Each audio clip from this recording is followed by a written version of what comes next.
Thank you. Good morning, all.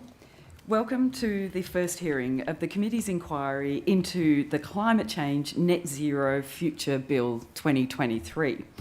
I acknowledge the Gadigal people of the Eora Nation, the traditional custodians on the lands on which we are meeting today. I pay my respects to elders past and present and celebrate the diversity of Aboriginal peoples and their ongoing cultures and connections to the lands and waters of New South Wales. I also acknowledge and pay my respects to any Aboriginal and Torres Strait Islander people joining us today. My name is Sue Higginson. I am the chair of the committee. I ask everyone in the room to please turn their mobile phones to silent. Parliamentary privilege applies to witnesses in relation to the evidence they give today. However, it does not apply to what witnesses say outside of the hearing. I urge witnesses to be careful about making comments to the media or to others after completing their evidence. In addition, the Legislative Council has adopted rules to provide procedural fairness for any inquiry participants, and I encourage committee members and witnesses to be very mindful of these procedures. Welcome and thank you for making the time to give evidence. I also acknowledge the short time frame in which you've been invited to make submissions and participate. Could each of you please start, perhaps from my left, please state your name and position title and swear either an oath or an affirmation. Thank you. Thanks. My name is Gabriel Abramowitz. I'm an Associate Professor at UNSW and a Chief Investigator in the ARC Centre of Excellence for Climate Extremes that Andy's Director of.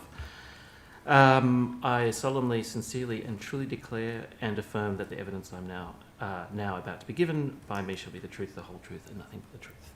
Thank you, Professor. So I'm Professor Andy Pittman. I'm the Director of the ARC Centre of Excellence for Climate Extremes and a Professor at the University of New South Wales. And I solemnly, sincerely and truly declare and affirm that the evidence now about to be given by me shall be the truth, the whole truth and nothing but the truth. Thank you. Thank you both. Would either of you like to start, or both of you, with a short opening statement? So I'll start just to clarify the ARC Centre of Excellence. It's a national centre with international connectivity around the understanding of climate science and climate change. We're 5 universities, but we collaborate closely with CSIRO, the Bureau of Meteorology in Australia, and the multiple organisations internationally. We're in the 6th of a 7-year term to understand the nature of climate change, the nature of the link between emissions and climate extremes and the processes underpinning climate extremes. So if you did have questions we couldn't answer today, I have substantial resources I can call on to answer any more detailed questions you might have. Wonderful, thank you. So we'll just... Oh, would you like to make it? Yeah, Thank you. I've got an opening statement as well. It won't be too long. I just wanted to say that we support legislating the 50% by 2030 and 100% by 2050 targets. We're really pleased to see a structure in place to achieve that. It seems like the proposed Commission's independence is critical to fulfilling that role, so I'd encourage the committee to do everything you can to ensure independence of that Commission. As you've noted in your third guiding principle, reducing emissions early is much more beneficial than later, even if you meet the target in both of those cases. So I believe that current government policy is a 70% reduction by 2035. I don't know the degree to which what happened with planning, but it would be interesting if that could be in there as well. Only because cutting early makes quite a big difference. So if that 70% by 2035 were in there, it would mean that the road between 2030 and 2050 would have quite deep cuts early, which would be great. 2 more points. One to raise that there's a possibility that Scope 3 emissions might be out of budget and inventory at some point soon, which would be a good thing in terms of risk management for this kind of problem. Obviously, the atmosphere doesn't really care where the emissions come from. So another thing for the committee to consider. And finally, just to reinforce that actual cuts to emissions are key, and that offsets can be extremely risky in the short term, and there's a very good chance that they are unlikely to remain offsets in the long term. We've seen, for example, what's happened with fires over the last few weeks, and this is not very long after 2019, so that there is vulnerability in investing in standing stock of carbon above ground. And that's all I'd like to say. Thank you. So we've just got a few questions, most likely. I've got a few, and then members of the government and the opposition and the crossbench will have some questions, and we'll just fire those in a free-form manner, if that's okay. For the benefit of the committee, could you please explain, perhaps in simple or as lay terms as possible, the difference between an average global temperature increase of 1.5 degrees to 2 degrees? That's a challenging thing to do simply. There is a 1,000-page report by the Intergovernmental Panel on Climate Change talking about the difference between a 1.5 degree and a 2 degree.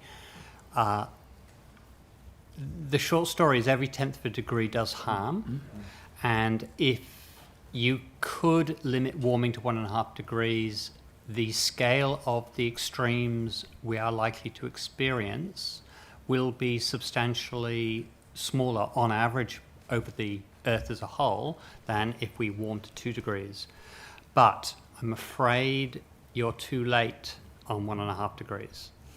There is no feasible logistical strategy, I think, to limit warming to 1.5 degrees. We're seeing accelerating warming in the short term over the last year or so as El Nino comes in. I think 1.5 degrees was an awesome target when it was proposed. 2 degrees is extremely challenging. 2 degrees remains in play. It is achievable, but is going to require global action at a scale that isn't really apparent at the moment. So everyone loves 1.5 degrees. Lots of people have targets for 1.5 degrees, but it is too late to limit warming to 1.5. We can exceed 1.5 degrees and then develop strategies to bring the climate global temperature back down to 1.5 degrees. The technologies to achieve that are being considered and developed, but they don't exist at the moment. Thank Sorry. you. Yeah, oh, thanks for that. So in your submission, the ARC has described necessary climate and emissions reductions action in terms of urgent and rapid and sustained. Could you specify or specifically outline how ARC defines those terms on a scale from 2023 to 2050? Do you want to try with that? I'm not sure I understand the question exactly. Are you asking what those cuts look like, or what the scale, or? Yeah, like in terms of that, looking through that lens that you've identified as the urgent and rapid and sustained, then how do we look at that from 2023 to 2050 if we're looking at what you would chart as rapid and I think it ties into your last question a little bit, but my perspective is maybe a little bit different to Andy's. I see it as a risk management problem that is very hard to come back from, because if you roll the dice and you go too far, you can't go back. It's not like polluting a river where you say, okay, it's really polluted and now we clean it up and then everything's okay. It's very hard to come back from, and the consequences are potentially quite severe. So I would suggest it's a risk management problem, and one would want to, within any comfort zone, cut emissions to the degree one can. And so then consistent with your statement, Professor, about 1.5, so what would you say to a proposition that net zero emissions by 2050 is consistent with the Paris Agreement? The Paris Agreement is to limit warming below 2 degrees and to aspire and work towards limiting warming to as close as 1.5 degrees as you can. It doesn't have a legislated 1.5 degree target in it. So if you get to net zero quickly, that gives you a good chance of avoiding 2 degrees. I'm not aware of a pathway that's logistically viable to limit warming to 1.5 degrees. Mm-hmm. And so then, can I just ask, was the ARC at all involved, or did you have any input into the current New South Wales policy of the 70% by 2035? No, we did not. Okay, thank you. I've got more questions, but do you guys want to start? Okay. I do have questions, but please. Okay. All right. And so, so can you outline what your understanding is with when we are looking at, and the ARC says the best available science when it comes to limiting increases to, I won't say 1.5 anymore, to below 2 degrees? I don't have a concrete answer for that. Andy, do you want to have a go? So the climate science has been going on for decades. It goes back a very long way, and there is a vast amount of science that's been aggregated over a very long period of time. We've known that increasing greenhouse gases in the atmosphere have a significant impact on our climate for, and I forget the number of years, but about 200. So it's not a newly discovered phenomena.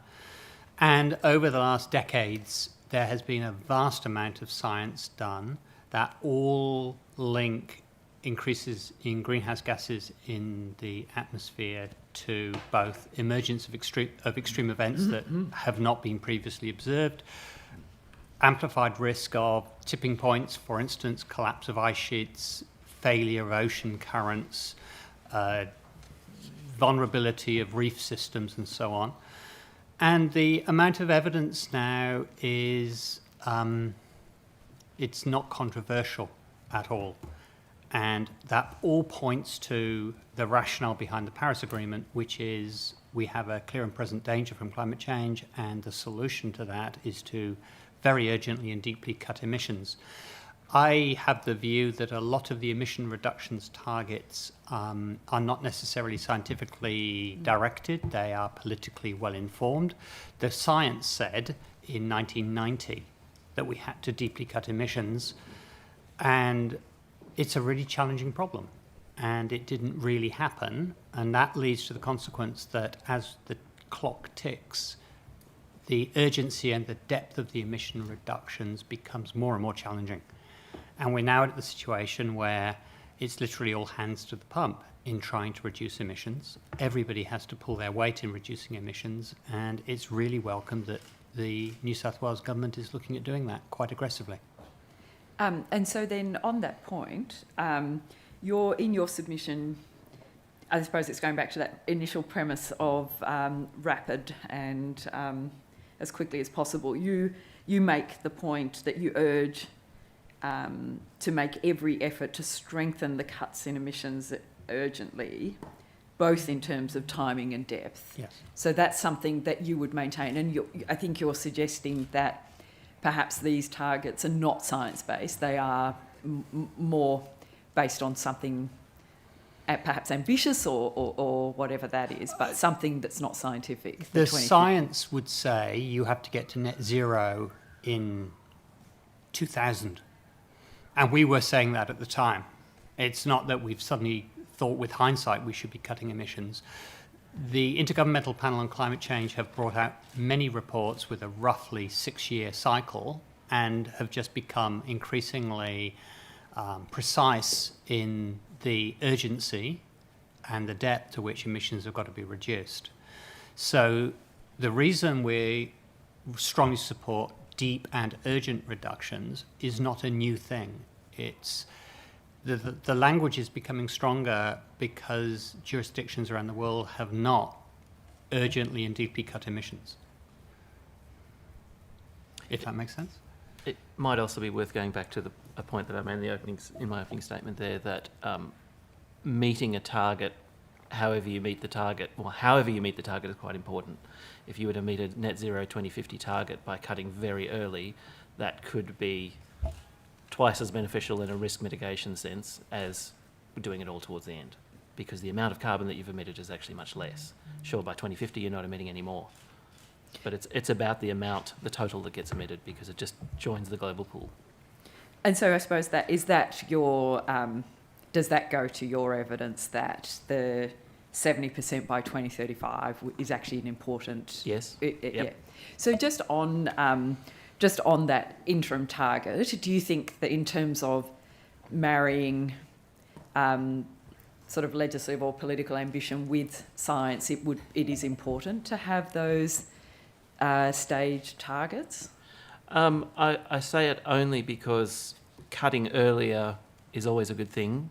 It seems already politically palatable in the sense that it's government policy, not legislated, I understand, but the fact that that's already been accepted would seem like an easy option to put it in there, and that would mean that from 2030 to 2050, it's not waiting from 2030, not necessarily that would happen that way, but it's not waiting until 2045 to really start doing the hard work because you have already legislated another target. And I understand administratively it's a burden, but relative to the risk, I would suggest that's not much of a burden. One thing you two things you raise in your submission. One is the idea of Scope 3 emissions, and that they're not charged against the New South Wales emissions inventory. I think you raised that in your opening statement. Yep. Is that... actually, and you do in your submission. So you're suggesting that it is responsible or wise from a kind of science emissions reduction that Scope 3 somehow gets addressed here. Absolutely. Because I suppose in the current situation, those Scope 3 emissions are accounted for somewhere or... Well, that's up to wherever what those goods go, I guess. So my interest is really in limiting emissions, and the point with considering Scope 3 is that we have another avenue for control over emissions. And whether or not that comes in budget soon in a sort of an international context, I doubt it would be backdated, but if it were backdated we might be in trouble. It may come in an international context soon that becomes part of a national budget rather than wherever it ends up going. And so are you, with your work with the ARC, are our Scope 3 emissions that we don't account for, are they accounted for in a non-official sense? Like, are we aware of what are Scope 3 in New South Wales? I don't think it's in any formal budgeting. My understanding is, I could take it on notice to find out in more detail, but my understanding is it's roughly 4 times the New South Wales budget. As it stands, our Scope 3 emissions from New South Wales. And you talk about compounding climate hazards.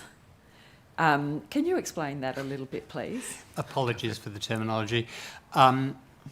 A great deal of climate science over the last decades has been to try to understand why a heat wave is intensifying, or why a storm is intensifying, or why short-term rainfall is intensifying as a single variable or as a single thing.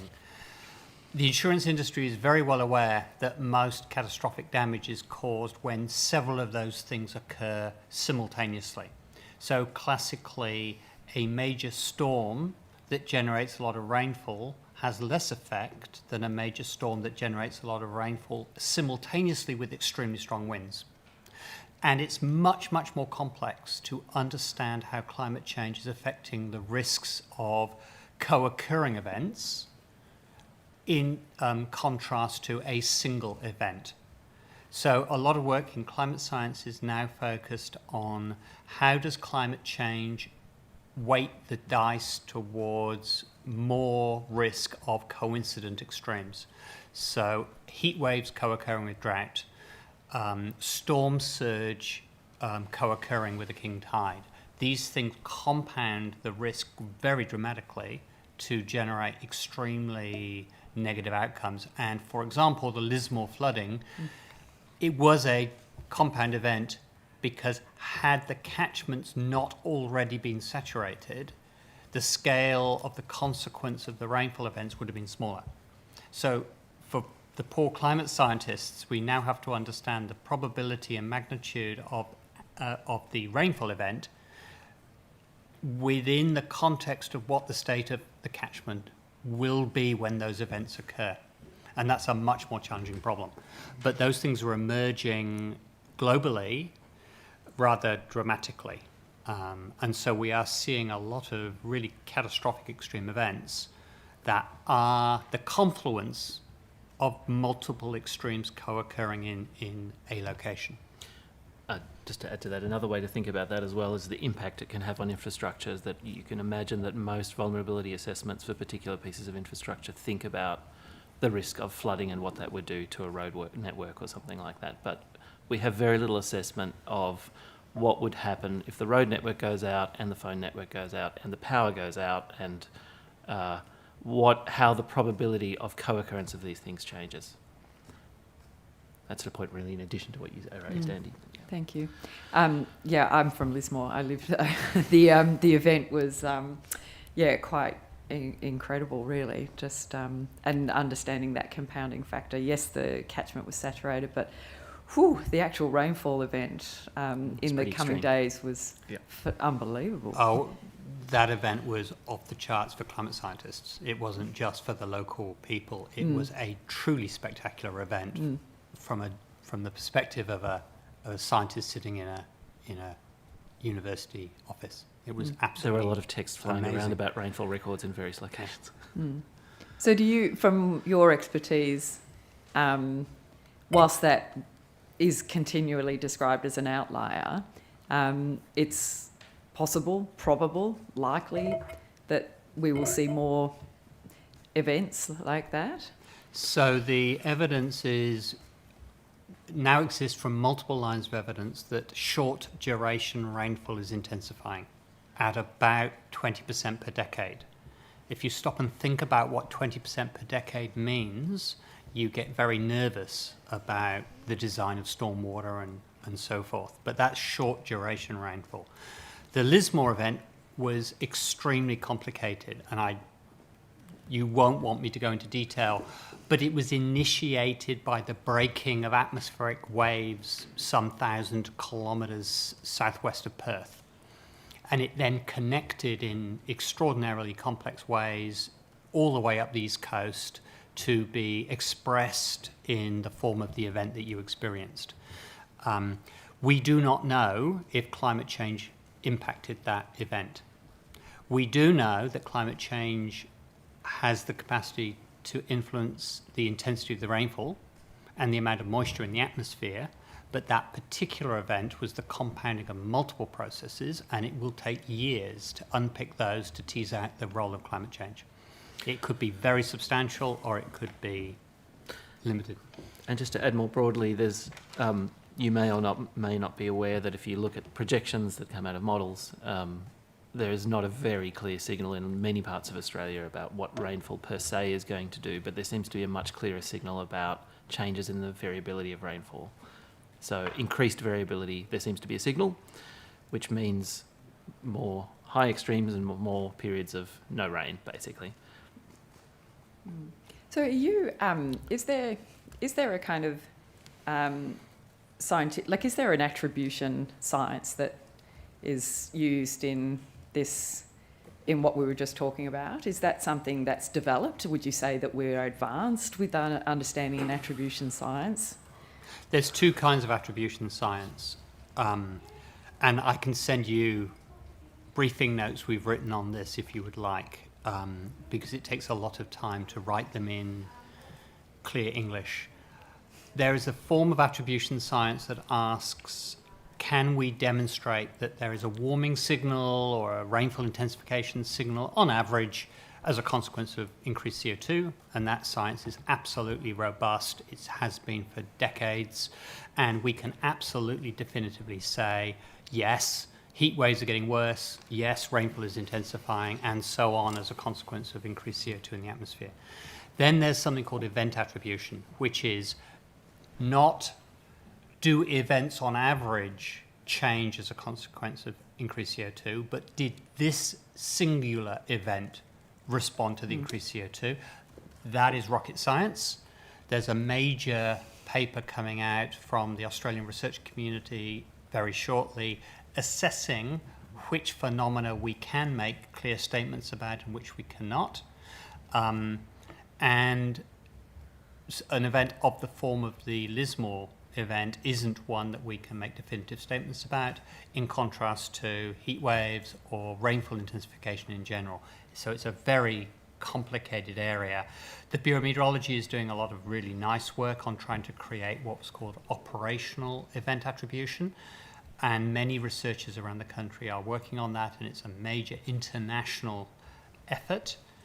And there is a deep disagreement amongst the climate scientists to what degree you can make definitive statements around an event responding to climate change as distinct from events in general responding to climate change. That makes sense? Thank you. It's a very a little tough bit, yeah. It would be wonderful if you could provide what you were referring to. I know it's a bit dense, but it might be very helpful. Can I just talk just briefly about offsets and the need or the requirement? So if we are looking at a legislative frame that sets a 2030 and a 2050 target, and then the likelihood of the use of offsets in a scheme like that, is that something that would be in line with the reducing emissions rapidly in a sustained way if we were looking at the use of offsets? Super risky. Right. Super risky. I think the potential changes in fire frequency, if we're talking about offsets in above ground carbon like in vegetation, super risky, just because it's vulnerable to dry events or Niño events if you're talking about soil carbon as well. So I suspect in the short term you could do a pretty good job of it if you had very tight control over how offsets were managed, but long term I'm not sure that there's much to achieve. So one thing to think about is if you are trying to sequester carbon into above ground, into vegetation, the amount you can achieve by doing that is roughly the amount of carbon that's been emitted from deforestation historically. Because So you're not what going if- to get that above that level, which is an order of magnitude less than or more than the fossil fuel emissions that we have. I was going to say. So if we were looking at a scheme that included offsets, which you would imagine a 2050 target perhaps does, if we're not looking at any other mechanisms, which this bill, as it's presented, doesn't yet present the mechanisms of actually achieving emissions reduction, just a target. What would you say in terms of if there was no reduction in fossil fuel emissions and we were literally looking at an offset scheme to do that? In that first, say from now to 2040, if we were going to carry on emitting and relying on offsets? I think if you actually had the mechanism to accurately quantify how much carbon was taken up by those offsets, it would quickly become apparent that that was not possible. Right. I've been going for ages. Do you want to ask some questions? And I've got a few more, and we have got time. So did you want to? Well, I'm just curious to ask the professors, can you just quickly tell us what your academic background was in terms of how you became professors? What area of research? I can go first.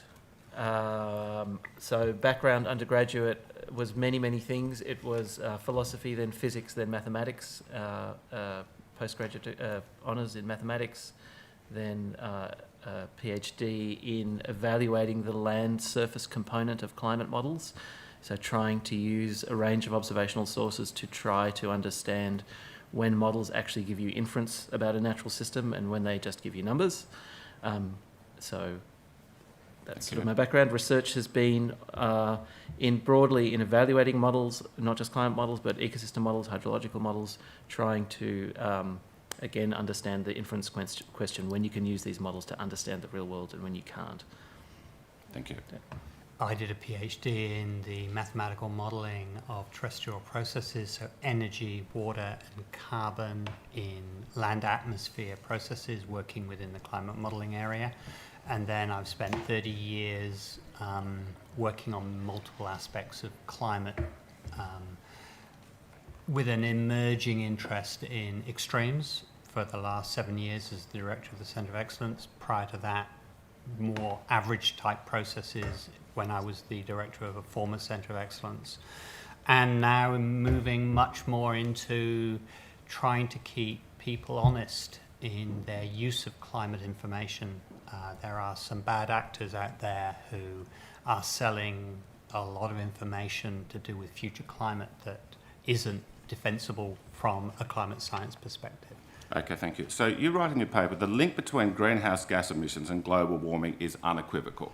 Absolutely. Okay, so now let's imagine for a moment that you're entirely wrong. I mean, there's been lots of people who've had unequivocal positions in history about science, and they've been proven with time to be completely wrong. Can we agree it would be fabulous if you were wrong? It might Totally. it might be professionally embarrassing for you, but it would No. It would be a good thing, wouldn't it? It would not be professionally embarrassing. It would be something to deeply celebrate, and many of us have spent decades trying to find flaws and errors in the science. I could put it a different way. If every scientist has ego, and the Yes. credit that I would get from doing that and the prizes that I would get from doing that would just make a career for me. It's possibly worth noting the highest achievement in science is a Nobel Prize. You would get one for You that. would win a Nobel Prize for finding a fundamental flaw in the link between greenhouse gases and climate change.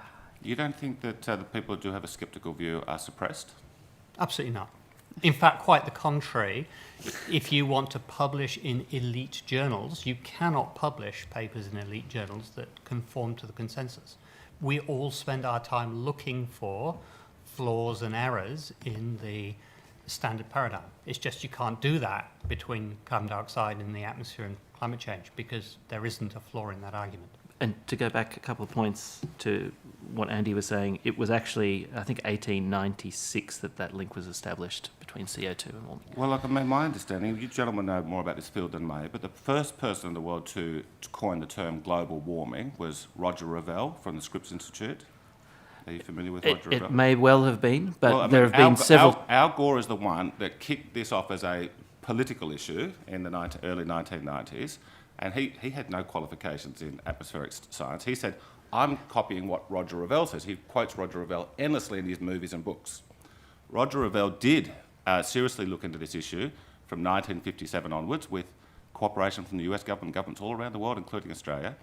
And after about 40 years of research, and after Al Gore has come out and said, look, I'm just copying what Roger Revelle says, Roger Revelle wrote a paper in the early 1990s saying, look, I think we've got to be very careful about this. He says, the more we've studied this, the more doubt we've had. And that was in 1990. Now, Professor Pittman, you just said, that we've known since 1990. Well, the guy that kicked the whole thing off, Roger Revelle, by 1990, he was having serious doubts about it. He was saying, maybe what we're seeing is just the natural variation of the climate that's been going on for billions of years. It is challenging for me to summarise the scale of the scientific evidence that links greenhouse gases in the atmosphere with climate change. It's easy for me to summarise the evidence against that because there isn't any. This is a rare field in that the fundamental physics of the link between greenhouse gases and climate has not actually changed in 200 years. Compare that with almost any other field. If you go back 200 years in medicine, nothing in medicine has withstood 200 years of scientific development. Yes. The fundamental principles of how radiatively active gases like CO2 act on our climate has remained unchanged because it's basic physics.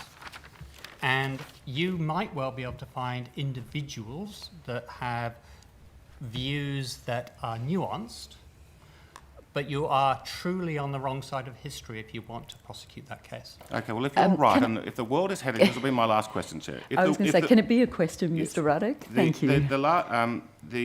If you're right... No, the word if is it's- incorrect in this context. Well, you've just agreed it'll be great if you are wrong, okay. No, which but is that's a please. hypothetical. You would need to provide me a piece Okay, of evidence. so since you are right, okay, and since we are heading for a catastrophe, and since we do need to re-engineer the whole world, why do you care about what's happening in Australia or New Zealand, New South Wales, when it's such an insignificant part of the emissions? China is building a coal-fired electricity station about every 15 days. Their carbon emissions are going through the roof. Why do you care about coming to the New South Wales Parliament? Why aren't you organising protests out the front of the Chinese embassy? I mean, if we are facing a catastrophe, nothing here we can do can stop it. Why aren't you putting your efforts into fighting China? Why is it all about domestic politics? Well, it's not. Just to clarify, I'm a scientist. I'm not campaigning. I'm not. But the world's coming to an end. China's responsible. I don't think for it more than anybody's saying anybody. the world's coming to an end. I think what we're saying is that there is significant risk involved with not doing anything about this problem. The risk would be to your family and your children and my family and my children. And it's a little bit like saying someone has been under that bus with a pair of pliers and they've cut a whole lot of cables. And you're saying to me, if you can't tell me where that bus is going to crash, I'm getting on the bus. No. Well, going with that analogy, the bus is on its way to crash because of the carbon emissions. The Western world has reduced their carbon emissions in the last 20 years. You know that. China, it's going up exponentially. So but there's no reference to the country which is spitting out all of this stuff that you think is going to cripple civilization. With due respect, Senator, this is a New South Wales piece of legislation that we provided input to a New South Wales legislation. If it had been a Chinese Act of Parliament, we might have made a submission to that, but it wasn't. So it seems a bit disingenuous to say we should be having a conversation with the Chinese. Of course, the Chinese signed up to the Paris Agreement.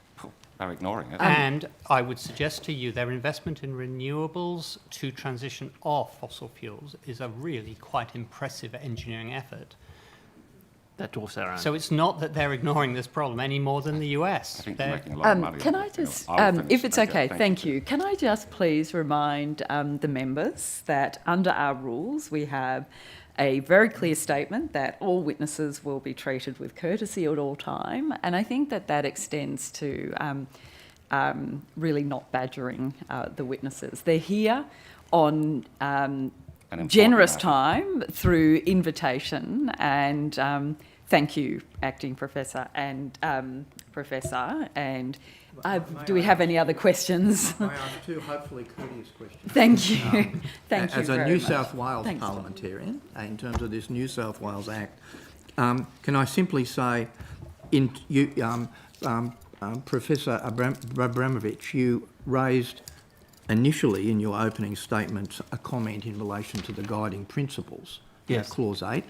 I was wondering if either of you have any other comments in relation to the guiding principles, whether you believe that there are things that we should add, whether you're basically happy, or things that should be deleted. I did read through them, but I confess I can't remember all of them. I didn't see anything that alarmed me, but I'm very happy to take it on notice if feedback would be welcomed. Yep. Thank you. I'd appreciate Very that welcome. in terms of the legislation. The other thing, if you would do the same, is in relation to the functions, proposed functions in Clause 14 of the Net Zero Commission. I was wondering if you could just have a look at that and also provide some feedback in relation to anything, again, that you believe, if you're basically satisfied or if there are things that you would like to see amended or added or deleted. Okay. Very happy to do that as well. I notice the one thing that I did raise in my opening statement that might be worth adding here was that I'm obviously not that au fait with the way legislation is drafted and what the implications are of each little part of it, but it was unclear to me whether the appointment of the committee and how turnover in the committee would work, the commission, sorry, and whether it was in the minister's power to make the committee of a particular ilk if they wanted to, or whether it actually was an attempted to be an independent committee making decisions in the best interest of the state, rather than of the government of the day. That's something we need to clarify then. Thank you. Thank you. Thank you very much, Chair, and thank you for being here today. Just interested in terms of the bill, some of the areas of contention come in terms of the targets. Now, you were outlining before that you might have a target, but being able to get to net zero before 2050 would be advisable, or being able to get to a period within a, let's say, 70% by 2035, which has been the government's target. Do you think there's a role in the bill for there to be more targets in the bill, so it isn't necessarily just the 50% by 2030 and the net zero by 2050? I don't have the familiarity with the kind of level of administration that would require, and how much burden that puts on Parliament and all of the instruments that would be required to prosecute that. If it were not significant, then yes, it would be, particularly since there's already apparently a palatable target there that would allow for stronger cuts. Obviously, there's a balance to be struck there. Mm-hmm. But I don't know. I couldn't comment on what the best balance is. Okay, thank you. And with respect to the 50% by 2030 target, what's our trajectory in terms of being able to reach that at the moment? I don't know the answer to that. I could take it on notice and I could look it up, but suspect, yeah. Thank you very Yeah. much. And one other question from me is just with respect to offsets. You were outlining some of your concern before, and I know your submission does as well, in terms of the use of offsets and the potential counterproductive use of offsets, I guess, in the long term. Are there any other alternatives that exist? So the specific objective is to reduce the amount of greenhouse gases in the atmosphere, and we are aware of multiple ways of doing that. Above ground, nature-based solutions, I have no problem with them being your last 5%, but the heavy lifting is not feasible by offsets because of the risk of those offsets to climate change, fire, and so on. Another area which is regularly discussed is carbon capture and storage. There's no doubt that carbon capture and storage can provide a fraction of the necessary emission reductions. The latest I heard was up to a potential of 15%. So if you've cut emissions by 85%, carbon capture and storage might give you that little bit left, but it isn't going to be a viable solution to do the heavy lifting. There are many, many other areas under research to look at ways of storing carbon. I know it sounds trivial and simplistic, but by far and away the most stable and long-term solution to the carbon problem is to leave it in the ground. There it's nice and safe. It's been there for a very long time. It's been there for millions of years. If you leave it where it is, you can be pretty confident it'll stay there. So rather than finding some really sophisticated, expensive technological solutions, just leave it in the ground in the first place. Can I maybe go back to, and this might give you some comfort as well. Part of, I think, the problem of the framing of this is that it's very much, we need to cut, we need to stop, we need to wind back, which is very much a negative framing, and it seems like a framing that targets particular parts of the business community or whatever. Obviously, it's not about that. But another way, and I think probably the way the committee would constructively look at this, is that there is massive economic opportunity. There is massive growth opportunity here. It's not happening. But that's because the transition hasn't really started, I would suggest. Has it happened anywhere in any country? Where the countries that are more advanced down the renewable utopia, their electricity prices go higher and higher, and that's what's giving us inflation. I don't think that's true. Well, give me where am I wrong? Well, the cheapest power To build work in at the California. moment. What if you had to build more power now? What would be the cheapest form? Coal. No, no. I'm afraid it's not. Well, why are we suppressing it? Why won't we let the free market sort it out? Why are we subsidising it? We're not subsidising it. No more than any other industry. We're penalising it. I would We should have a suggest free looking- market in I energy. would suggest Okay. looking into that. In I terms of think it's more questions, I might move to Ms Munro, if that's okay. Thank you. Thank you so much for coming here today and also for your submission at short notice. I really appreciate it. I was just wondering, were you consulted at all before the bill was, or while the bill was being developed and put to Parliament? No, Not me, and no. I wouldn't expect us to be. We're a national research centre. We happen to be hosted in New South Wales, but I wouldn't have expected us to be consulted on those things. Your expertise is very welcome here, so it's forming part of the consideration of the bill at any point now, which is good. I'm wondering, do you think that the 50% target by 2030 that is in the bill is adequate to actually address the risks that you've spoken about? My personal view would be it's realistic and extremely ambitious. It's lovely to think of a higher target, but you actually have to have targets that are achievable. And the rapid development of renewables gives you a reasonable shot at achieving a 50% reduction. If you decided to make it 80% by 2035, you wouldn't achieve it. Do you think 70% by 2035 is achievable, which has been in regulation? I think it's extremely ambitious. I like ambition. It changes the mindset of investment and leads to outcomes that are hard to imagine. Whether it's achievable, I really couldn't say. Okay. And I guess when we're talking about risk and the intention of this bill, it is to limit warming to between 1.5 and 2 degrees. So will a 50% target by 2030 actually be able to achieve that, given you've spoken about the need to kind of front load the reduction? So there isn't a direct correlation between the emissions reductions in a state and the amount of warming that occurs. It is the tragedy of the commons. Everybody says if they do it on their own, it doesn't make a difference. But if everybody does it, it makes a profound difference. And arguments to say, but if we do it, it doesn't make any difference, hardwires the outcome That nobody will do to anything. the climate changes that lead to the sorts of consequences that have been widely reported.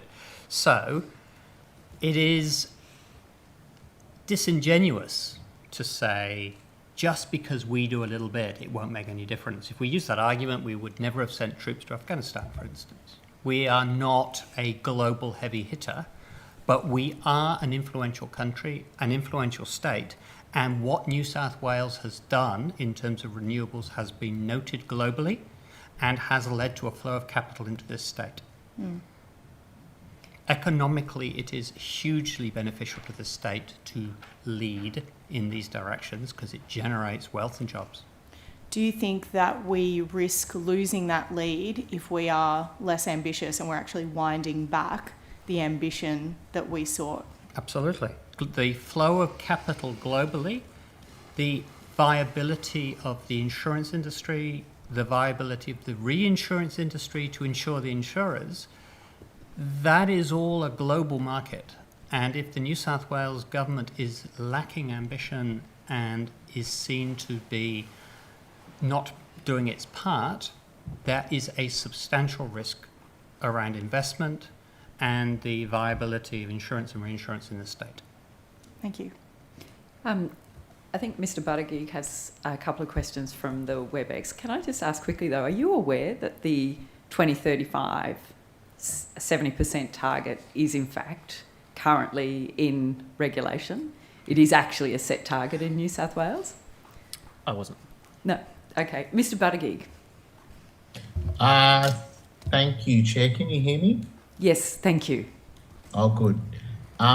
My question follows on from that theme that we've been discussing in terms of the interim targets and the importance of that. Would you, given the legislative inflexibility that's involved in legislating targets along the way and perhaps having to change them based on the Commission's advice, would it be acceptable, do you think, to have those sorts of targets in interim targets in regulations as a subservient instrument to the main legislation, because I think that's the intention of the bill. And as the chair's pointed out, there is already a target there, an interim target there. One of the things that scientists are not trained in is governance and legislation. I really couldn't comment.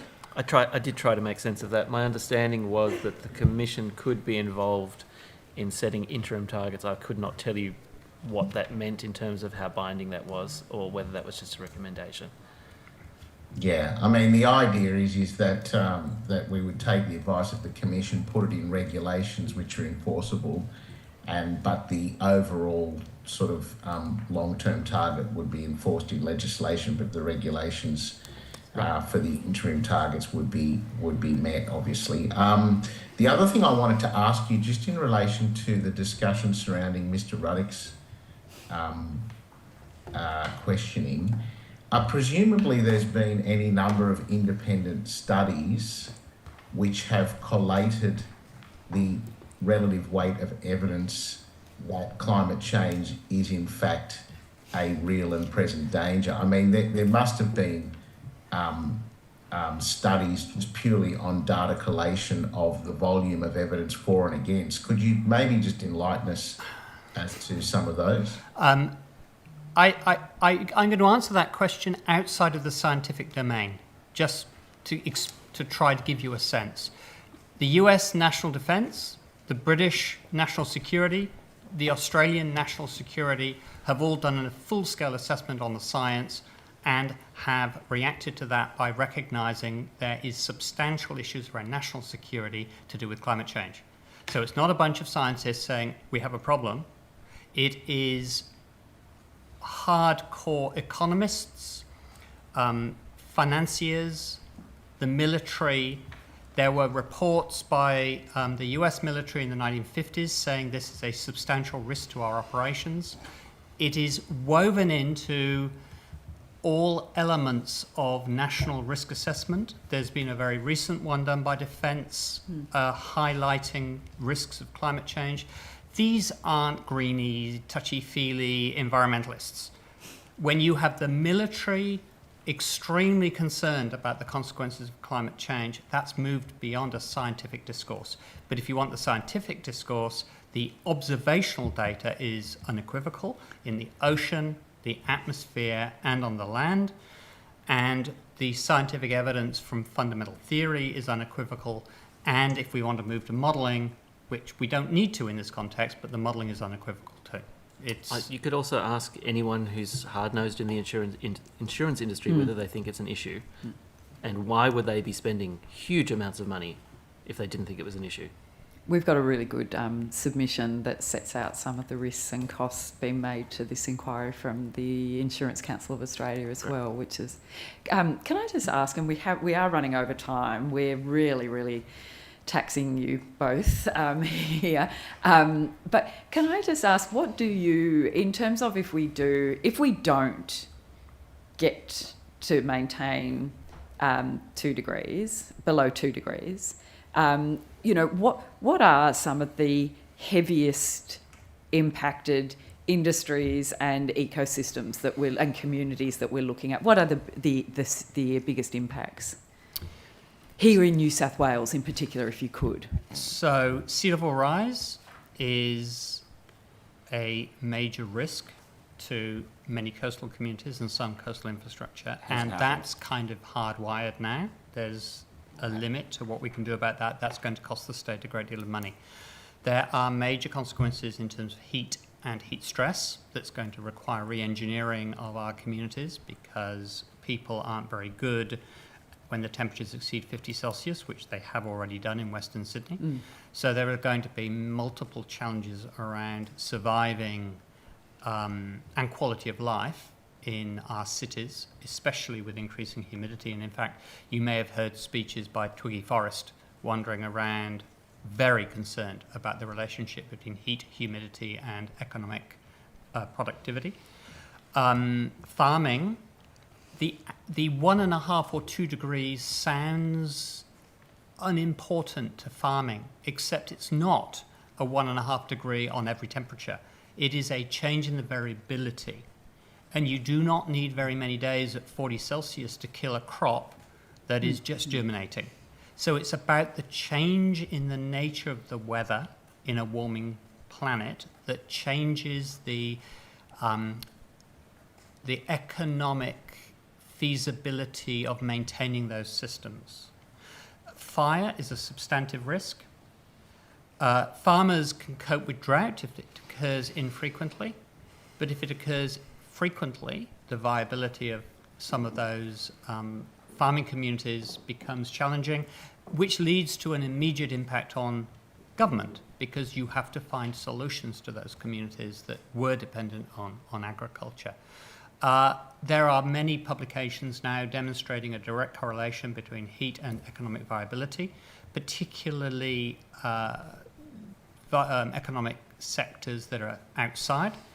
The mining industry is worried about climate change in those sectors of the mining industry that have substantial human engagement.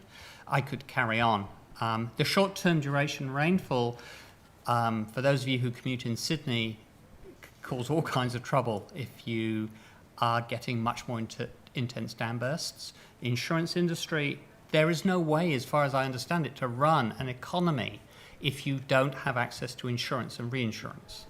It puts all the pressure back on government. So rather than socialising the cost of risk via insurance and reinsurance, government will have to pick up that risk if the reinsurers decide that Australia is too high a risk. It feeds into every sector of society and culture, and I haven't even touched on the environment. I don't see global warming as an environmental problem. I see it as a fundamental economic risk.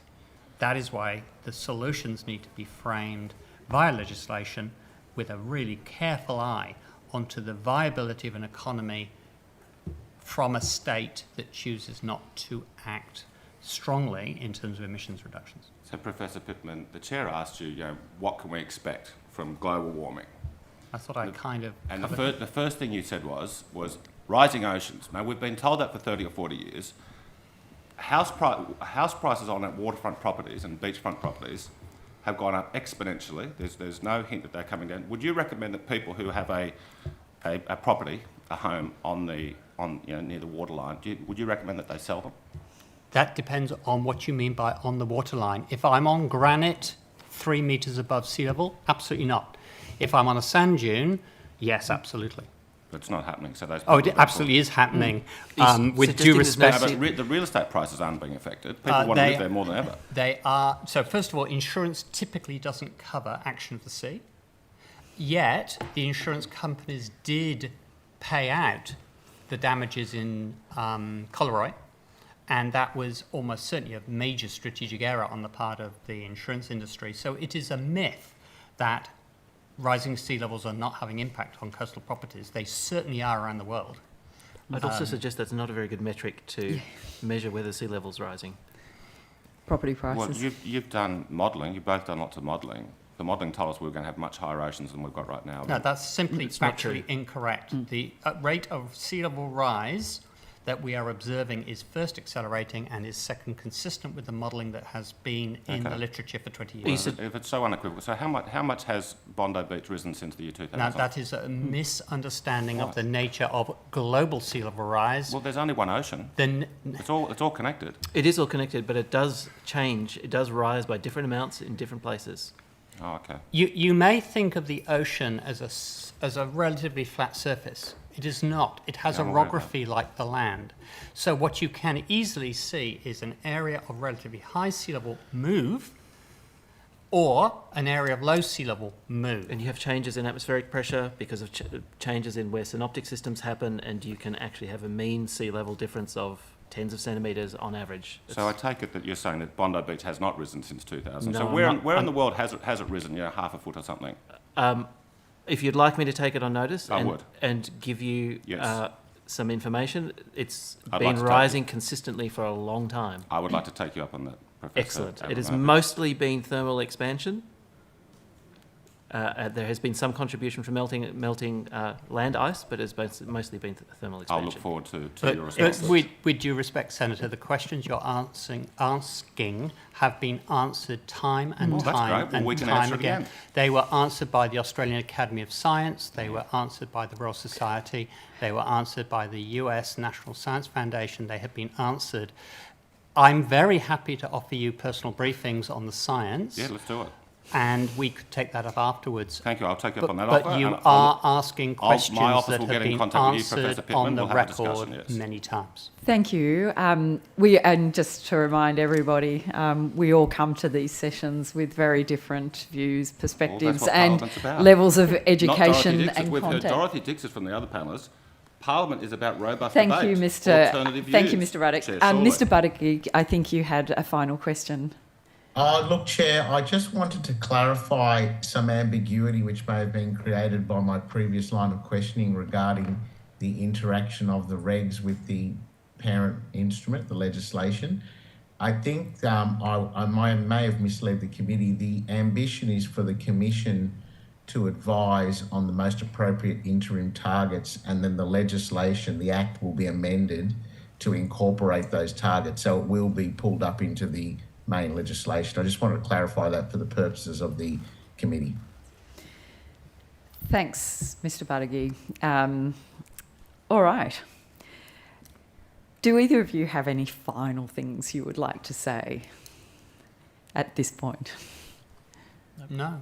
No. We don't mind robust conversations. Yeah. But you should see what I our graduate imagine students you're do to us. I imagine that you're incredibly used to it, and yeah, I just want to thank you both so much, and particularly, as I said at the outset, it's been a very short time frame that this committee has had to analyse this legislation and call witnesses and ask for submissions. So we're incredibly grateful.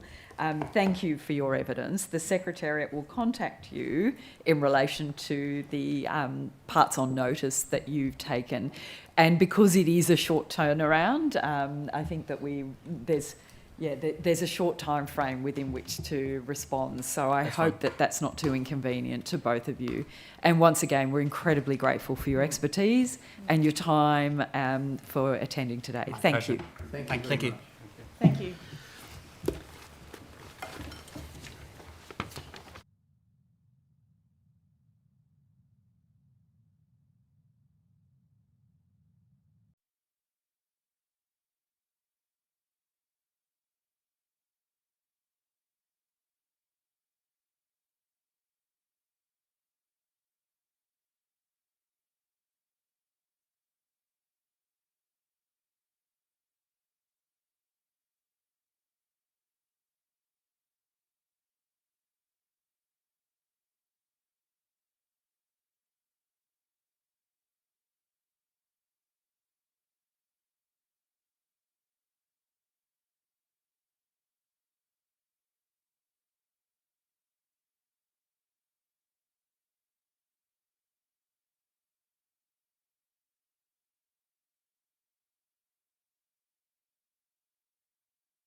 Thank you.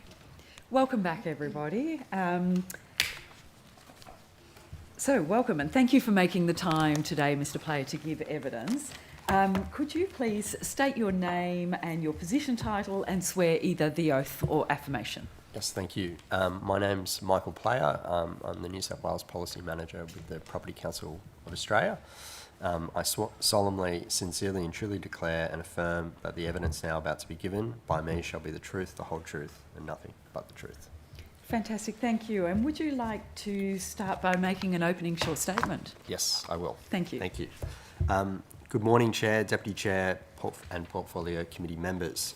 Thank you for providing the Property Council of Australia with the opportunity to present to this inquiry on the Climate Change Net Zero Future Bill 2023.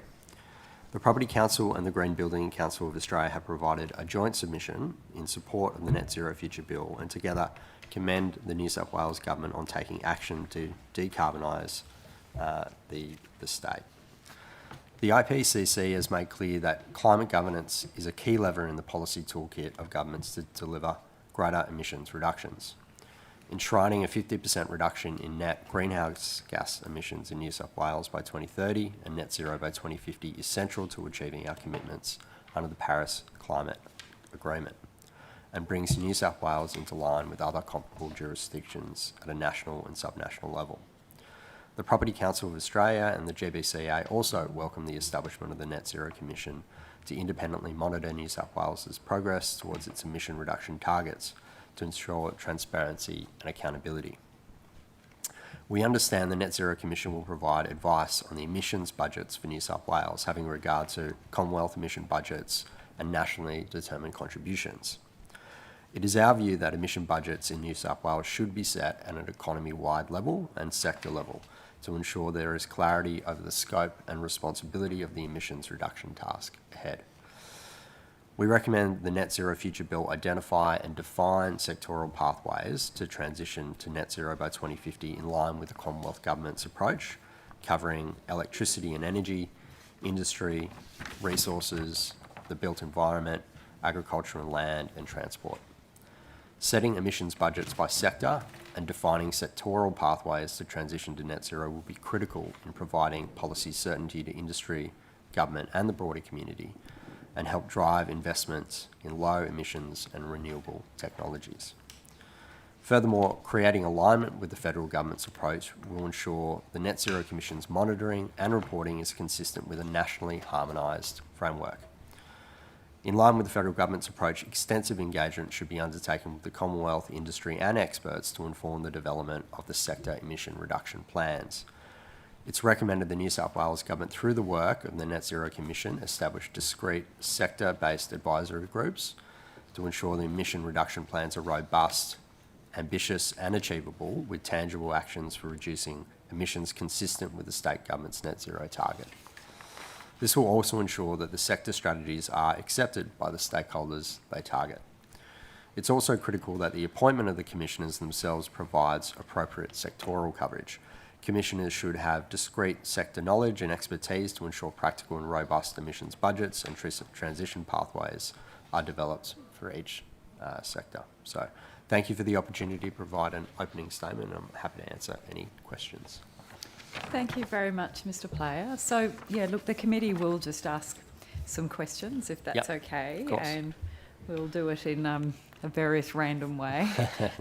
But yeah, can I start by thanking you for the submission? And I know that members have only just received the written submission, so just having a bit of time to work through that. But so, could you help just explain how you think? I note that the sector you're looking for kind of more equity or direction, I suppose, in the sectorial pathways to emissions reduction. That's correct. What's your main motivation for that as part of the mechanisms?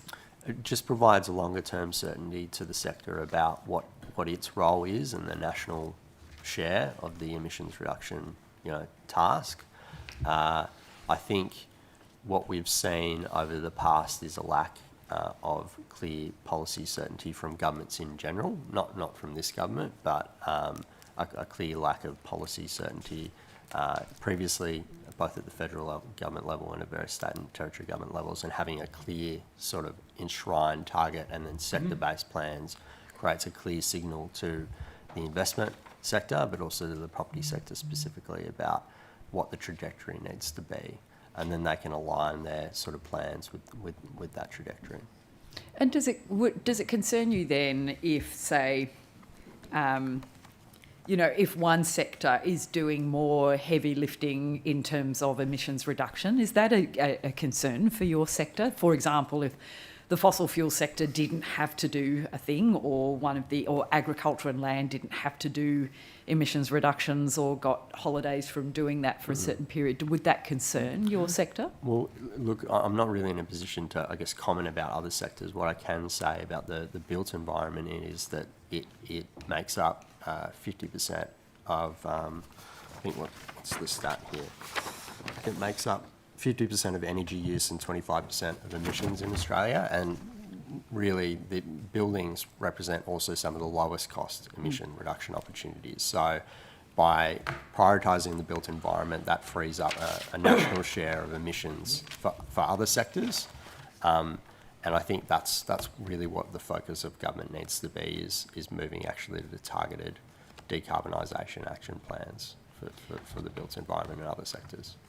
Thank you. And so one of the, what we've been given some evidence about some of the ambition from, I think, within your sector, and this is, I think it, for example, Lend-Lease, they have incredibly ambitious net zero targets for their industry, as in for them as a participant in the industry. That's correct. I think they're looking at their scope 1 and 2s, I think it was by 2025 in terms of reduction, and an absolute reduction. I'm sure there's some scope for offsetting in there, but an absolute zero by 2045 as a... and from your submission, I'm very much getting the picture that this is something that you're seeing a great degree of economic opportunity, but most importantly, it's essential for minimising risk to the sector. That's right. Is that correct? Yeah, that's correct. I mean, the sector is already a market leader in Australia on decarbonisation efforts, and the property sector in particular, makes their long-term capital allocations through an ESG frame already, and so that's why it's quite critical to have some clear signals from government through the enshrining of these laws, but also through an independent body like the Net Zero Commission to say how we're going to get there. And I think from our perspective, we want that signal from government. There's a lot of good work that's already been done, but there are certainly some laggards in the sector, and I think having that guidance means that we can all come into line to, make our part in the decarbonisation journey. And so just... And so the current situation in New South Wales is in regulation that we have an interim target of by 2035, 70% reduction. Is that something that you would say is quite enculturated in your sector? You're all on that pathway and trajectory, that's what you're working towards? The sector isn't monolithic, I guess. There's different elements that are subsections of the property sector which are doing better than others. I think particularly those elements of the property sector which have institutional investment backing, where there's a requirement to consider ESG, are probably performing better because they have to. But I think generally the 2035 target in regulation is a good signal. But having it legislated would probably provide a higher order signal to industry, and probably would be more preferable. It's our understanding that the Net Zero Commission will provide a view to amending whether the bill needs to be amended based on how we're progressing against the 2030 and the 2050 targets, and so then having those interim targets then enshrined into law would be welcome. Yeah. And so you see no harm, you see more benefit to your sector by having an interim target enshrined? That's correct, yeah. Great. And do you think that, so So there's clearly the ESG drive, but it is also clearly the economic imperative as well, and That's that right. there's that. That's right. And with that, is that also driven through the risk of not doing this? Is that where the kind of basis for it is? Yeah, there's a risk from a capital perspective that capital will leave the industry, but then there's also the climate risk element that needs to be considered as a part of sort of land use planning, but also the resilience of and the design of buildings to increase climate risk, I guess. I think from an economic perspective, the energy efficiency measures at a national level could deliver about $20 billion in energy bill savings for businesses and households. So there's a clear benefit there. And particularly electrifying the built environment could deliver about $49 billion in energy savings between 2024 to 2050 compared to a business as usual sort of scenario. So there are some really clear benefits. The recent changes under the Sustainable Buildings SAP, which are bringing up the New South Wales' standards for new buildings under NatHERS up to 7 stars, is a really positive move because it will see more energy savings for households over the longer term. Whilst there is a bit of an upfront cost, obviously there is an impost for the sector, it will be delivering savings over the longer term. So we see that there is a clear economic benefit for families that are living across various homes in the built environment. And just finally from me, before I hand over, are you informing your sector from the evidence that we've seen from the Insurance Council and the Insurance Council of Australia in terms of future-proofing your sector? Yes. We've been pretty forefront in our views around the need for a clear sort of climate resilience strategy. There's some really good work happening now through the New South Wales Reconstruction Authority, which was commenced under the former government through Resilience New South Wales, to develop a statewide strategy. And one of the most powerful tools that we have to manage climate risk is in land use planning, but also in the design of buildings. So complementary to an emissions sort of reduction strategy, we think that there's a need in New South Wales for a kind of a climate risk strategy that's focused also on buildings, and particularly the design of buildings, and that does need to be thought about in regulation and in planning rules moving forward. But it's also got to be balanced against some of the cost constraints that we're seeing in the industry now. So that's why it was quite welcome to see that this legislation balances the fiscal responsibilities of the New South Wales government, but also the economic costs of action and inaction. Thank you. Would you like to ask any questions? Yes, thanks for coming along, Michael. No problem. Now, so you represent the people who build properties in this country.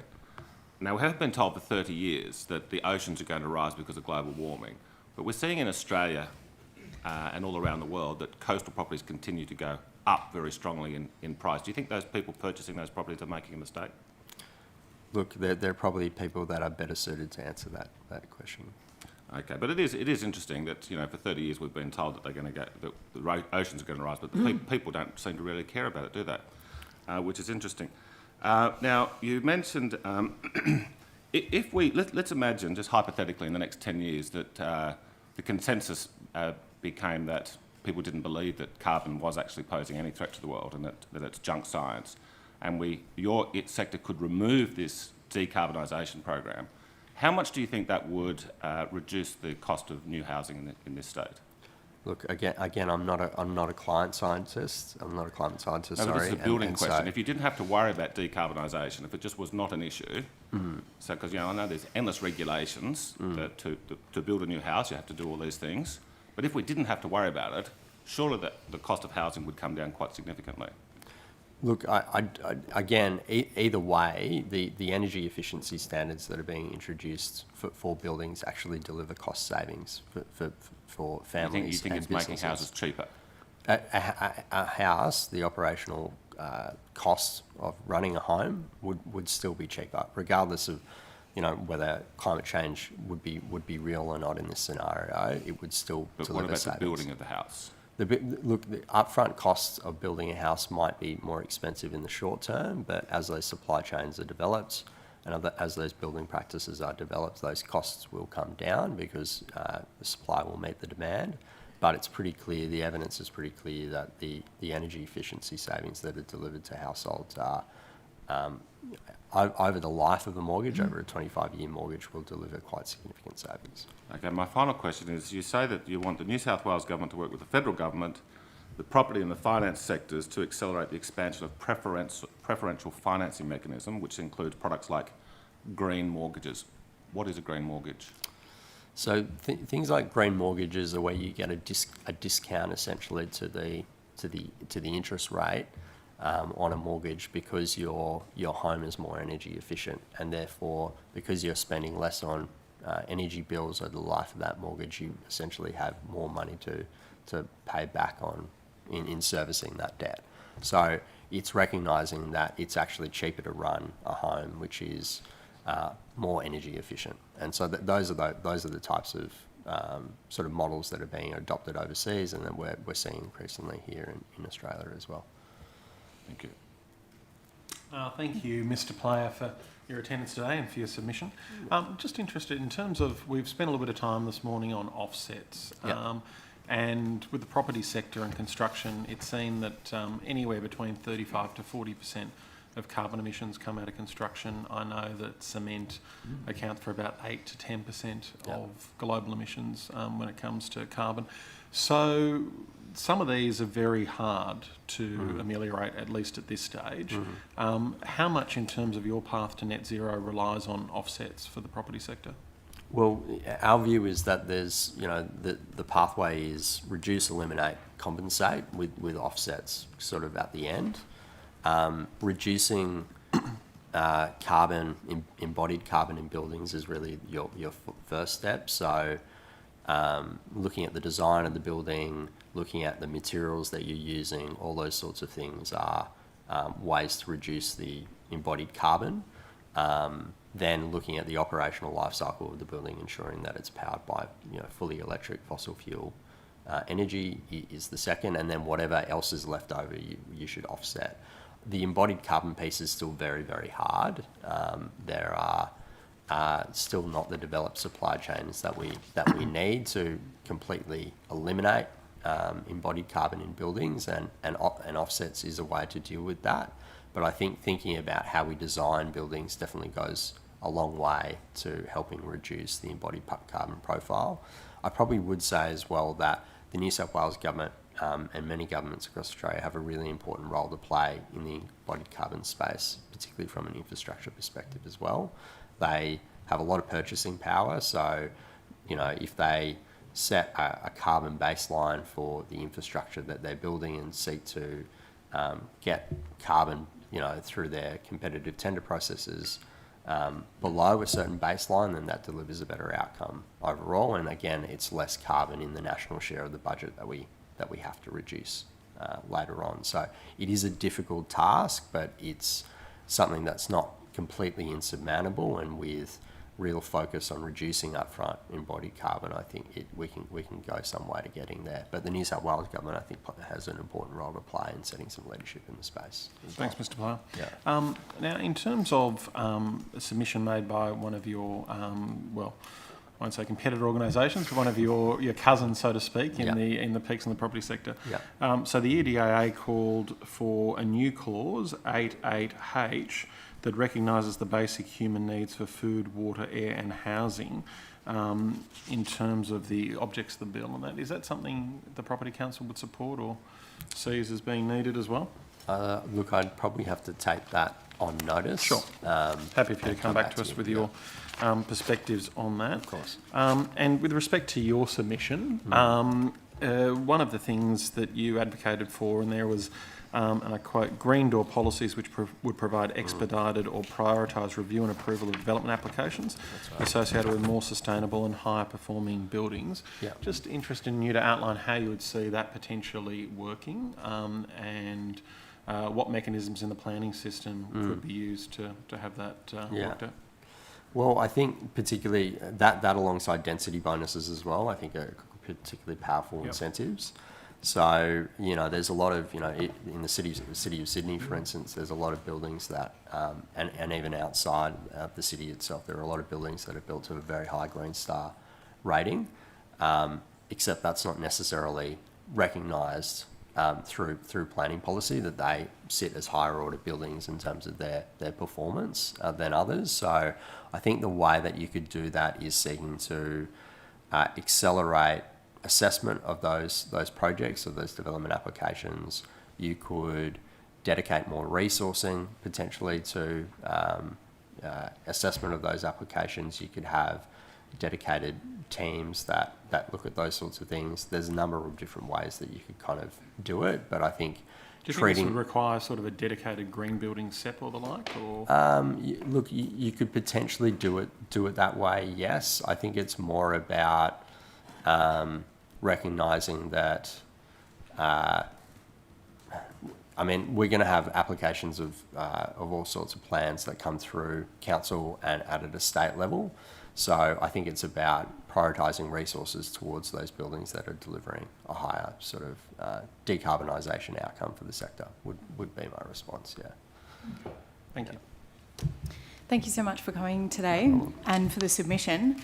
We heard from one of the government members of the panel earlier that there is an intention that the bill, or if it becomes an act, would be able to be changed in the level of target, I guess, that exists. And I'm just wondering, I suspect that having a stable target throughout a pathway to net zero is actually a good thing to ensure that the industry has some sense of where they need to be going.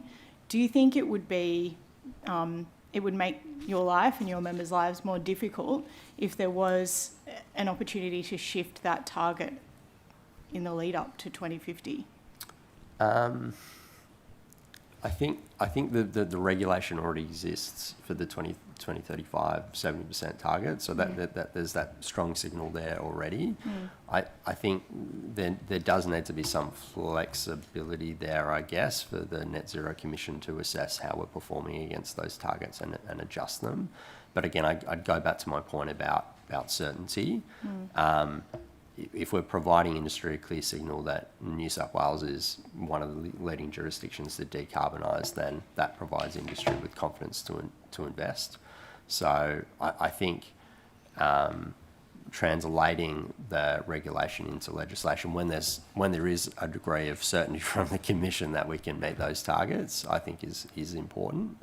So I would say that a 2035, 2040 and 2045 target would be useful, noting that Victoria in particular has a 2045 target, I think, of net zero.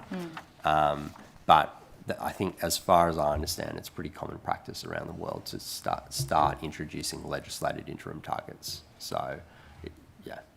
Do you think 70% by 2035 has given your members a strong indicator so far of what they should be doing in a particular time frame? Yeah, that was certainly a good first step, and I think this legislation is a good next step along that pathway. Okay. Yeah. Thank you very much. No problem. Do you have questions?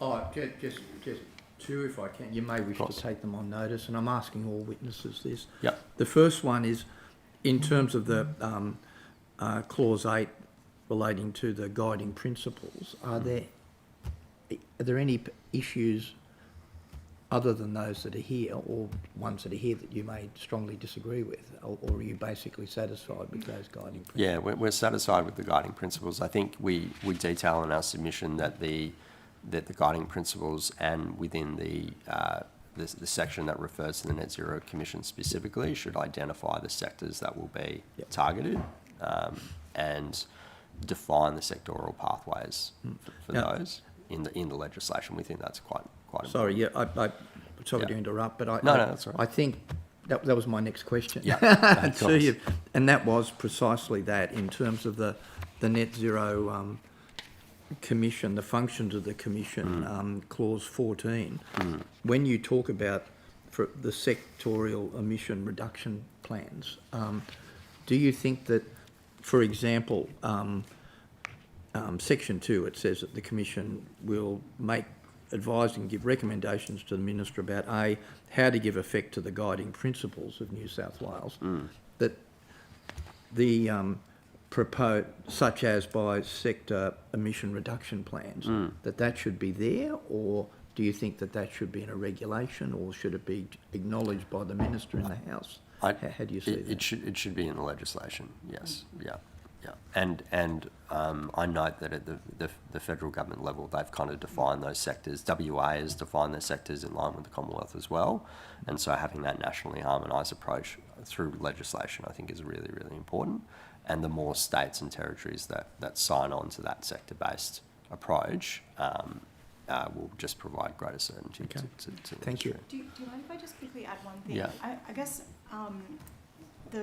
something that I was trying to get to earlier with my questions is that there's quite a big difference between 50 and 70% and in 5 years. Yeah. And I'm wondering if the 50% target by 2030 is actually signalling to your members that they actually don't have to do as much as what they were planning on doing. I think because because it's in regulation anyway, I think it was pretty clear where the signposts were, to be honest. So, I mean, again, this is just a welcome step towards providing clearer signals to the sector. I suppose what I'm concerned about is that if the government were serious about achieving 70% by 2035, then that's the legislation that they would be putting forward. And in fact, by legislating something that is not as strong and within quite a short time frame, that actually the trajectory that people were going on in terms of their development standards and technology that they're employing, and even the suggestions that you're making for policy changes are actually not as urgent or not as necessary. I mean, I think the evidence earlier today made clear that it's very ambitious, and so I think our view would be that the urgency is there. I mean, from our perspective, we need to actually see emissions reduction targets, emission reduction strategies developed for the sector to give us a clear outline of how we need to meet these targets in the first sense. So having those developed with actionable, tangible sort of plans is really, really important. Then we know through the Commission's advice and their reporting how well we're doing against that. I think legislating the 2035 target before we've got a view from the Net Zero Commission as to how we're going along that pathway probably wouldn't be the right step. We're legislating a target anyway. Yes, yeah, we are, but I think legislating a 70% target by 2035 without knowing whether we're going to hit 2030, I think it just requires the advice of an independent body like the Net Zero Commission to show us how well we're doing. It's not to say that we can't do it, but it does require, as the evidence previously was provided, pretty rapid and urgent action across all sectors, and particularly across the build sector, which is why we think that there really needs to be a focus on the development of a net zero building strategy that covers the sort of the policies that we've canvassed in this submission. Thank you. Yeah. Thank you. Yeah, your submission about the sector pathways and providing for those is consistent with some of the legal submissions we've received too about the best way to kind of get there. Yep. Can I just ask one final thing, because we're kind of out of time?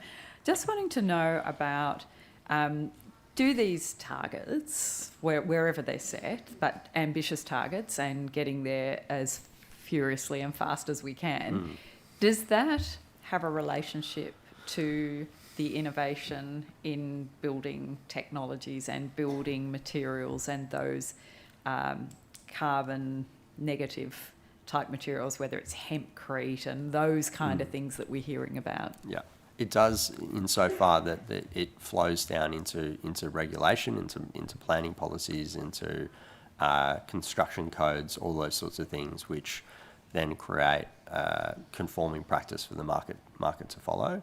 So it gives a clear outline of where innovation needs to head. It is already heading there, but it provides a stronger signal, I think. So that's why we think it's really important that these laws are being enshrined. And that's what the role you see of government is, to set that leadership direction for your sector. Direction, yeah. I mean, it's still critical. You know, the New South Wales government owns a lot of buildings, it owns a lot of public infrastructure. There's a lot that it can do in its own leadership in this space to drive decarbonisation of its assets through its purchasing power. But again, there's the load is really on industry to decarbonise, and having that clear signal at a legislative level is incredibly important. So commend the bill. Wonderful, thank you. Is any final questions? No? Any final things you'd like to say, Mr. Player? No, that's it. Thank you very much for Thank your you. evidence, Thank and you. the Secretariat will be in contact with you. I think you may have taken one thing on notice Yes. there. Yeah, we'll be in touch with you. Thank you very much. Thank you.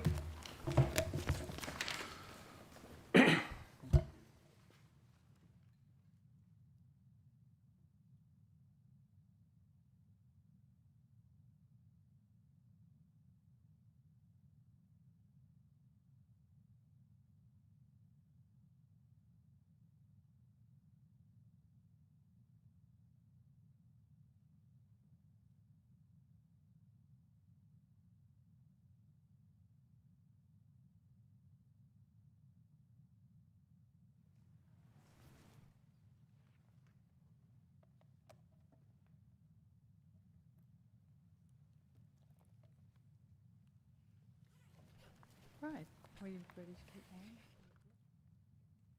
Great. Thank you, welcome. We'll start the next session. We've got Ms Walmsley, who is appearing by WebEx, and Mr Crennan and Ms Huang. Thank you. So if we could please, if each witness could please start by stating their name, position, title, and swear either an oath or affirmation. And perhaps Rachel Walmsley, will start with you on WebEx, if that's okay. Thank you, Chair. My name is Rachel Walmsley. I'm the Head of Policy and Law Reform at the Environmental Defender's Office. I solemnly, sincerely and truly declare and affirm that the evidence now about to be given by me shall be the truth, the whole truth, and nothing but the truth. Thank you. And Mr Crennan. My name is Paul Crennan. I'm the President of the Environment and Planning Law Association of New South Wales. I swear that the evidence now about to be given by me shall be the truth, the whole truth, and nothing but the truth. So help me God. Thank you. My name is Grace Huang, and I am a Director at the National Environmental Law Association, where I convene the memberships, partnerships and personnel portfolio. I solemnly, sincerely and truly declare and affirm that the evidence now about to be given by me shall be the truth, the whole truth, and nothing but the truth. Thank you very much. Now, would you like to start by making an opening statement? Ms Walmsley, did you want to make a short opening statement? Yes, please. Thank you, Chair. So Environmental Defender's Office welcomes the opportunity to make a submission to this inquiry, as we have long called for a New South Wales Climate Change Act and reforms to ensure that key New South Wales laws are climate ready. We've long recommended a whole of government approach to climate change be established by enacting laws that deal with both climate change mitigation and adaptation in a clear and coordinated way. An overarching Climate Change Act is a missing piece in the New South Wales statute book, and if strongly drafted, will provide a clear framework for ensuring decisions across New South Wales government are consistent with meeting emissions reduction targets, carbon budgets and temperature goals. A clear legal framework is also needed for planning, risk assessment and building resilience to help the New South Wales community, economy and environment adapt to the significant impacts of climate change. We support the proposed bill, but recommend that it be strengthened to ensure that timely science-based targets can be achieved, starting now in this critical decade for climate action. At the outset, this involves increasing the ambition of the targets, aligning interim targets and carbon budgets, and strengthening operational provisions to establish a whole-of-government approach to ensure the targets will be met. Legislating 2030 and 2050 targets is an important step, but is insufficient in isolation, The bill needs to set targets by reference to a carbon budget reflecting New South Wales' fair share of the remaining budget for limiting temperature to increase to 1.5 degrees. And we note here that experts have recommended the target needs to be at least 74% reduction in emissions below 2005 levels by 2030 and net zero by 2035. At a minimum, this bill should legislate the previously agreed target of 70% reduction by 2035. A key point of our submission is that to be meaningful and effective, the necessary targets need to be embedded in relevant decision-making processes and be enforceable. In this context, we recommend that the bill be amended to include a schedule of related legislation that needs to be amended to include a reference to the new legislative targets and guiding principles. For example, this includes planning, environment and resource legislation. The absence of provisions linking critical decisions like the approval or expansion of new fossil fuel projects to these targets would render the targets ornamental. We also recommend the bill should impose a duty on ministers and government and statutory decision makers to consider climate change and act consistently with the legislated targets in exercising relevant powers. The government also needs to identify and commit to concrete steps and a timeline for the related reforms to make this work. This includes developing a climate SEP, amending the resources SEP, updating the strategic statements on gas and coal, removing legal barriers to clean energy investment, and amending our planning laws to embed the guiding principles and climate considerations in decision making. Our submission makes 27 recommendations, including for strengthening objects, definitions, guiding principles and targets. We also recommend an expanded role for the Commission in providing advice on proposed projects, as well as assessing the alignment of government policies, processes and programs and decisions with the targets. We commend the government for introducing this legislation as a critical step and urge the committee to recommend strengthening its provisions to ensure effective climate action and targets that can and will be met. Thank you. Thank you, Ms Walmsley. We might, if it's okay, we might do all the opening statements and then we can throw questions and you can share and divvy those up how you see fit. Mr Crennan, did you want to make a statement? Yes, thank you, Chair. Thank you. Chair and committee members, thank you for the opportunity to appear today. I tender the apology of Robert White, who's the Vice President of EPLA. He is a barrister. He had a case that ran a bit longer than expected and his duty is in court, so he apologises. We've provided a written submission, which I understand has been before the committee and will have had a chance to digest. So the brief overview is that broadly, EPLA welcomes the bill. Enshrining targets for reducing greenhouse gas emissions by 2030 and 2050 is a laudable objective. Establishing guiding principles is important.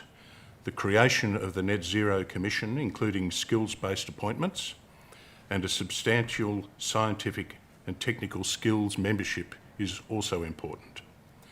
Then tying the guiding principles to the considerations of the Commission with legislation is also commendable. We have some concerns. The absence of a statutory duty to meet targets is one which we have set out in the paper.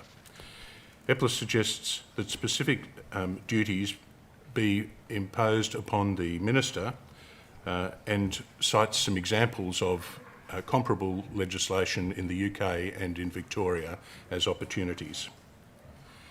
EPLA submits that greater ambition for the targets to be achieved to net zero might have been included. The absence of milestones to maximise the likelihood of achieving targets is something of a concern. No milestones are provided for in the bill, and the bill specifically forbids the regulations from introducing targets which are to be achieved prior to 2050. We consider that to be a defect. In the adaptation objectives, the absence of a process of assessment of risk, of response, re-evaluation and reset is something which might have been included, and the opportunity, we believe, is available for it to be included. Clause 19 identifies the obligation to receive and to respond to a report. Included in the report can be recommendations and advice.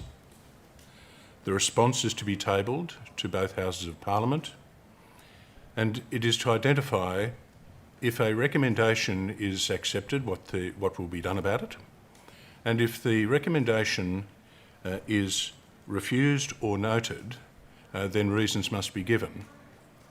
Not so for advice.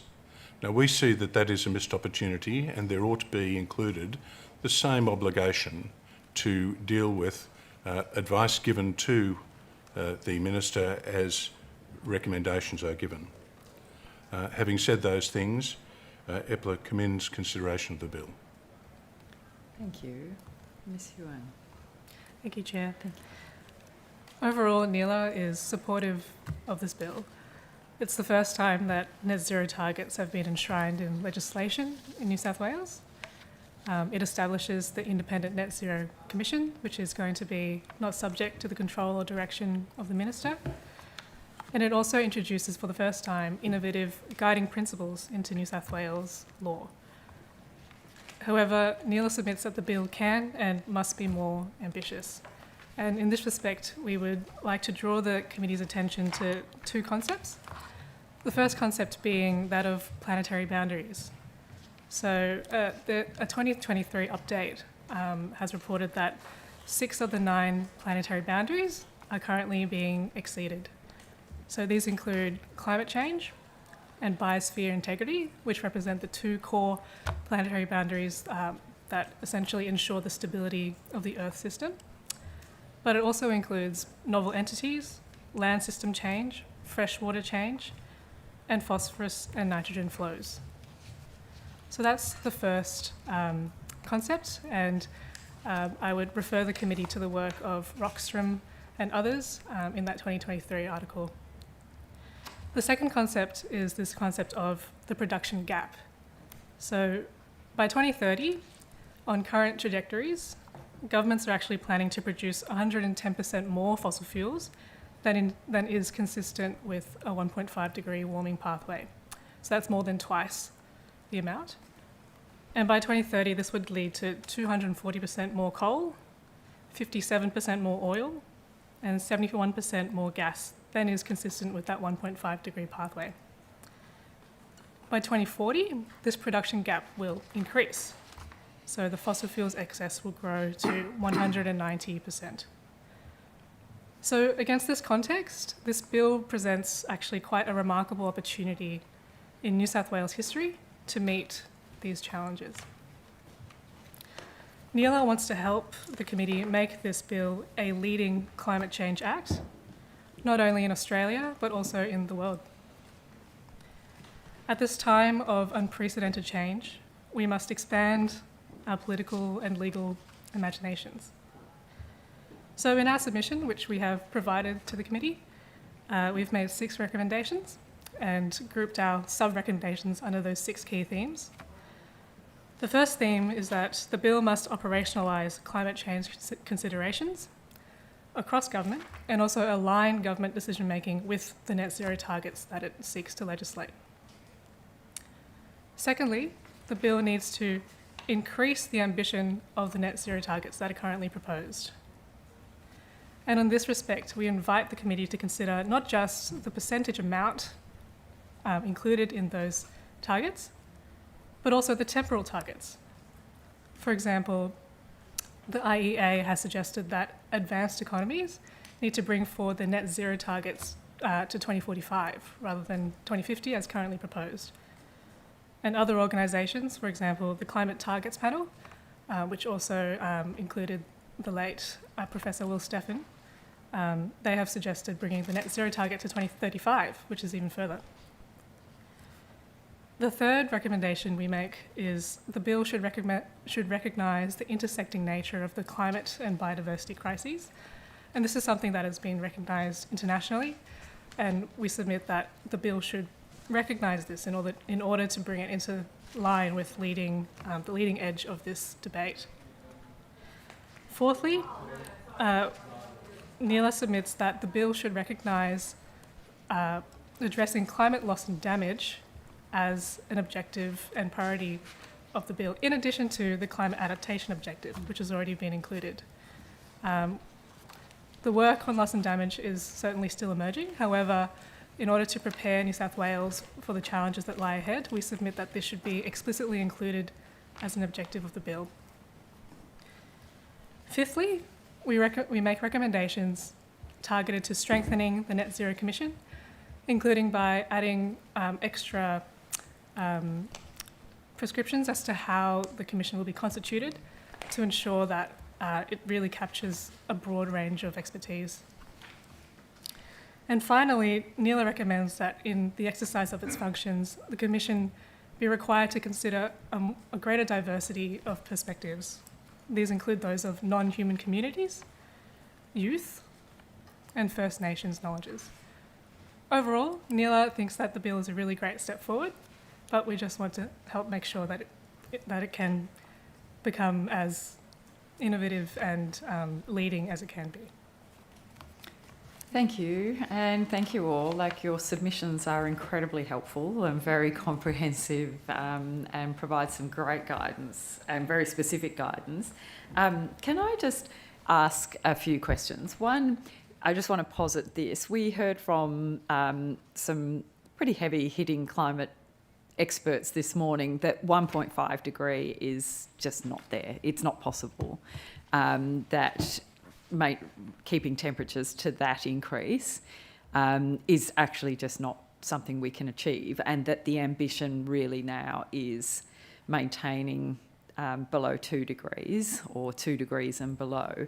And on that basis, would you say that the way the bill is currently presented, with its net zero ultimate target by 2050, that is consistent with the Paris Agreement? Perhaps if I could start with you, Ms. Walmsley. Thank you, Chair. EDO's position is that every effort must be made to keep warming limited to 1.5 degrees, and that is the position of the Paris Agreement. I think it's really critical to realise that 1.5 degrees is existential for some communities. It's literally that the rate of warming so far has got perilously close to that.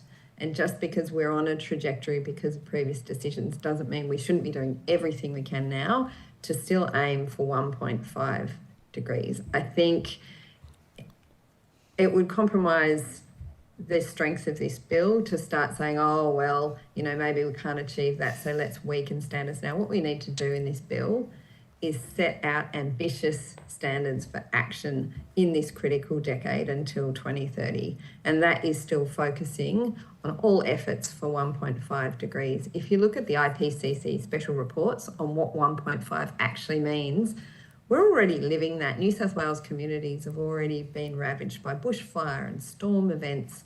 We're already living that. We need to absolutely make every possible effort for 1.5 degrees still, and that means making the tough decisions. And in the context of this legislation, it means setting those ambitious targets and operationalising decisions, because every tonne of carbon pollution contributes to climate change.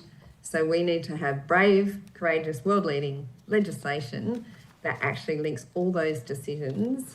And we cannot have a target in isolation in a bill. We need a target linked to a carbon budget that is linked to a temperature goal. That's the architecture that we need to see established in this legislation. Just on that, Ms. Walmsley, your proposition in your submission at this point is that really the targets are actually, I'm going to this point on the architecture, the targets at the moment are actually quite ornamental, because there's nothing actually in this legislation that will cause the emissions reduction. What we're actually seeing in this is the setting of targets, the forming of a commission, but because there's no consequences of not achieving these targets, and there's actually no mechanisms for them to be achieved across government right now, that's what's rendering your proposition that these targets are currently ornamental? Am I kind of on the right track in understanding that point? Yes, I use the word ornamental because we don't want a target to be set in the far distant future that is purely aspirational with no consequences of whether it's actually achieved.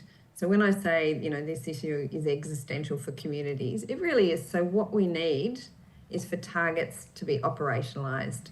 So I think in a range of the submissions, including from EPLA and NELA, we talk about mechanisms to actually give this bill teeth and to give these targets meaning.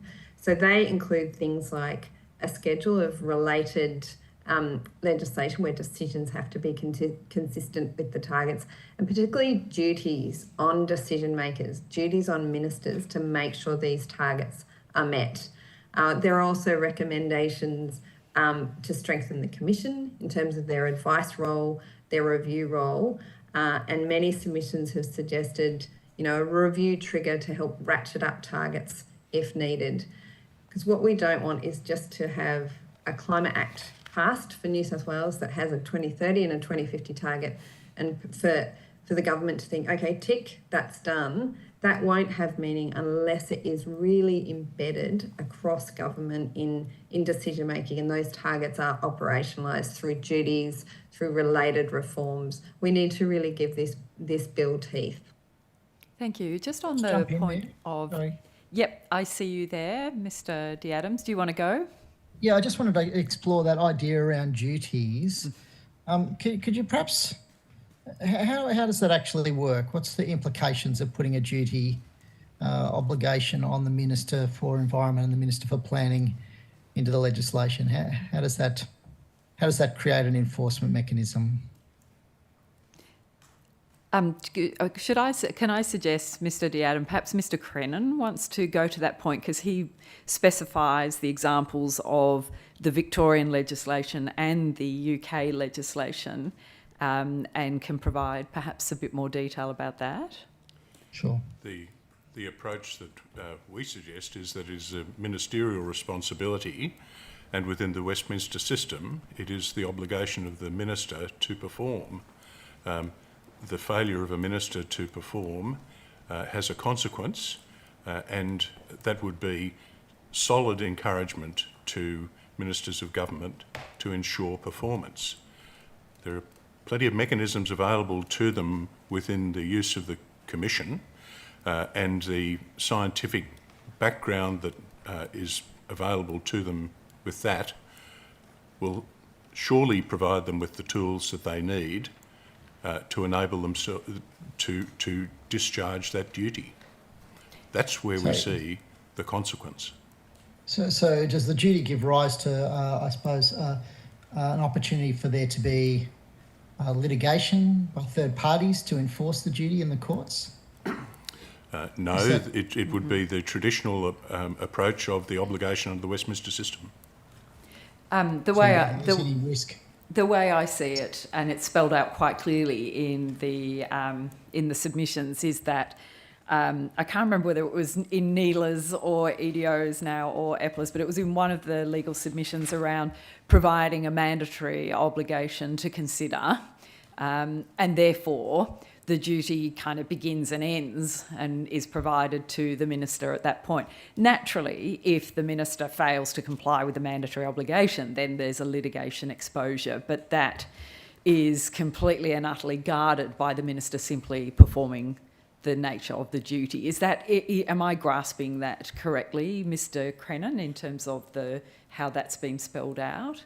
That was in somebody else's submission, not ours. Or I think that may have either been an EDO or NELA perhaps was spelling out the mandatory obligation. Chair, yeah. So in NELA's submission, what we have proposed is a duty that's quite similar to the one contained in the Victorian provision. So that's the new suggested provision 10, which says, Minister responsible for achieving targets, the Minister must ensure that the state achieves the targets contained in section 9. So rather than framing it in the terms that, Chair, you have suggested, which is that the Minister simply must take into consideration these targets, we've actually gone a step further and suggested that the Minister be responsible for ensuring that those targets are actually met. And so essentially that's, so your suggestion is that that is actually, and going back to Ms Walmsley's submission, that is the kind of architecture we would be seeing if we were looking at this bill to genuinely drive down emissions. That's correct, yeah. And in terms of the litigation point, the duty contained in this provision would be a statutory duty, and that would create remedies in administrative law, for example, for people to try and legally enforce that duty. So in effect, it invites the courts to be the enforcement mechanism for the legislation, doesn't it? That's correct. Rather than relying on the usual mechanisms of the Westminster system, ministerial accountability to the Parliament, and the general obligation on government to adhere to the law. Indeed, so that might be a point of difference between Neela's position and EPLA's position. Is it fair to say, though, that even under the Westminster system, there is the prerogative of the courts to be the enforcer of any administrative maladministration anyway? That, Mr Crennan, that is the current Westminster system, is it not? Well, there are overall inherent powers of the Supreme Court of New South Wales. Yes. Thank you. If I might just draw attention to our submission, not to create a duty may be an indication that the New South Wales government is not wholly committed to achieving net zero, or that it is not convinced that the targets can be met. So that's our springboard. It's just an inference, though, surely. I mean, ultimately, the Parliament is the mechanism for ensuring that the New South Wales government adheres to its commitments as contained in the legislation. Or the population of the ballot box, yes. Yeah. Could I just ask a question about the aspect of the bill that you pointed out, which I think is very important to point out, the Clause 9, Subclause 3, which says that the regulations must not set a specific interim target to reduce net greenhouse gas emissions in New South Wales by a particular date occurring before 30th of June 2050. I think it's a really critical piece of the bill that needs to be brought out. Do you, in your view, Mr Crennan, does that negate the existing target of 70% reduction by 2035? Well, I see that this legislation would override the prior regulation. Mm-hmm. And in those circumstances, the answer to that has to be yes. Hmm. I think, and you identify that as a defect in yes. It would appear that it is I don't think it's an intended clause. I can't imagine, surely. Well, we'll find out. That is the clause. That is the clause as it exists. So, to Ms Walmsley, thank you for your submission also. It does make a number of recommendations about how targets should be set, and I was just wondering if you could expand a little bit on that for us, please. I mean, given obviously that should targets be set, then this subclause would have to be omitted. Yeah, thank you for that question. Just on that subclause, we recommend that be deleted because that's a regressive move in our position. So in terms of our specific recommendations about how targets should be set, as I noted in the opening statement, we think there should be enhanced ambition in the targets consistent with the science. We think to overcome the issue you've just raised, that subclause of 9 should be deleted, and instead there should be a 2035 target inserted for 70% reduction to just reinstate that, because it's previously had bipartisan support, so that should be in the legislation. We actually, in our recommendations, we also suggest there needs to be a clear mechanism for targets to be made more ambitious through, as I mentioned, a review mechanism, a ratchet up mechanism, but there also needs to be a provision inserted to prevent regression. So consistent with the non-regression principle, that we can't have backsliding of targets. A mechanism to increase targets as needed, but we can't have backsliding of targets, and we need to remove that prohibition on getting there faster if that's what the science says is needed. We also, in relation to the targets, we would also support specific targets, for example, for methane being able to be made under the bill and regulation. As I said, we support targets, interim targets being provided for specifically by the bill. So, for example, a number of jurisdictions have 5-yearly interim targets being set that are linked to carbon budgets, and we would support that model. So there's certainly a number of amendments that can be made to the target setting mechanism to make sure that it is continually ambitious and improves in line with the science. Ms. Walmsley, you mentioned the principle of non-regression. Can you just tell us what that comes from? So that's an international law principle originally, but what it means is that you can't have, if you have laws that have a level of environmental protection in them, then if you have the non-regression principle applied, it means you can't keep making laws that reduce those environmental protections. It's in recognition that certain laws need to set a baseline and they need to have continuous improvement based on best available science. And certainly climate is one of these areas. We can't set a target, decide that it's too difficult, and then just adjust regulations to reduce the target. We need to have that duty, and we need to have clear, ambitious targets. So I think in the Climate Change Act federally that was passed last year, there's a non-backsliding principle. There's examples from other jurisdictions, and it just means that the targets have to keep on track, and it's not possible it's future-proofing. It's not possible for a future government to just renege on these targets and backslide. This is too important to have those kinds of loopholes in this legislation. Thank you. In Neela's submission and the point, there's two concepts there, but one in particular about the loss and damage. It's a very compelling case in your submission that if we're looking at climate change, loss and damage is something we're already quite advanced on in terms of impact. Is that...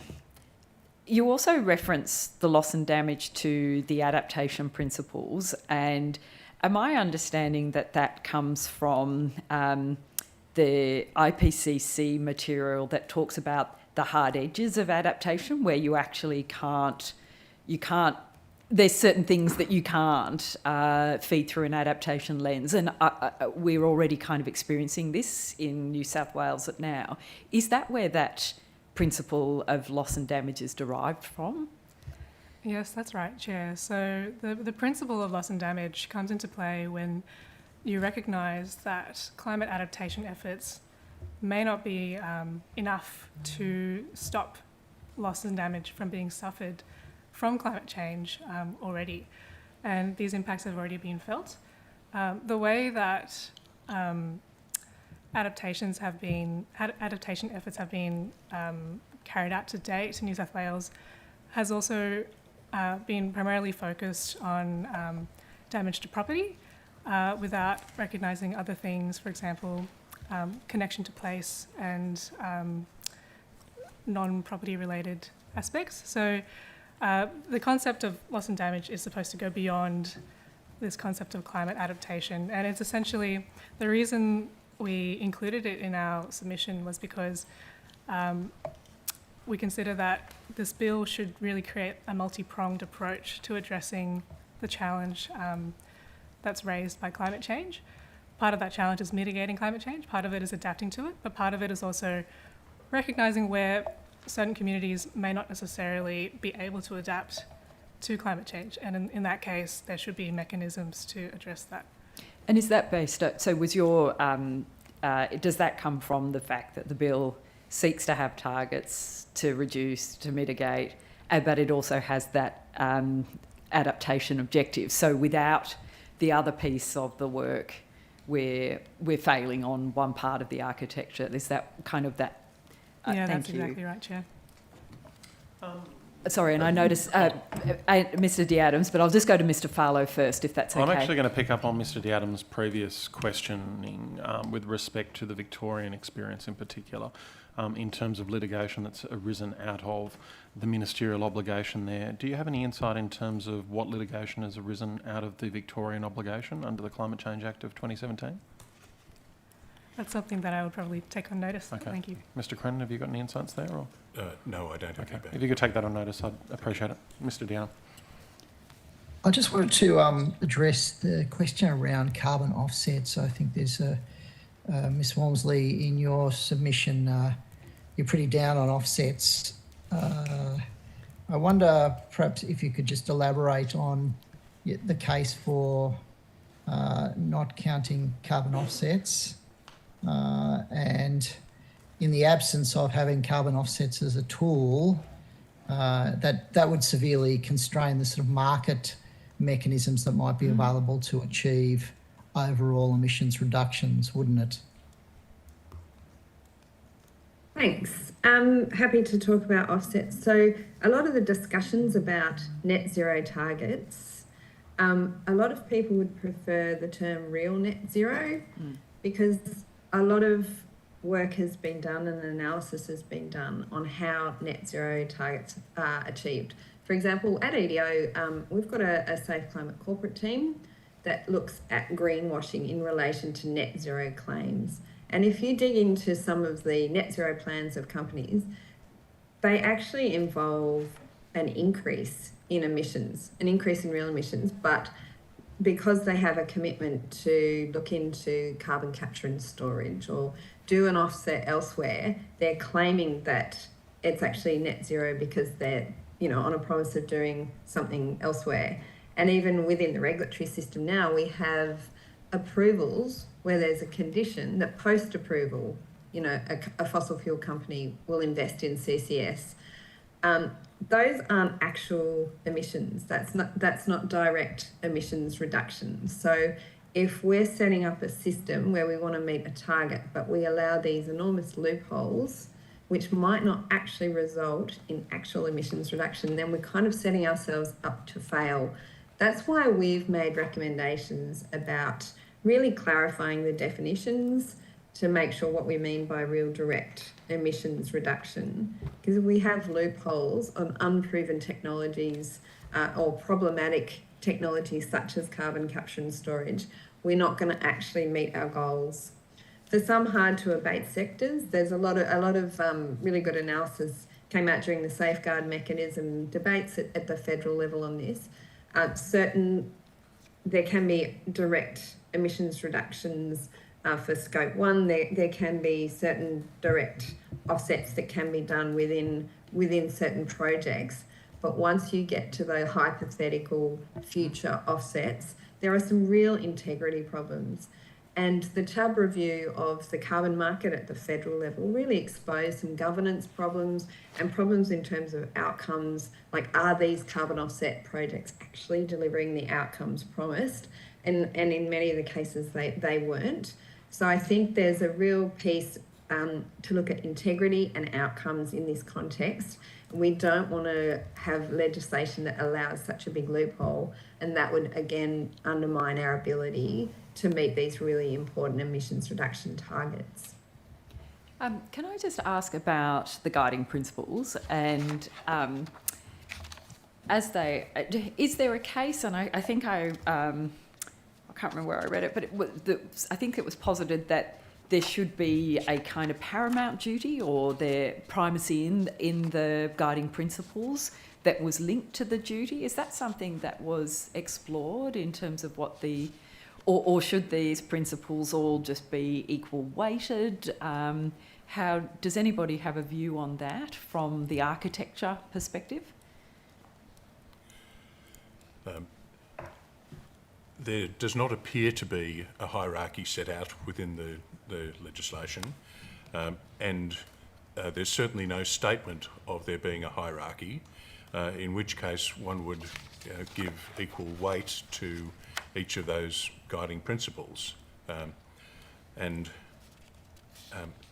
Indeed, it's quite difficult to set one above the other in reading the bill as it topples out. Each of them are very important, and it is really refreshing to see them contained within the legislation. And as I said earlier, that the Commission is required to operate having regard to those guidelines is good to see the principles extended to the arm which is going to deliver the advice and recommendations. Thank you. And then, do any of you see, I think you might have mentioned this, in tightening up or are there any limits to the independence of the Commission as it's described currently?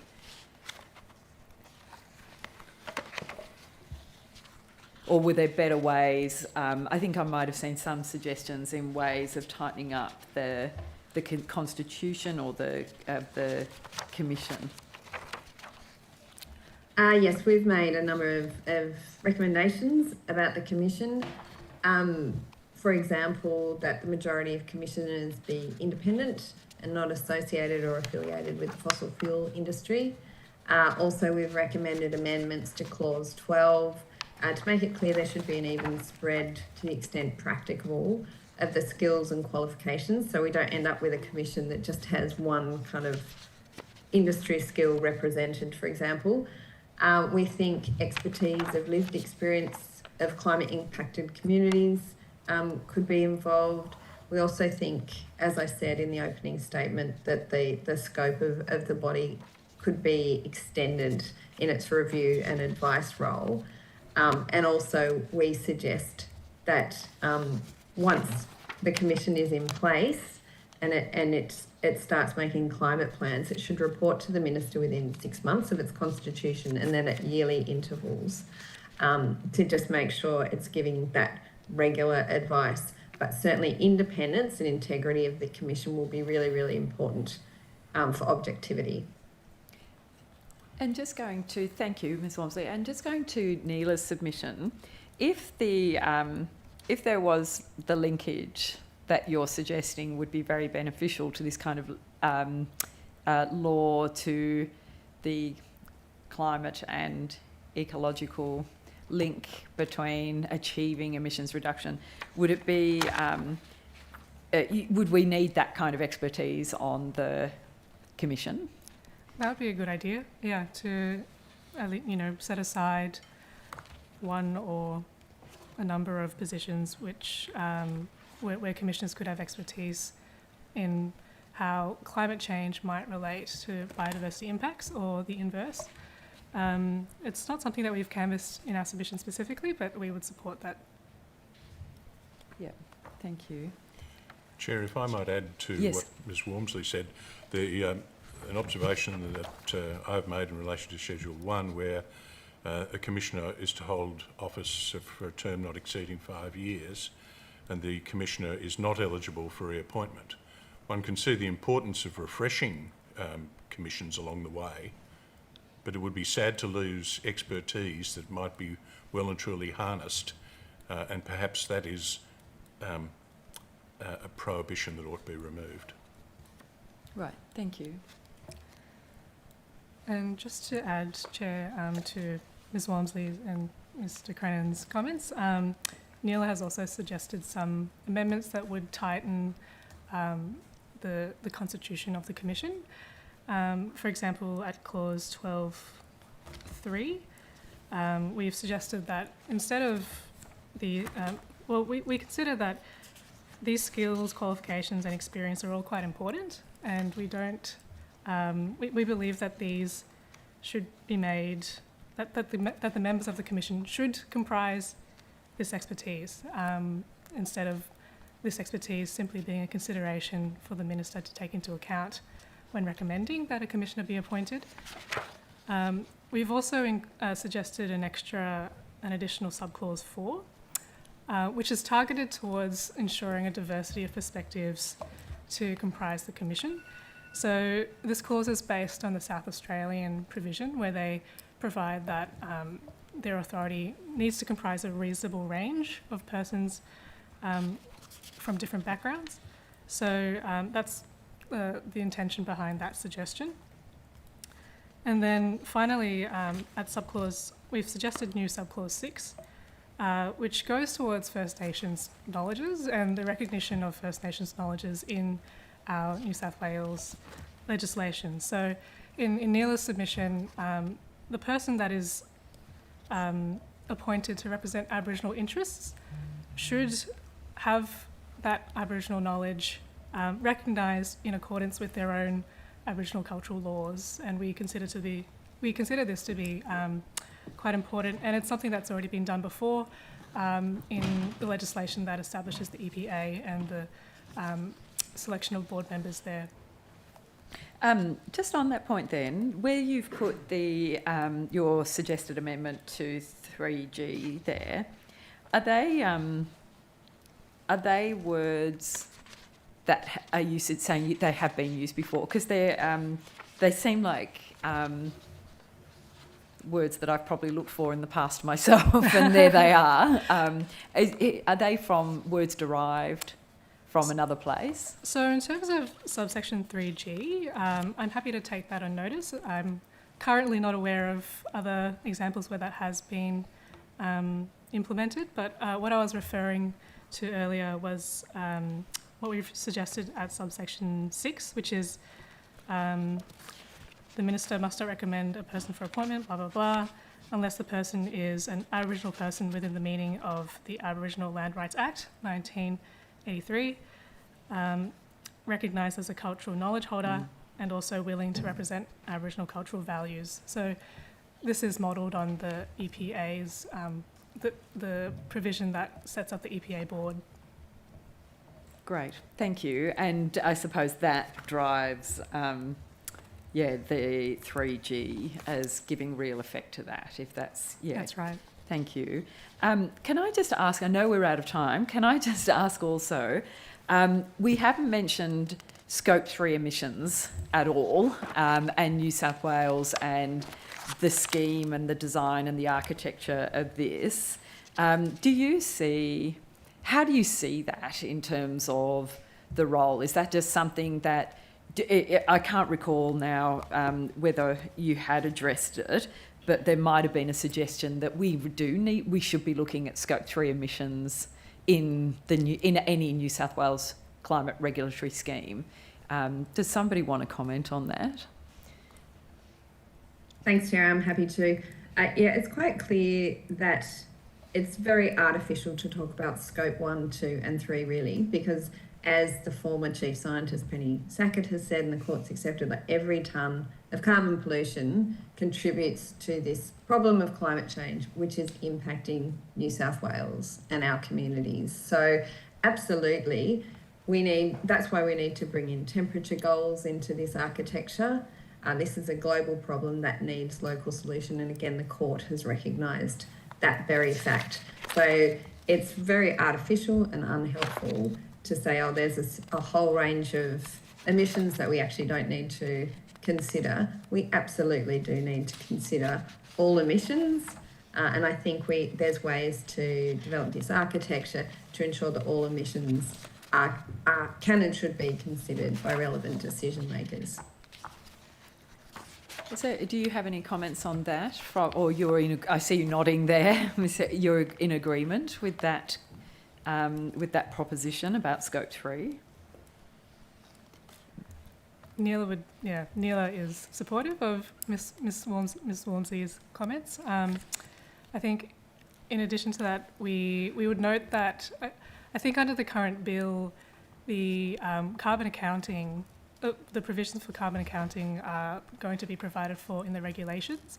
So the committee may wish to consider making explicit reference to Scope 3 in the legislation itself to ensure that Scope 3 is included in any carbon accounting mechanism that's established.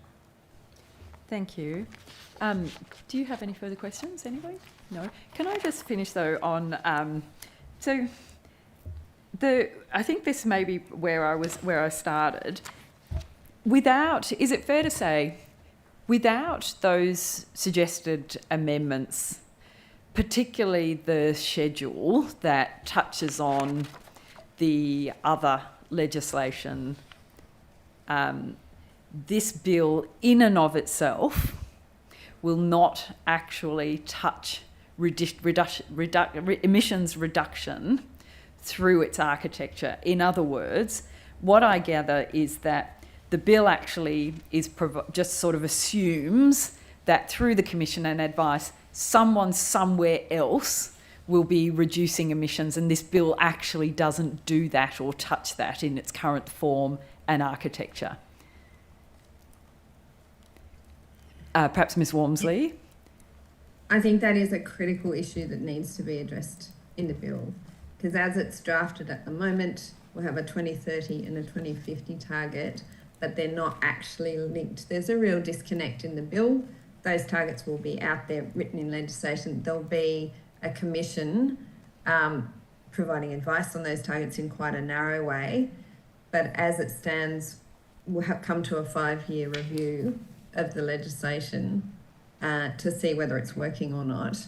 And that takes us perilously close to this, in this critical decade for climate action. We don't want to wait 5 years for a review. What we need is legislation that ties decision-making to these targets. So if there's a decision being made about a modification, expansion of fossil fuels, to pretend that that is somehow not relevant to New South Wales achieving these targets is nonsensical. What we really need for this bill to be meaningful is that schedule that links all relevant decisions back to these targets and guiding principles. And we do need mechanisms like duties in there. Just because you have the existence of a duty does not mean there's going to be a flood of litigation. It's an accountability mechanism that says this is important to the government. We are taking this seriously in operationalising what we've committed to. And there's a community accountability provision there to help us get on the trajectory that we need to get on. I think it's a great step that the government is legislating targets, but to make them truly meaningful, those targets need to be clearly linked to the decisions that this government and statutory decision makers are making today. So that, for example, is about making sure that there is an understanding that keeping Eraring open will have an impact on the achievement of targets like this. Absolutely. That's what we mean when we say we need a whole of government approach to this challenge. We can't have a government policy, a strategic statement on coal and gas that is contradicting and working against these targets. We can't have government. That's why we're suggesting the Commission should have a role in reviewing government policies and programs and processes to ensure consistency with this target. This is not, achieving a climate target isn't something that can just be held by one portfolio or one minister. It really has to have the architecture that links it right across governments, and we see a really strong role for this Commission to do that kind of audit and just make sure that government policy across portfolios is working together to ensure that these targets are achieved. Thank you. Thank you. I know we're over time, and there's one last thing I didn't ask, and I think it was the NELA submission, and you made reference to the principle around the healthy environment, and I just for the purpose of this hearing, what were you actually referring to? You were referring to an objective reference about what that would look like, and I think you actually suggested an amendment. Yeah, that's right, Chair. So in our submission, the language around the right to a healthy environment, which is included at under section 8, should be tightened to tie it to the international instruments from which this principle has emerged. So those are the 2 resolutions of the Human Rights Council and also the UN General Assembly. And we think that this is an important way to ensure that the implementation of any right to a healthy environment doesn't drift away from what its original intention was supposed to be, and that's why we've inserted those amendments. And just from a legal perspective, does providing those definitional aids in the legislation, does that actually minimise potential litigation opportunities? Where there is more definition, there's less likelihood of litigation? That's an interesting question, Chair, and I'm happy to take that on notice. Yeah, I think that's all I will say about that. All right, thank you. It's just the old litigator in me, I think. All right, I think our time has gone over. I am so incredibly grateful, and I know the committee is, and I know the government will be, because they've literally sent this bill here to be analysed. So I'm so grateful for your time and your evidence, and I know it was a short period of time to respond. That's not my fault. That's just what happened. So thank you for your evidence. The Secretariat will contact you in relation to any questions on notice. And again, I note that the time frame to respond is quite tight. So thank you very much, all three of you. Thank you. Thank you for the Thank opportunity. you, Chair and Committee. Thank you.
Thank you. Okay. Thank you and welcome back. And welcome, Ms Miller. And would you please state your name, position, title and swear either an oath or affirmation? Sure. Ilona Miller, partner, law firm Gilbert and Tobin, and here representing the Law Society of New South Wales. And I will be affirming, so I solemnly, sincerely and truly declare and affirm that the evidence now about to be given by me shall be the truth, the whole truth and nothing but the truth. Thank you very much. And would you like to commence by making a short statement? Yes, thank you, Chair. So, as I mentioned before, I'm here representing the Law Society of New South Wales and in particular the Climate Change Working Group. The Climate Change Working Group is comprised of lawyers working across the climate change space in terms of corporate advisory, litigation, rural and Indigenous affairs, and is a mix of lawyers working in private practice, government practice, academics and NGOs. The Law Society and the working group very much appreciate the opportunity to respond to this inquiry on the Net Zero Futures Bill, and we really do and sincerely welcome the introduction of the bill and the approach that's been taken in the bill to both set targets in respect of 2030 and 2050, but also, in addition to setting mitigation targets, the inclusion of an adaptation objective to recognise the need for New South Wales to be more resilient to the changing climate. We were very pleased to see the inclusion of the guiding principles in the bill, and we see these as a sound basis for informing decision making. We do see a couple of areas where the guiding principles could potentially be enhanced and strengthened, and I can talk a bit more to those areas in due course. In terms of the targets proposed in the bill, in addition to setting targets for 2030 and 2050, the position of the working group is that it is desirable to have rolling interim targets included to enable a more responsive approach to the changing circumstances, technology and state of the climate emergency. And so whilst we agree that it may not be appropriate to deal with that through regulations, there may be other vehicles by which the government can be continuing to revise and update its targets on a rolling basis, having regard both to federal commitments through our nationally determined contribution under the Paris Agreement, but also state-specific factors and developments in our economy and also the risk profile to the state.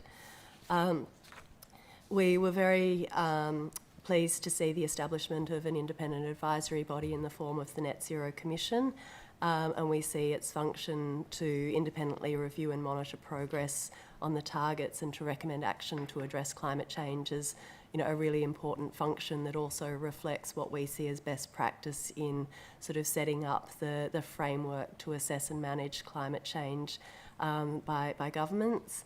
One of the things that we did see and as an area for further development improvement is whilst the Commission is able to request information from government agencies, we would like to see a strengthened approach to the provision of information from government agencies to the Commission and reporting to government as a whole, in particular on areas related to climate change risk. We look to the approaches that have been taken, particularly in the corporate disclosure space, but also that the federal government is looking at in terms of applying a framework that looks at climate change risk and opportunity, and in particular financial risks, and quantifying and looking at how that will be managed, having regard to scenario analysis, and see a real benefit to apply that same sort of framework and approach to transparency and accountability to government agencies in the same way that it's, and in particular sort of state-owned corporations as well, in the same way that that is being rolled out and is applying at a corporate level. There were a couple of areas where we saw the bill providing a really good framework in terms of the principles, but we were looking for further detail and guidance around implementation, in particular, the process around implementing strategies, policies and programs to address climate change, and also, what it means by pursuing best practice.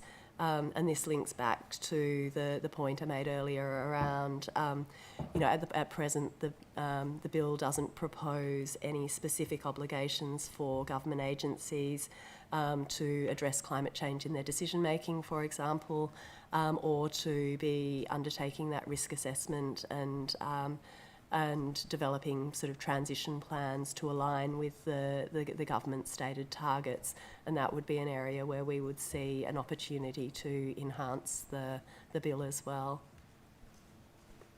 Great, thank you very much. Thank you. We've got a few questions and we'll just ask, we're going a bit free flow. Can I just ask you, on that kind of final point around the fact that the architecture doesn't really provide for how we do the thing. We heard evidence in the previous session, and we've received some submissions that really set out a case that we should be doing that, and that this is an appropriate place to be doing that. And one of the, or a couple of the suggestions was the imposition of a duty, and the comparative analysis was given for the UK and what's happened in Victoria. And then the other mechanism within the architecture was that there could be a schedule to the Act about where other pieces of legislation where emissions reduction decisions or emission increase decisions are made. This would be, the architecture that would present the legal case or the legal avenue to actually reduce emissions. Do you see that from your perspective or the Law Society perspective, is that something that you think is sound or could be a sound architecture? Look, the Law Society working group hasn't sort of landed on a specific position about the imposition of a duty. However, in looking at the architecture of best practice climate legislation, where we see the role of a climate change bill or act for a state government in a framework where there's a federal government which also sets a certain approach to regulating emissions as well. The state-based frameworks play a very important role in providing guidance for the state as a whole, but also for state government agencies. And so that's where I think it is important to be providing clarity around what the expectations are for those agencies that are particularly, have particular sort of intersections with climate change. And to be honest, that's really every single government agency. But there are, of course, certain agencies that will be acting with particular responsibilities and making decisions that will be directly influenced by consideration of the guiding principles. And also, I think the area that hasn't been sort of explored in a lot of detail yet is that next step around the disclosure expectations, in particular around climate risk and opportunity and resilience for state-owned infrastructure and assets as well. So personally, I really like the framework that the Victorian government has taken with their Climate Change Act that creates that clear expectation on particular government agencies to act in accordance with the guiding principles and to, have regard to them when making sort of decisions under the acts listed in the schedule to the Victorian Act. So I suppose then the question in the converse of that is the bill as is currently drafted, therefore, in New South Wales compared to Victoria, therefore actually there's no actual mechanism or within the architecture that will affect the reduction of emissions. It does different work. It just sets something else up. Look, I mean, if the government has got the ability to request particular information from the Net Zero Commission, the Net Zero Commission, as I understand it, is also able to develop reports of its own initiative to address particular issues, and that can feed in and make recommendations in respect of the further policy and planning regime. However, that doesn't then is sort of more a matter of government policy, how it then interacts with government agencies per se. So what is different if you look at, for example, in the Victorian legislation, a person making a decision or taking action, must have regard to potential impacts of climate change relevant to the decision or action, or the potential contributions to the state's emissions as a result of that. And so there is that clear and express link in the Victorian legislation that requires decision makers to have regard to those guiding principles. And also at the moment this bill is proposing a 2050 and a 2030 target. Currently the law in New South Wales has a 2035 70% reduction in emissions target that's enshrined in a regulation. An interesting concept came up in the last session for me, and that was the international principle of the non-regression of environmental laws. If by chance or by consequence the introduction of this bill meant that we lost that regulatory current target, do you see that as a possible regression in where we are in New South Wales law? Look, I wouldn't necessarily see that as a regression in the sense that there's still a net zero by 2050 target and there's a 2030 target.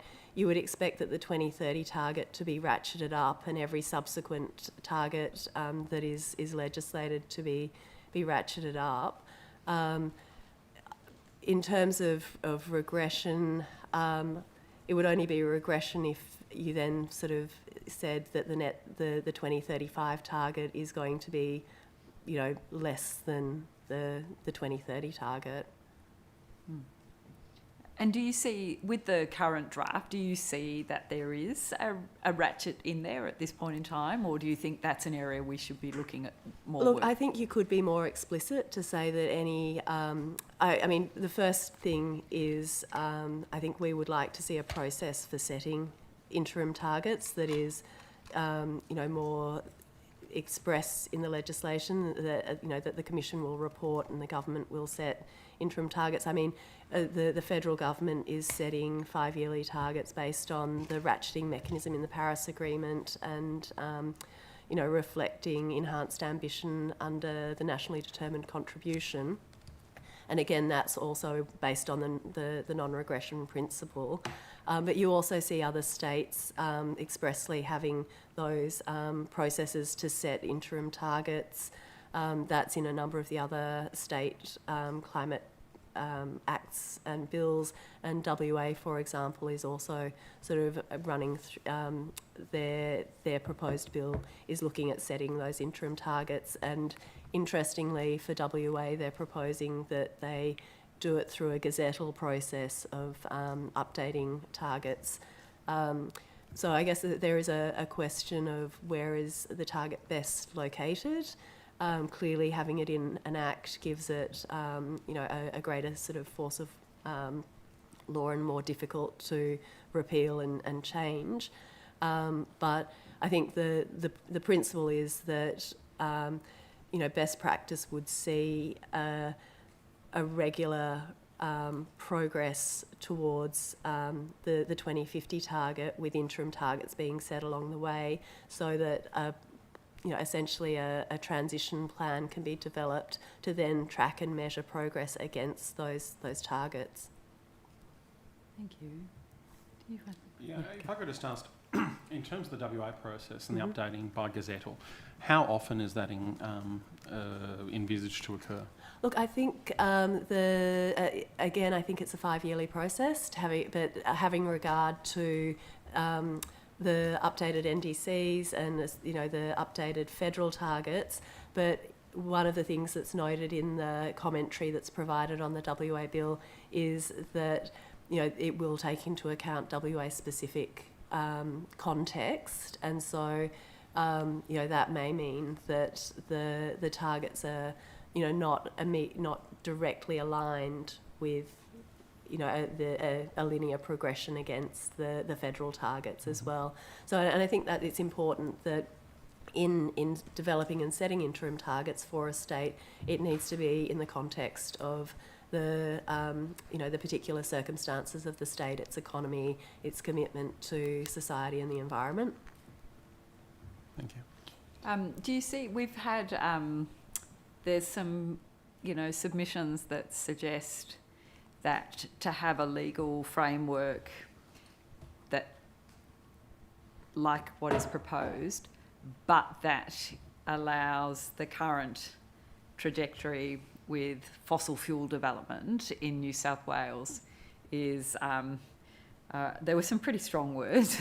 I can't quite remember what they were, but that's not really an acceptable thing, and from a legal perspective it leads to kind of gross inconsistencies.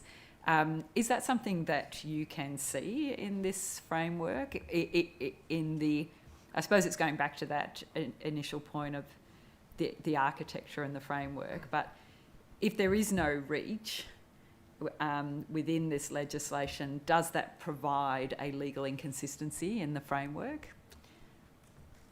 I'm not sure I completely understand the question and how, because on behalf of the Law Society, I can't really sort of give a view in respect of representation around fossil fuel development and so forth. We don't have a common position on that. I suppose what it is if we're looking at the architecture in an emissions reduction law framework, is it reasonable to not have within the kind of parent body or the framework any reach over into what the state is doing in terms of actual projects that increase emissions reduction in the state? Yeah. No, look, I think, again, coming back to that principle around what is the role of a state-based piece of legislation, I see the role of a state-based piece of legislation as providing that framework to set targets, to provide for government accountability and to set principles around how climate change will be managed, to put in place the framework for developing policies and plans and setting up the framework for independent advice to government to inform government decision making, and then also that piece around regulating the state government's emissions as a whole. There are other avenues and pieces of legislation that specifically address development and the emissions from development. So at a federal level, we have the framework for high emitting industries that is dealt with through the National Greenhouse and Energy Reporting Scheme and its safeguard mechanism. Here in New South Wales, the EPA has got explicit powers and functions, particularly following the bushfire survivors case, to address greenhouse gas emissions in the framework of the Protection of the Environment Operations Act. And then there's also, I think, separately, the discussion around regulating development through the EPA Act here in New South Wales and the EPBC Act framework more broadly. So I think there are other areas where you can provide for that legal regulation of development that has high emissions, and a climate change bill per se, if it were to regulate those issues, the scope and scale of the Act would be quite completely different. Go take it. I was curious about the comment. Thank you so much for coming, I should say, and also thanks for the submission. I was curious about the part where the the submission says, we agree it's not appropriate for specific interim targets to be set by regulation. I was just wondering why that is the case. Look, I think the reason for that is, we agreed that if you want to give targets that, priority in terms of, or more, that make it more difficult for them to be backtracked on, you include the targets in an act, because then it's got to have that additional layer of scrutiny before they can be changed. Right. But I think so we would like to see targets and interim targets as they're made and set included in the Act, rather than in regulation, where it's much easier to to repeal or change them. Okay, and so obviously the Victorian Climate Change Act does that by way of, it doesn't specify the targets, but it specifies that the government must provide a target in a rolling manner as time continues. Do you think that that is an adequate approach? Yeah, I quite like the Victorian approach. I think that's a sound approach which sort of really reflects what we would say is kind of best practice for climate legislation. Mm-hmm.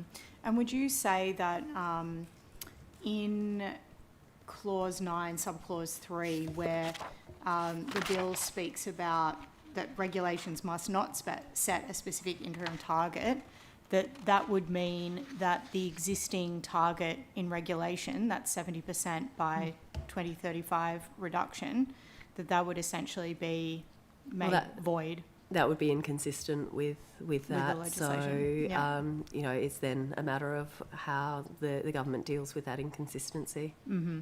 So, I suppose the question is then about the willingness of the government to amend this bill to reflect that desire for a rolling target. Thank you. Yeah, thank you. In terms of how do you feel about the commission and the proposed commission? Do you see that we had also some suggestions earlier that to really bolster up the independence of that commission, then there would be, certain qualifications and also the exclusion of some interests on the commission, and including those that, people in the industry who have high emission industry affiliations. Is that something does the Law Society have a view on what kind of, how you avoid conflicts early on? Yeah. Is there... the Law Society doesn't have a specific position on the qualifications of members of the Commission. What I would say is that when you look to the broad objectives and principles under which the Act is developed, it's looking to address the environmental issues and managing the climate emergency, and principles that speak to that. It's looking at managing that the response to climate change in a way that also mitigates potential economic consequences to the state as a whole, and thirdly looking at aspects around managing the social transition.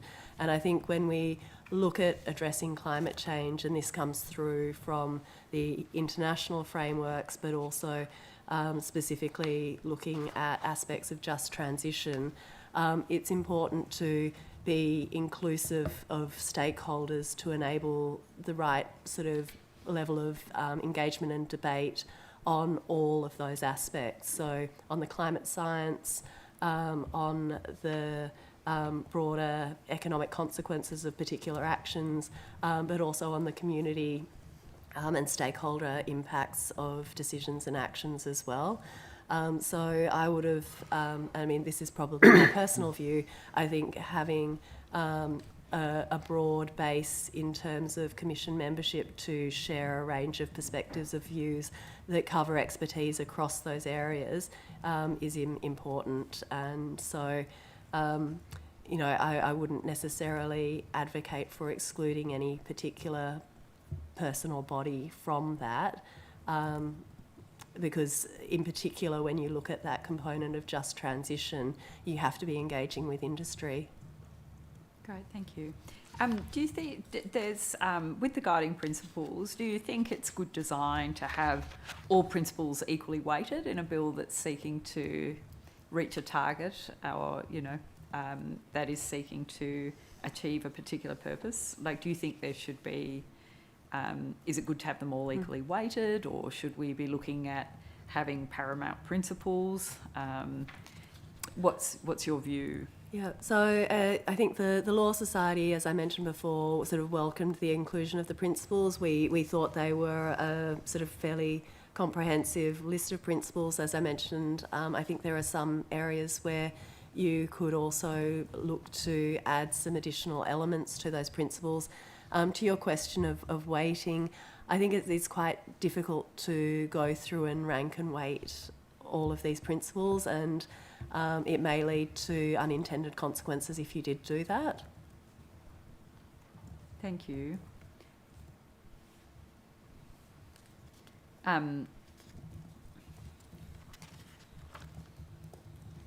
you have any other questions for Ilona? Any further questions?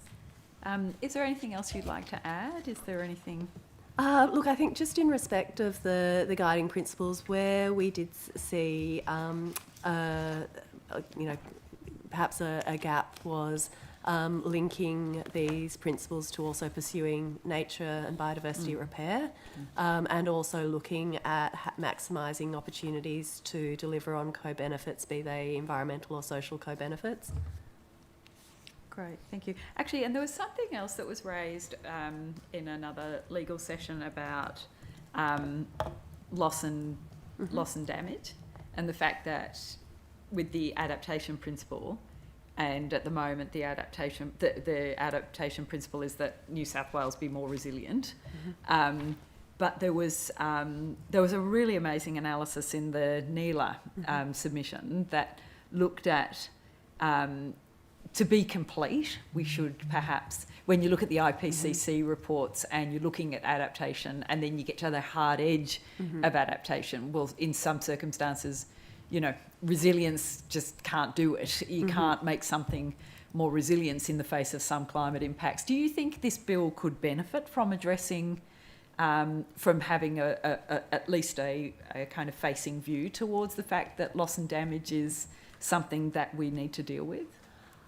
Look, I think there is scope for that, but at the way in which the bill is drafted at the moment, in sort of quite a high level framework capacity, it may well be that in developing a state-based adaptation plan, it also looks at where are the opportunities for resilience, and also as part of that analysis and planning process identifies where there will inevitably be damage and loss, and what the mechanism is then to deal with that. For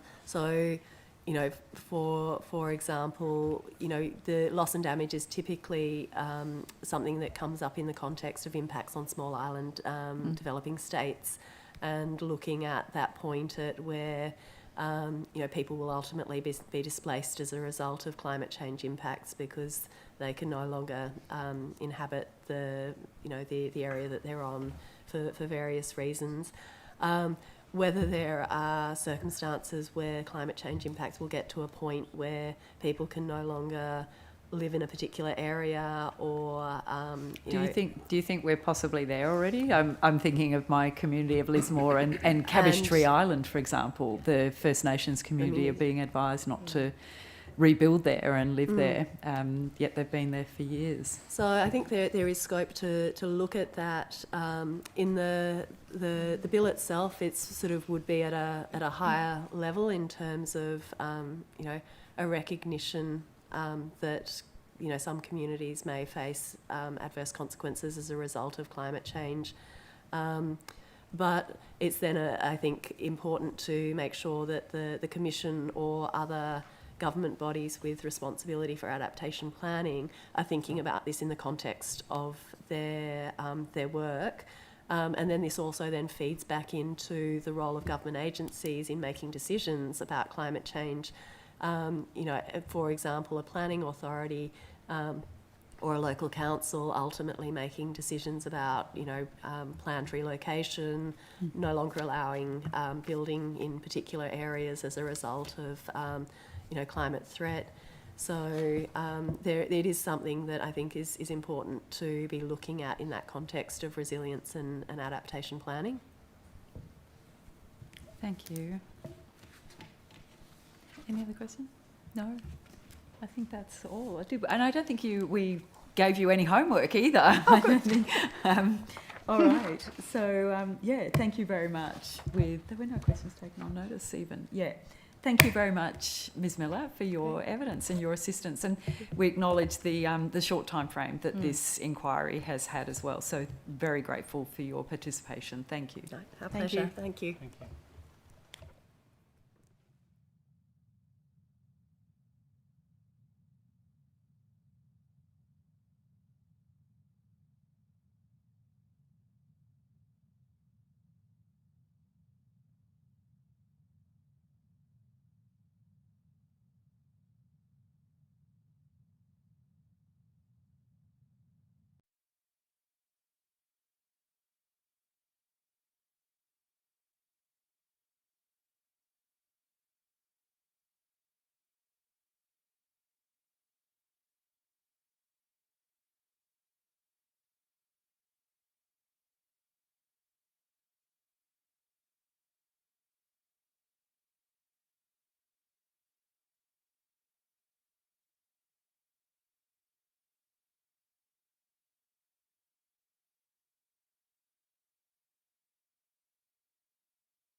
Is Anne on there? Is Anne on there? Thank you. Thank you. Welcome back. Now, I think we've got Ms. Dennis, who is joining us via WebEx. And Ms. Dennis, if you would like to start by stating your name and your position title and swearing an oath or affirmation. My name's Anne Dennis. I'm the councillor, one of 9 councillors with the New South Wales Aboriginal Land Council. So I'm the councillor for the Northwest, and I swear to tell the whole truth and nothing but the truth. I'll help you. Thank you. Ms. Dennis, would you like to start by making a short opening statement? Yeah, first and foremost, I'd like to acknowledge country. I understand that you are meeting on Eora, the land of the Eora people, or the Gadigal people of the Eora Nation, and I'm a Kamilaroi woman, so I'm coming to you from Walgett, northwest New South Wales. And the New South Wales Aboriginal Land Council, we are a legislative body, so the legislation is now over 40 years, and we, through the New South Wales Aboriginal Land Council and the 121 local Aboriginal land councils, we consistently advocate for Aboriginal people and communities, really full participation in the design, delivery and implementation of policy, services and projects, particularly relating to land, water rights, environmental conservation and culture and heritage. So, you know, like, and again, you know, like ministers and parliamentarians really come and go, you know, through their election process. And I suppose what we find is government agencies really working with us is a concern, particularly when you know, like place-based arrangements and the number of Aboriginal nations that are not only across New South Wales but right across Australia. And, you know, these place-based arrangements, particularly in the political climate that we have today, in being able to address those many social and emotional issues and economic issues within our communities, how do we actively engage Aboriginal people?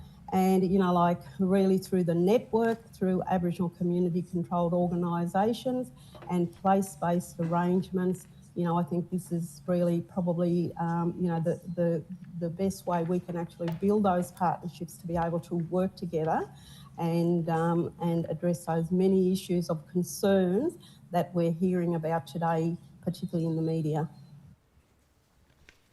Thank you. Thanks very much, Ms. Dennis. And so we've just got a few questions and we'll just ask them if that's okay, and just answer. No, that's fine. Wonderful. Thank you. And thank you very much for being here. And again, as I've said to all the witnesses, I know it's been a short turnaround in terms of the notice of this inquiry. And so thank you. So the climate change bill sets these targets and has a bit of a framework around setting up how we will get there.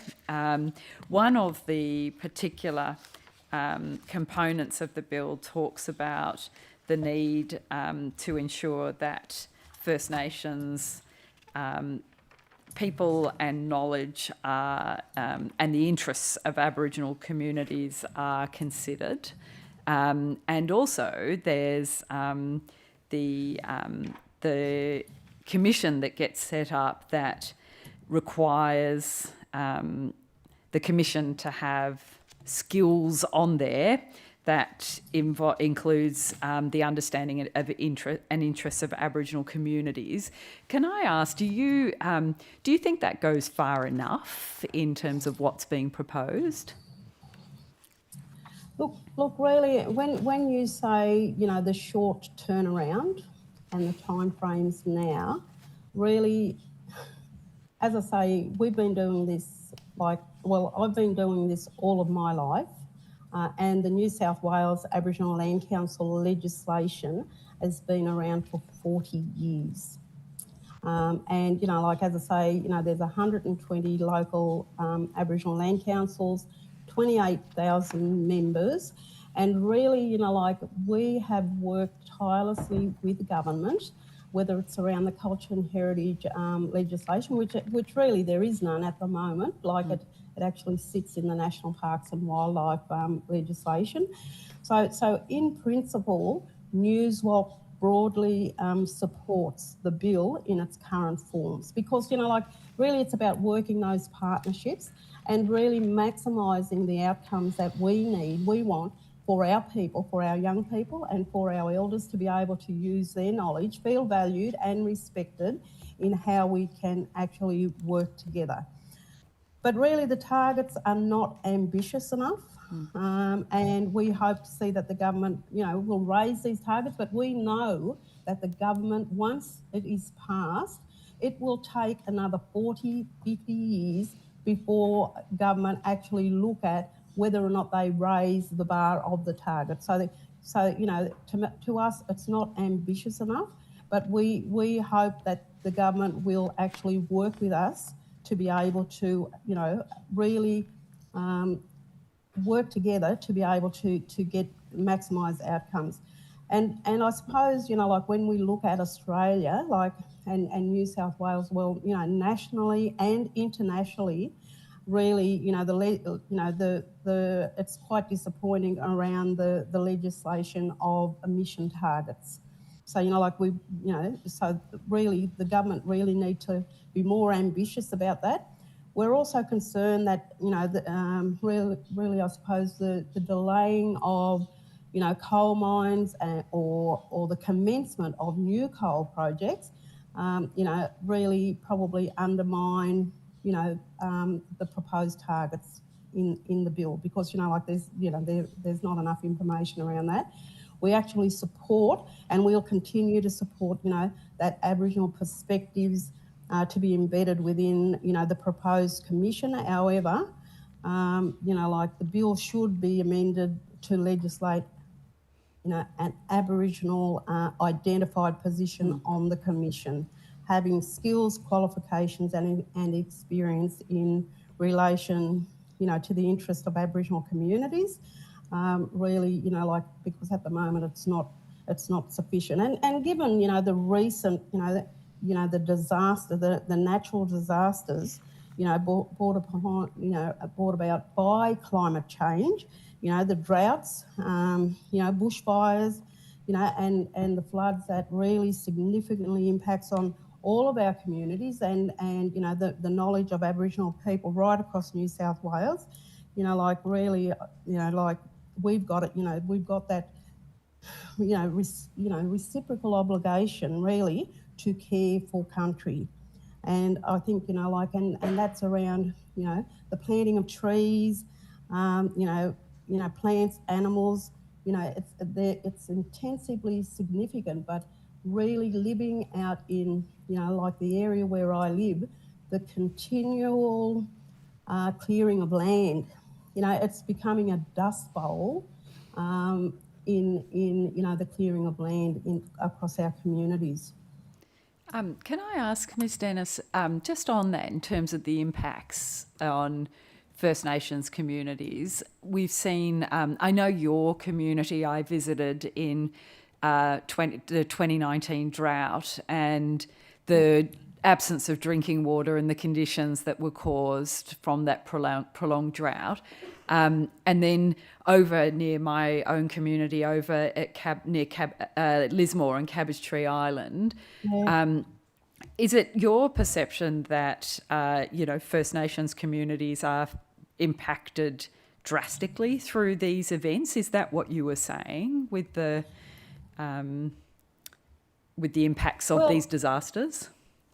Really, I suppose, you know, like, you know, we're impacted to the point that, you know, like, how do we as Aboriginal people contribute in our communities and how we start to address the many social and emotional, physical, you know, issues that's becoming more relevant with us as Aboriginal people. So you know, like if you know, if our knowledge and values, and it's not respected, and that's not, you know, and we're not at the forefront of sitting down within community to be able to address those issues. And look, the Land Council really being able to sit there, that impact will be more devastating in the sense that how are we going to address through our organisations to be able to maximise, you know, better outcomes in our community. And, you know, like the examples that I probably see, you know, particularly, and it varies because, again, it's how those partnerships are built, and like how we are, like how government is inclusive of working together. And you know, we've seen it in the flooding, and you know, that happened recently, particularly with you know, Cabbage Tree Island, and you know, like right across the whole country really, but in Walgett, when Aboriginal people are at the forefront and are part of, you know, the programs and valued for that, we maximise and we get better outcomes. We saw it with COVID, how, you know, the Aboriginal medical services, the Aboriginal land councils really were at the forefront of being able to provide those services to, whether it's remote communities, Aboriginal people on missions and reserves, and how people work together. But then, you know, like after the, you know, and people do come together. It's the spirit of people in Australia that we actually work together in natural disasters, you know, whether it's bushfires, whatever. But then we seem to fall away from that then when we start to look at the policies and how we start to build a sustainable future. Because as I say, the New South Wales Aboriginal Land Council, we've been around for 40 years. Now, again, you know, like we are not valued. The legislation, this is an act of parliament, and we are not valued. And then, you know, like, and what people say in parliament, and then what government agencies do in the delivery, whether it's local land services, whether it's you know, National Parks and Wildlife, whether it's Aboriginal Affairs, whether it's NIAP, the National Indigenous Australian Agency, like, you know, there seems to be that miscommunication of how we actually do this together. Thank you. So, Ms. Dennis, I think I'm hearing, so at the moment, the bill is drafted where the members of the Commission, it's considered that there must be interests of Aboriginal communities. But I think what I'm hearing strongly from you, and there was evidence presented from previous participants who also suggested that there really must be, to have those that knowledge represented, it must be an Aboriginal person, an identified Aboriginal person recognised as a cultural knowledge holder who can then represent those views properly on the Commission. And that's the thing, you know, Aboriginal land rights, you know, it must, you know, must be seen as a public outcome in itself, in ways of, you know, to deliver the broader public benefits around, you know, including the you know, the climate change resilience, you know. So it's, you know, really, I suppose, you know, the returning of lands to Aboriginal people, but you know, it provides that environmental protection and climate change resilience. You know, it will contribute to the sustainable land management and the management of sea and country, and really it will improve the quality of life.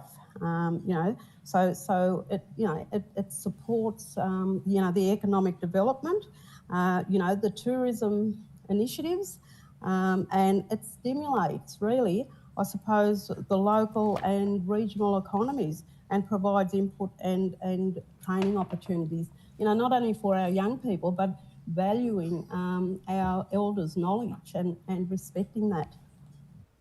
Thank you. Can I just also finally ask, Ms Dennis, did the Newswalk or any of your members have any input into drafting the bill? Were you consulted in the first instance about this?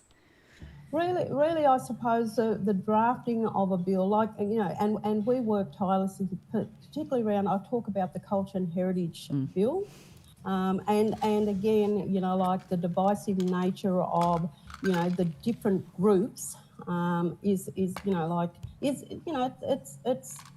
really, limits and restricts how we actually work together.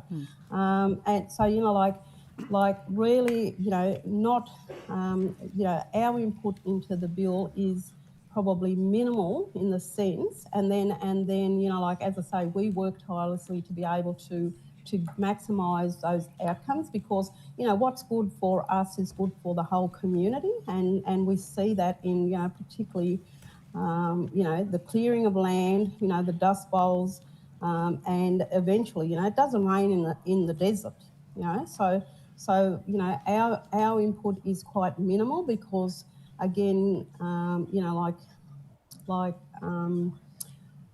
it's governments driven to, government agencies are driven to tick the box and get something completed. So to be genuine, but as I say, we've been doing this for 40 years. So valuing us, it shouldn't be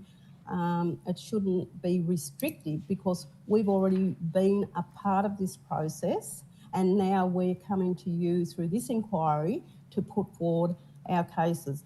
And, and it's evident again, like even under Close the Gap, that genuine consultation, the inadequate, time frames, and really probably, total disregard around the principles of free, prior and informed consent, continues to perpetuate, through history, and it marginalise us as, Aboriginal people.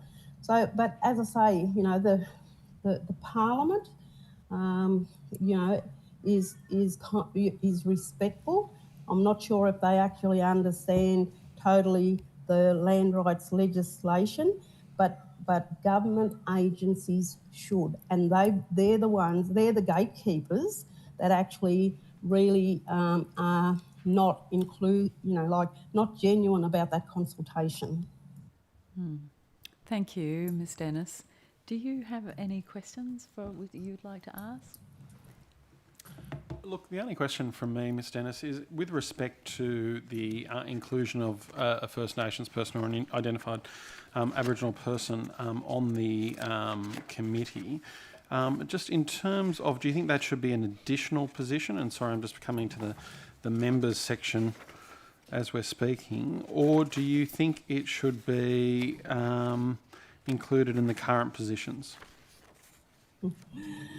Well, really, I suppose it's like, as I say, in principle, we support the bill, and to be inclusive and to genuinely, embrace, and us as Aboriginal people, really, whether it's an additional position or the position there now, really, particularly when we're so many nations, but to have the advice of an Aboriginal person with those skills, with that understanding and understanding that process will allow us to be able to, to get our views across, because really, it's being able to implement this at a place-based level. So, in communities, whether you're in Cabbage Tree Island, Lismore, or whether you're down at Yagara, or whether you're at Menindee, this bill really have to allow us, all communities to be able to work under this bill, and the Commission, respecting us as Aboriginal people. Given, and I throw my hands up in the air, particularly about the referendum that's just happened, because again, it will come at a contentious price for us as Aboriginal people who've worked in this space for so long. But, really, we just got to be genuine and we've got to be inclusive and really, the contribution that we have as Aboriginal people allow those opportunities. Thank you, Ms Dennis. Thank you. Thank you. Mr. Diadam. Thanks, and thank you, Ms Dennis, for your appearance today. I saw you speak at the Black Parliament a couple of months ago, and I just wanted to congratulate the Aboriginal Lands Council on the excellent work that it does and on reaching 40 years. It's quite an achievement. Look, I just wanted to ask you about the guiding principles. 8.8 talks about action to address climate change should take into account the following, and A is the knowledge and perspectives of Aboriginal communities. And C says the need to support local communities, including Aboriginal communities who may be affected by the action. And then it goes on to identify local employment and industries, local economies, local procurement, and optimising job creation and employment transition opportunities. I wanted to ask you about perhaps if you might be able to elaborate on some of the opportunities that you think might be available for Aboriginal communities arising out of the bill. Really, New South Wales, the government actually works with NewsWalk, we really probably, promote, the carbon projects, the biodiversity of, conservation options and things like that. But there are many barriers, I suppose, that impede the participation for land councils in many projects, and most of that is that louts are under-resourced, because really,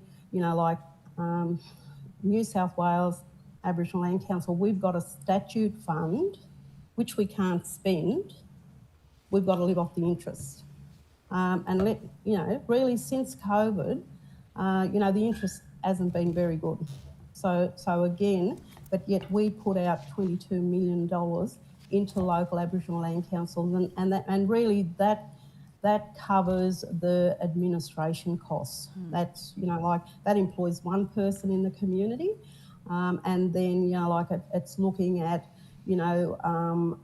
unused, unneeded Crown land that we can actually claim for economic development purposes, social purposes, cultural purposes, and spiritual purposes. But bear in mind, a lot of the land councils have also inherited the land that was handed back, missions and reserves. Now, we did not set up Aboriginal missions and reserves, and yet these lands are handed back to a land council with, houses that are falling down. We inherit responsibilities around roads. We inherit responsibilities around water and sewerage, and we've got to come cap in hand to government for government funding to be able to contribute to that, and usually at the expense of working with, the local government. So really, I suppose, how we start to work together in a community around, and the legislation and the bill actually allows us as Aboriginal people to participate, but recognises, Aboriginal community-controlled organisations, because along with another bill, government will usually set up another structure, then they'll set up another committee, and then governments will actually come out and cherry-pick who they talk to and what they do. And when we've got a land council that's really, got, a membership, but again, our mob's got to be employed and they've got to put food on the table as well.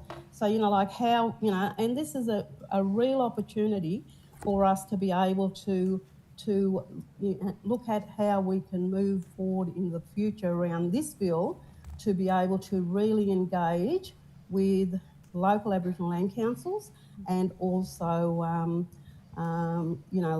other Aboriginal community organisations, but it's the government agencies, that direction about building on structures such as the Land Rights Network to be able to maximise those outcomes.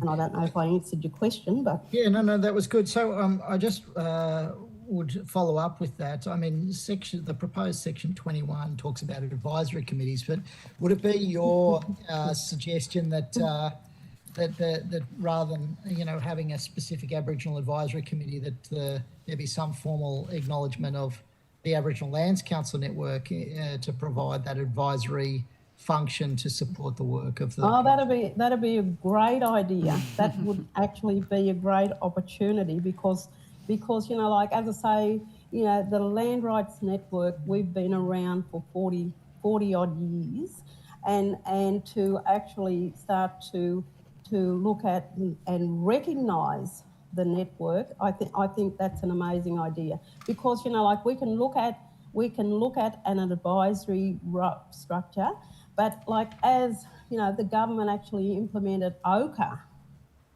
and OCA actually, you know, really excluded, you know, Aboriginal community controlled organisations, structures that's been around for over 50 years, and set up, you know, LDNs, local decision-making models, regional alliances, and then, you know, like NCARA, because, you know, like, no other state or territory has got New South Wales, you know, like what New South Wales got around the Aboriginal land rights legislation. You know, we've also got now the Aboriginal languages legislation. So, you know, those steps, and we know we lead, you know, the whole country, but again, we've got to be able to work together and strengthen what we've got to show the rest of the country.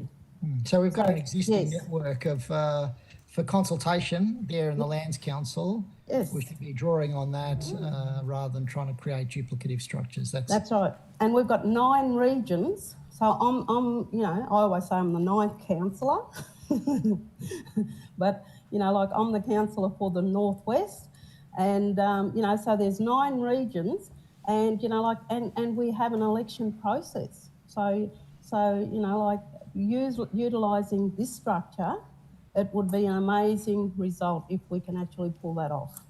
Right. Thank you. Thank you. Thank you so much for appearing today, Ms. Dennis. Really appreciate it. I was wondering, I mean, I suppose what I'm hearing from you is that Newswalk are looking for ambitious targets, really as ambitious as we can get. And I'm not sure if you're aware that there's already enshrined in regulation a target cut of 70% by 2035. Were you aware of that? No, I'd have to take that one on notice. No doubt some of our policy officers would probably be aware of that, and in Newswalk itself. So, you know, like, if that's something I can take on notice to be able to address that, that'd be great. Thank you. Yeah. Yeah, that sounds good. One of the things that we've heard today is that if there was this legislation passed as the bill is now, that it would essentially override that target, that 2035 target. So I guess I'm trying to understand how organisations are already looking to this ambitious regulation that's already in place. And I guess in terms of the actions that you're already taking to mitigate climate risk and to reduce emissions through your membership base, could you explain some of those? Really, I suppose it's around the carbon, you know, the carbon emissions, and, you know, like, you know, particularly land that's been under claim, and the biodiversity. So, you know, like, really, you know, like, there's land that land councils actually go into reduce these emissions and things like that. So that's one of the things, and I suppose when there is new legislation that's actually coming in, You know, like it shouldn't be in total disregard. People need to be aware that there is a land rights legislation. So, you know, like it's like the Crown Lands legislation and you know, environmental. Like we comply with all of the legislation, and we can't, you know, like, you know, so it's got to fit. And you know, local government legislation as well, because each of our local Aboriginal land councils actually work you know, with local government to be able to maximise, you know, how we actually strengthen, and because, you know, economic development, we'd like to be able to contribute to that. So, you know, like, you know, if there are projects that that where we can work together and reduce the emissions, and, you know, like whether it's solar, wind, you know, like then, you know, like land councils have some land that's, you know, we're not able, because of zoning and things like that, we can't access and use that land. And we know, like, you know, land, the more remote you are, like land on the east coast is of less, you know, like of more value than land, you know, that's out in you know, whether you're at Gadooga, Wollmaringal, you know, and places like that. Really, how do we actually build that so that we as Aboriginal people can contribute within community? And if you know, like a place like Wollmaringal, you know, they come under Brewarrina Shire, which is 130 kilometres away. You know, Boggabilla Toomala, right on the Queensland border, but they come under Moree Shire, which is another 130, 150 kilometres away. So, you know, like we've got that distance as well. So, you know, like again, who best knows, you know, these places than us as Aboriginal people, and how we can work together to make, you know, maximise those outcomes and contribute so that our young people can take their place in community as well. So, you know, like we're really, and land councils really look for viable options, you know, but again, and, you know, even though we've got the intimate knowledge of land and country, and we can add to that, you know, like we've got to be able to upskill our people to be able to operate under different legislation and work together. Thank you very much. Any further questions for Ms Dennis? No. Thank you very much, Ms Dennis. We're very, very grateful. And I absolutely hear your criticism in terms of the short timeframes. I know you and I have been in this situation with the cultural heritage consultation we went through as well last term. So, yeah, hopefully, hopefully things will start to improve in terms of our timeframes. No, thank you for that. And as I say, if we can strengthen the you know, the land rights legislation, yeah, I'm all for that. So thank you very much. Yeah, hear you loud and clear. The Secretariat will be in contact with any further information from you. But thank you so much for your time and your evidence today. Thank you, Ms Dennis. Thanks, everyone. Have a great weekend, eh? You too. Thank you. Bye-bye. Bye.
Thank you. Welcome back, everybody. Thank you.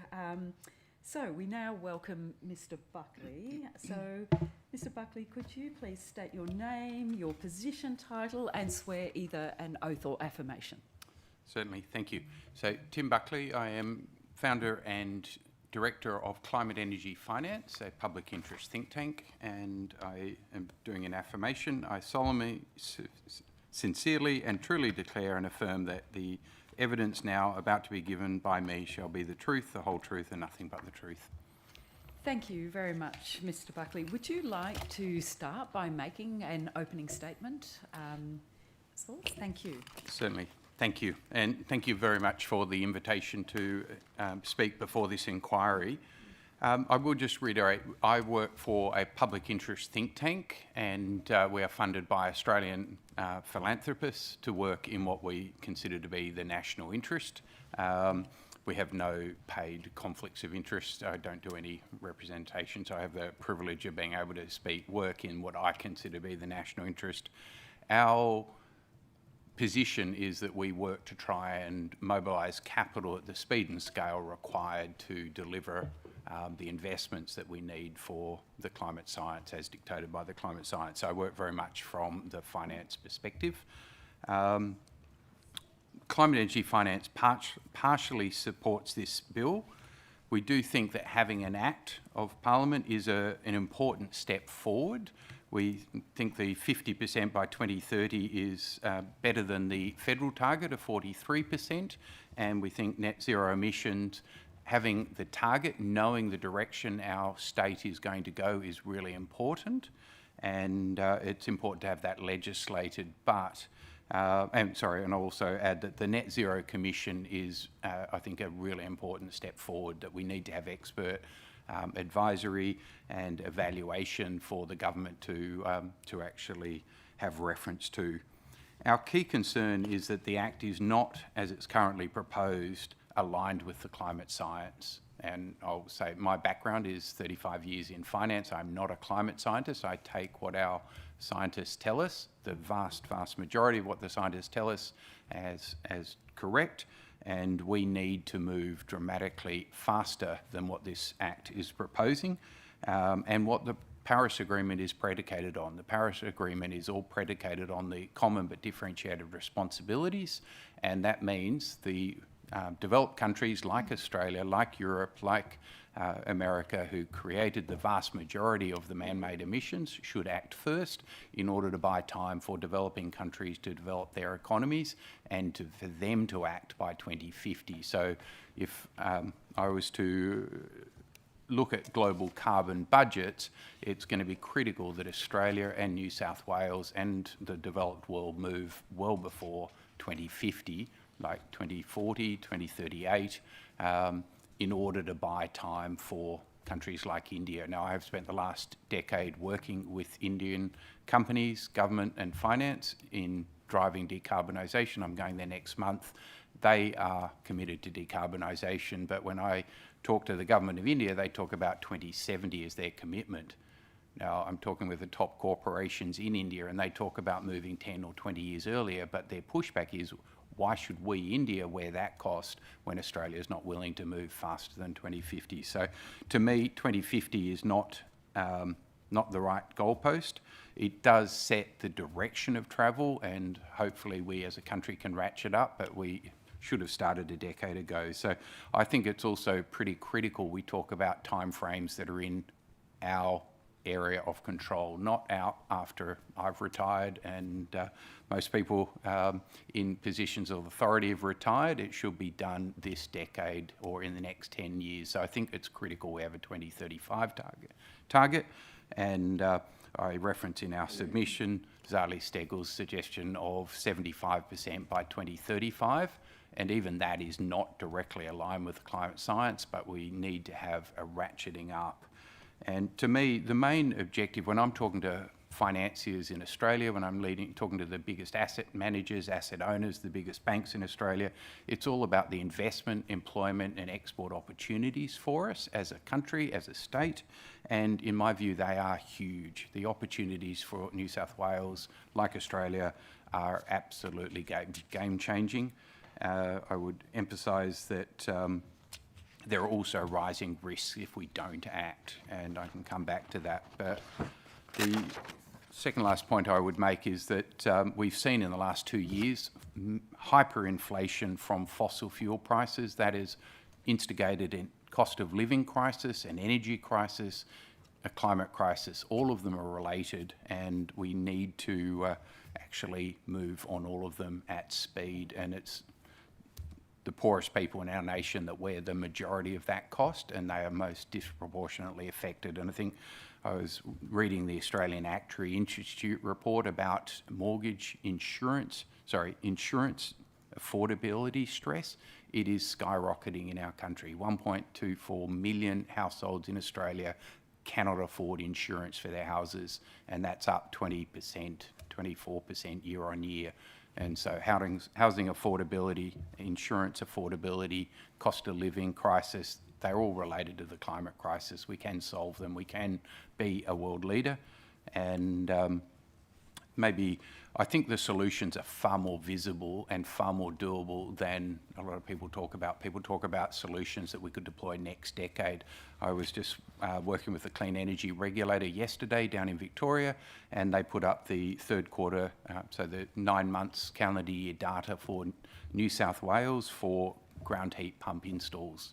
The ground heat pump installs, New South Wales, as of 6 months ago, was the top state in the country in terms of installation of ground heat pumps. Year to date, in the first 9 months of 2023, they're up 500% year on year. So we hear about there's not enough electricians to do the installations. Well, even without government targets, without clear direction, we are seeing installations up 500%. We're finding the electricians to actually do those installations, and that means New South Wales citizens are acting.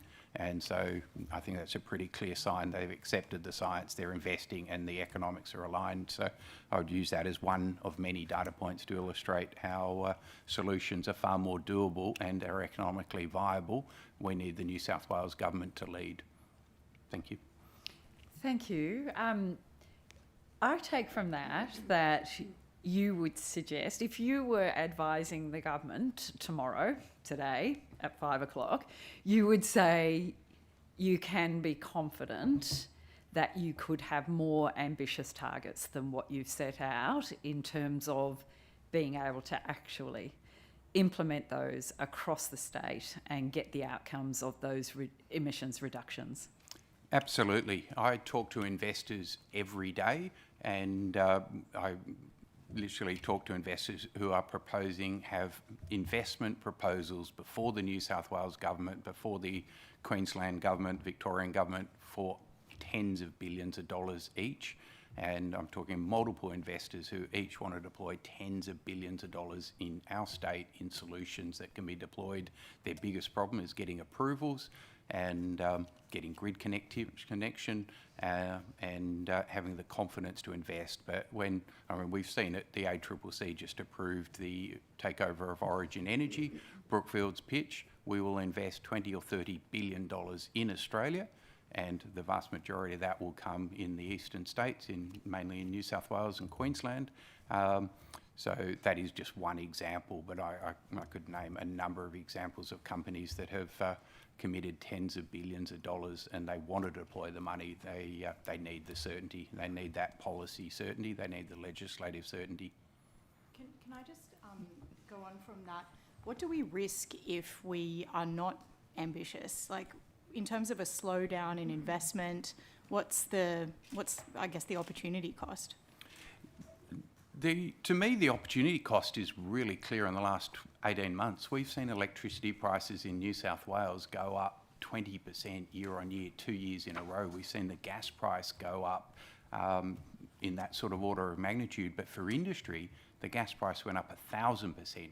And so it, to me, is obscene that Australia, as one of the biggest exporters, right, we were the #1 exporter of gas in the world 2 years ago, we're still in the top 3, and yet we have higher gas prices often in our state than we do for our customers, and they're getting 1,000% increases in gas prices, we're getting 1,000%. That kills our industry. How, as a manufacturer, can you handle that sort of level of inflation? So the cost of inaction to me is really obvious, and yet the solutions are there. And so I look at the last 3 months, we saw the New South Wales electricity price drop 65% year on year. More generation is the obvious solution. And when I talk to investors, they totally agree with the CSIRO and AEMO that the lowest cost sources of new generation is wind and solar, firmed by batteries, firmed by pumped hydro, and firmed by smart grids. And will investors be putting their money overseas if they don't feel like Australia is serious about making that transition? Absolutely. I was actually just talking to the CEO of an Australian technology startup yesterday, Craig Wood, the CEO of Fast Solar. He was down at All Energy, and he has literally committed or announced as public information that he is listing in the US stock exchange. And he was telling me yesterday he's just hired a CFO in America, and the CFO, I was asking whether he's going to relocate to America. For family reasons, he's not, but all of his staff are going to be hired in America. So that is Australia's #1 solar thermal company. It's been around for a decade or two. It has got Australian government funding just in the last 18 months, thanks to the new federal government's commitment to decarbonisation. But the reality is, to your question, it's a race.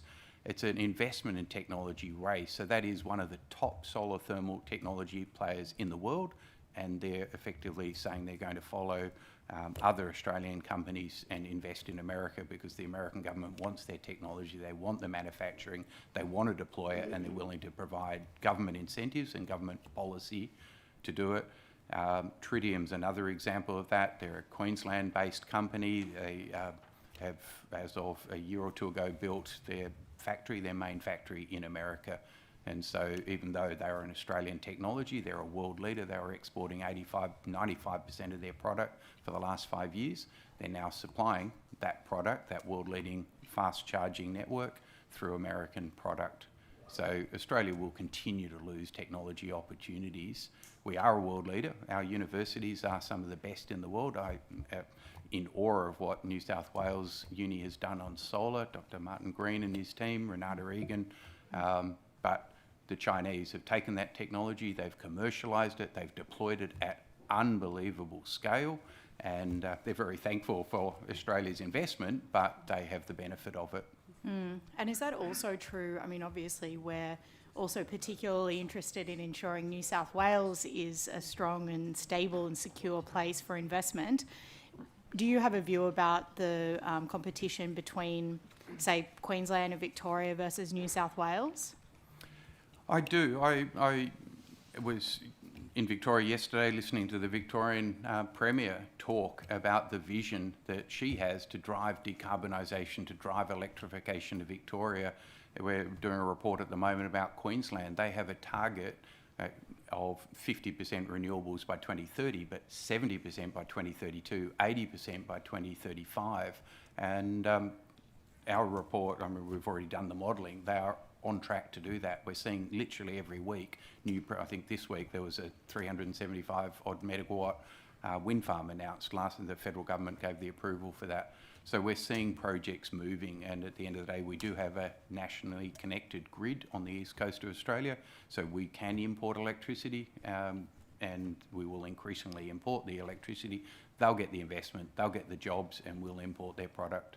So they're demonstrating that it's completely possible to be ambitious and actually achieve those ambitions. Absolutely. And I was talking to someone who's a proud Western Australian person, and I made the comment, we need 82% by 2030. He goes, not in Western Australia, we need 282%, because we're going to double and treble and quadruple our investment in value adding in Western Australia. And so we're going to need to quadruple the amount of electricity Western Australia's building. And so fortunately the Western Australian government, under the leadership of Bill Johnson, the Energy Minister, the Climate Minister, he's committed to a tenfold expansion in the capacity by 2042 in Western Australia. So investors, corporations have the confidence to invest in Western Australia. Sorry to commandeer your line of questioning. No, thank you. Thank you. We're doing free flow, so you're ours to come at it from every direction. Mr. Buckley, can I just ask you to comment, if you would, on the bill in its current form doesn't speak to, in any way, in its architecture, as we heard earlier, doesn't speak at all to the current system of emissions projects, and it doesn't touch those. It just goes on its own course, saying these are the targets and this is the commission that will advise the government on how we're tracking. But over here, for example, so can I ask you, from a finance perspective, how does it impact if, for example, high emitting current industries just keep going on a trajectory and they're not intersected? How does that impact on the decarbonisation aspect of the economy? Yeah, to me, we need the right roadmap, we need the right level of ambition, and we need the direction of travel, but we need substance in there as well. So maybe thinking as to the implication of New South Wales' biggest emitters, the industrial companies, this will have no bearing on their day-to-day activity this year or this decade, or no, they've all committed to 2050 net zero emissions. They'll say, right, the New South Wales government's entirely aligned, but they actually don't have any commitment to do anything themselves in the next decade, and this bill won't do anything to comply or compel them to actually invest in the solution.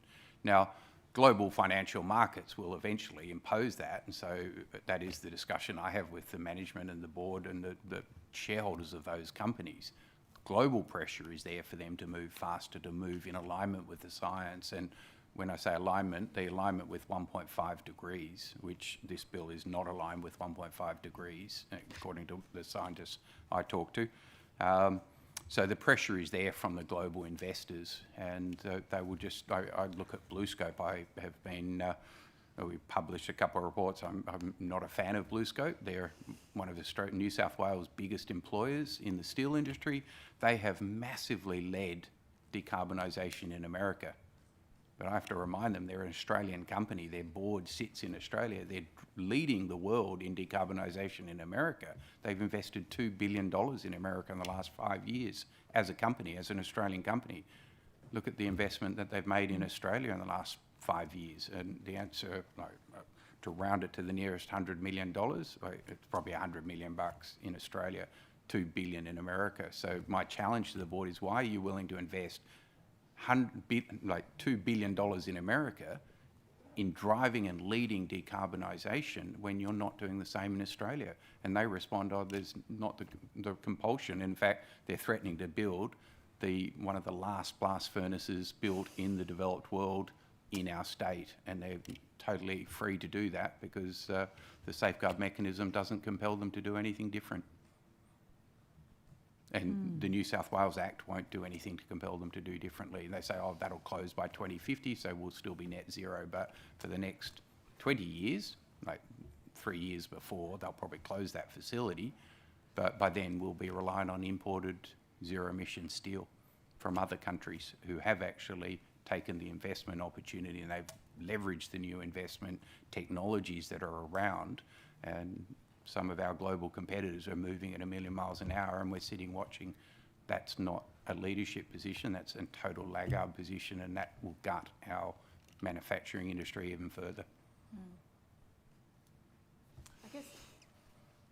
You go, Jackie. Thank you. Obviously we've been speaking a lot about the investment opportunities, and in terms of policy levers around investment in New South Wales and how financial markets respond to that, what are the actual policy levers that we can be embedding in this system?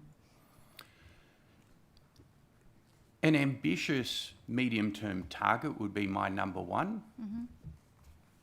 Confidence for investors and for corporations that those targets have substance. So what is the underlying policies that will drive delivery of those targets? A target without any policies behind it is a waste of time if you know the policy's coming. I come from finance. To me, the biggest signal we obviously need is a price on carbon emissions. If we want to deal and drive financial markets. So we've got the 4th biggest superannuation scheme in the world for $3.5 trillion. deploying that money, it's there ready, willing and able. I was talking with 50 of the biggest investors in this country yesterday for 2 hours about how China leads the world and how we don't have a price on carbon emissions. Now, Europe has a price on carbon emissions. Europe has just introduced this month a carbon border adjustment mechanism to ensure other countries can't take advantage of Europe's leadership here. But to me, one of the most exciting announcements this year was last month. A Swedish company, H2 Green Steel, announced they'd raised 5 billion euros to build the world's largest, newest steel mill, and it's 95% lower emissions than the existing European steel fleet. So that's H2 Green Steel. They raised 1.5 billion euros of equity. They got 3.5 billion euros of debt to support it. $5 billion. They announced that in September, so 6 weeks ago. I was then staggered a month later, so 2 weeks ago, the same company put out a press release with the Canadian government saying, we are going to build the same facility twice, once in Sweden for delivery to Europe, and now we're going to build a second one in Canada using Canadian hydro, so it'll be powered by renewable energy, and its primary objective is to supply the North American electric vehicle fleet, because they were saying we don't have enough green steel in Europe from Sweden to supply America.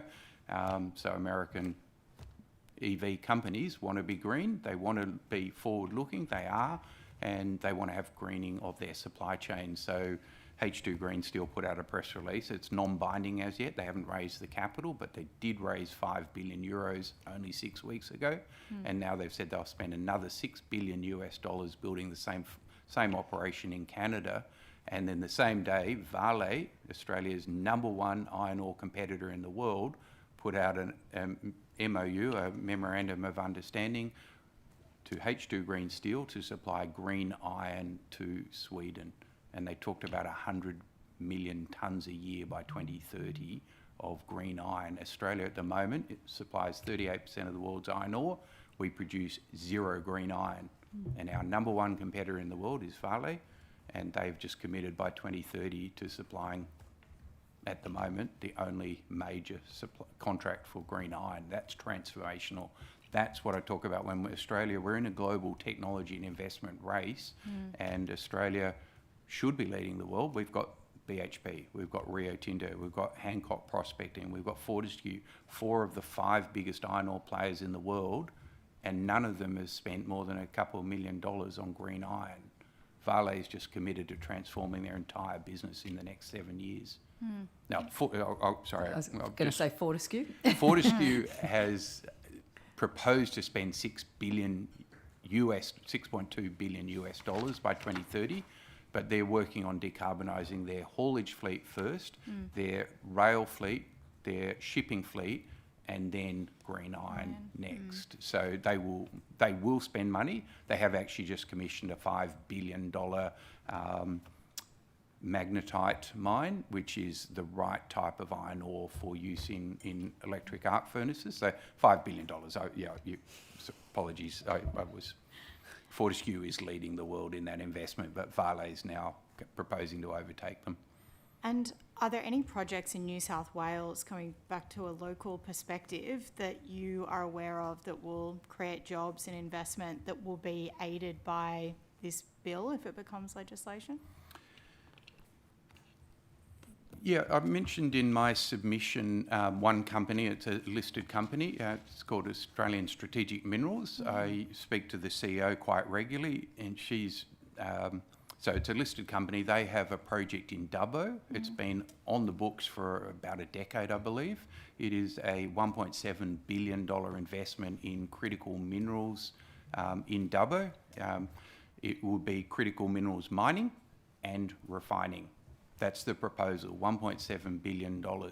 Now, there are 1,000 jobs in construction and 270 jobs ongoing for running the mine and the refinery. The CEO has said publicly, and the company has announced to its investors, that if they do not get Australian financial support and policy support, they will have to accept Korean government support. The Korean Import-Export Bank has offered to fund them building the refinery in Korea.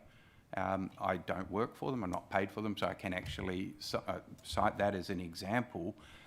The frustration is that Australian Strategic Minerals is Australian listed, their staff are here, the CEO's here, the board's here, they want a value add in Australia, but the threat is they're already building a refinery in Korea right now with the Korean government funding support, and they're saying we now want to build a second one, but we want to build the second one in Australia, in New South Wales, in Dubbo, and employ Australian miners and then add value before we export. So if you think about the decarbonisation of our electricity system, that would then power the refinery, and so we can export embodied decarbonisation. But the Korean government's requirement on ASM, they're going to provide the capital to build the refinery, but only if they get a long-term strategic offtake, which means that by the time Australia actually realises the ambition we should be having, ASM will have sold forward 100% of their offtake to the Korean government associates, and we will never be able to get another look in. We will never be able to recover that opportunity. So that, to me, and that's one example, I could probably cite 50 across Australia. That's probably the best one for New South Wales. That's the opportunity cost to us. So it's about speed and scale. Speed and scale, and that is supported by policy clarity. Yeah, thank you. I have more questions, but Yeah, sure. Go. I've just got a quick one, Tim. So nobody disputes that carbon emissions are in decline across the Western world. I'm assuming you don't dispute that. And at the same time, over the last 20 years, it's been in decline, and we've had anemic GDP growth while that's been happening. In Asia, and particularly in China, it's going, carbon emissions are absolutely exponential, and they are having a lot of economic growth. Now, you did say that you thought it was a good thing, almost a moral thing, that, the West has been rich for 200 years, and so we've got to give the developing world a period of time to catch up, and that's like a fair thing to do. But don't you think it's risky geopolitically for us to go and spend endless trillions of dollars in re-engineering an energy system that we already had, possibly making it less efficient? And while China gets richer and richer and richer, and how do we know in 2050, 2070, China just says, no, we're not going to decarbonise our economy. We're letting them get very, very rich, and we're just trusting them that the next generation or two from now, the leadership in Beijing is going to say, oh, yeah, now we'll decarbonise. So if I was to... We're not letting them do anything. They will choose, as a sovereign nation, they will choose what to do, like we choose what to do. I spend a lot of my time studying what China's doing. In fact, I started in the energy sector 15 years ago because I was a direct investor in China. I was running a startup global investment fund backed by Westpac, and we were mandated to invest in the best technologies around the world for decarbonisation. And so we were investing in America and China and Europe and Australia. And it dawned on me, the more I invested and talked to the CEOs of China's leading companies, that we really misunderstood our number one trade partner. I was staggered by the momentum, the commitment, the implementation, and the ambition of the Chinese government and their leading corporations. So, well, this is to manufacture solar panels, wind turbines and other things, but not in actually decarbonising their economy. Yeah, so let me challenge that a little bit, if I may. China is the world's dominant manufacturer of all of those technologies, and they're getting more dominant every year. But China is also the number one installer of solar in their domestic economy in the world. China installed this year to date, 6 times more solar than America did, and America's number 2. They are the number one investor in onshore wind in terms of installation of onshore wind in the world. As of 2 years ago, they became the number one investor in offshore wind in the world. They now have they started in 2021. They're now half the world's cumulative installed offshore wind. Australia has about $60 billion of projects in the pipeline over the next decade to build not just our first offshore wind turbine, but to build a whole lot of them. China is already the number one player in the world in investing in installations of offshore wind. They're the number one builder of new nuclear power plants in the world. They're the number one builder of pumped hydro in the world. They're the number one builder of hydro. So, And they're the number one builder. and they are the number one builder of coal. Coal-powered electricity plants. I mean, I hear reports they're commissioning one every 2 or 3 weeks. That is correct. Now, Right. so what I would emphasise though is that you've got to actually look at the entirety. So this year to date, the first 9 months of this year, China has installed 36 gigawatts of coal. They've installed 179 gigawatts of wind and solar. So that is 5 times more wind and solar than coal. Now, coal operates double the utilisation rate of wind and solar. So that's capacity, not generation. But they are installing 6 times more wind and solar than America is. 79% of all of their installations this year were in zero emissions technologies. China's solar installations are up 150% year on year, and they have just built enough solar module manufacturing capacity to double again their installation rates. So when we think about China, there was a very scary number for September. Chinese electricity demand, so I'm agreeing with you in terms of their economy is rock solid and growing. Electricity demand year to date is up 4.8%. So when you're up at 4.8%, they've just been hit by their biggest drought in their recorded modern history. Their electricity production from hydro was down 40% for the first 8 months of this year. That's an impact of climate change. When you literally have 4 times more hydro than any other country in the world, and you're hit with an 8-month drought, you use more coal. So China's economy is growing, but China has committed to peak emissions by 2030, net zero by 2060.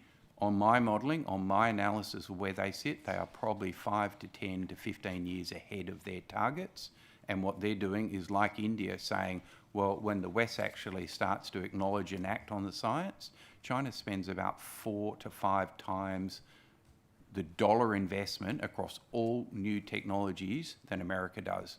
And America's economy is bigger than China's, and they're spending 5 times as much as America is. So, and let me finish with one other statistic that, from my perspective, I track what they're doing, and it's just staggering how much money China is putting at the solutions. But to your point, they're walking both sides of the street. They're still using our coal, and they're still building coal-fired power plants, but their attitude is they will continue to support economic growth, and until they can get nuclear, hydro, wind, solar up to sufficient, they will continue to build coal. But I would expect their coal fleet expansion to actually end in the next year or two, because they are building so much more new capacity in other technologies. But China, we touched on solar technology.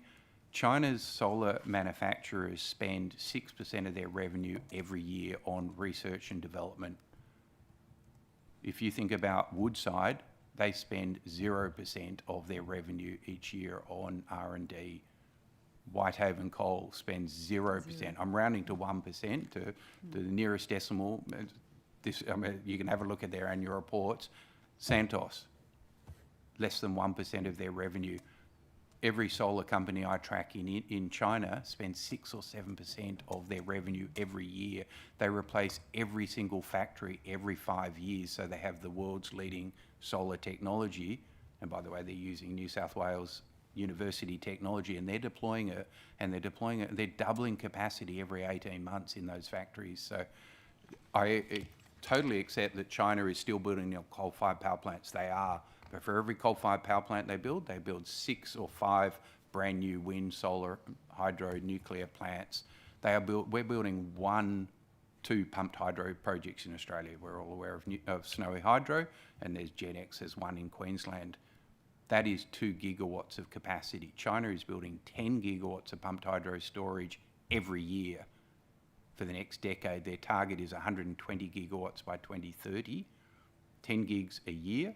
So they're building 5 Snowy Hydros, they're commissioning 5 Snowy Hydros every year. We will take 10 to 15 years to commission one, and they'll build 5 of them every year for the next decade. So I think we need to understand China realises that the investment, technology, employment, exports, global industry dominance, and the climate science is all aligned with them dominating every industry of the future. There is not a zero emissions industry of the future that China isn't the number one player in the world, and usually their market share is 50, 60, 70, 80, 90% of the world's market share.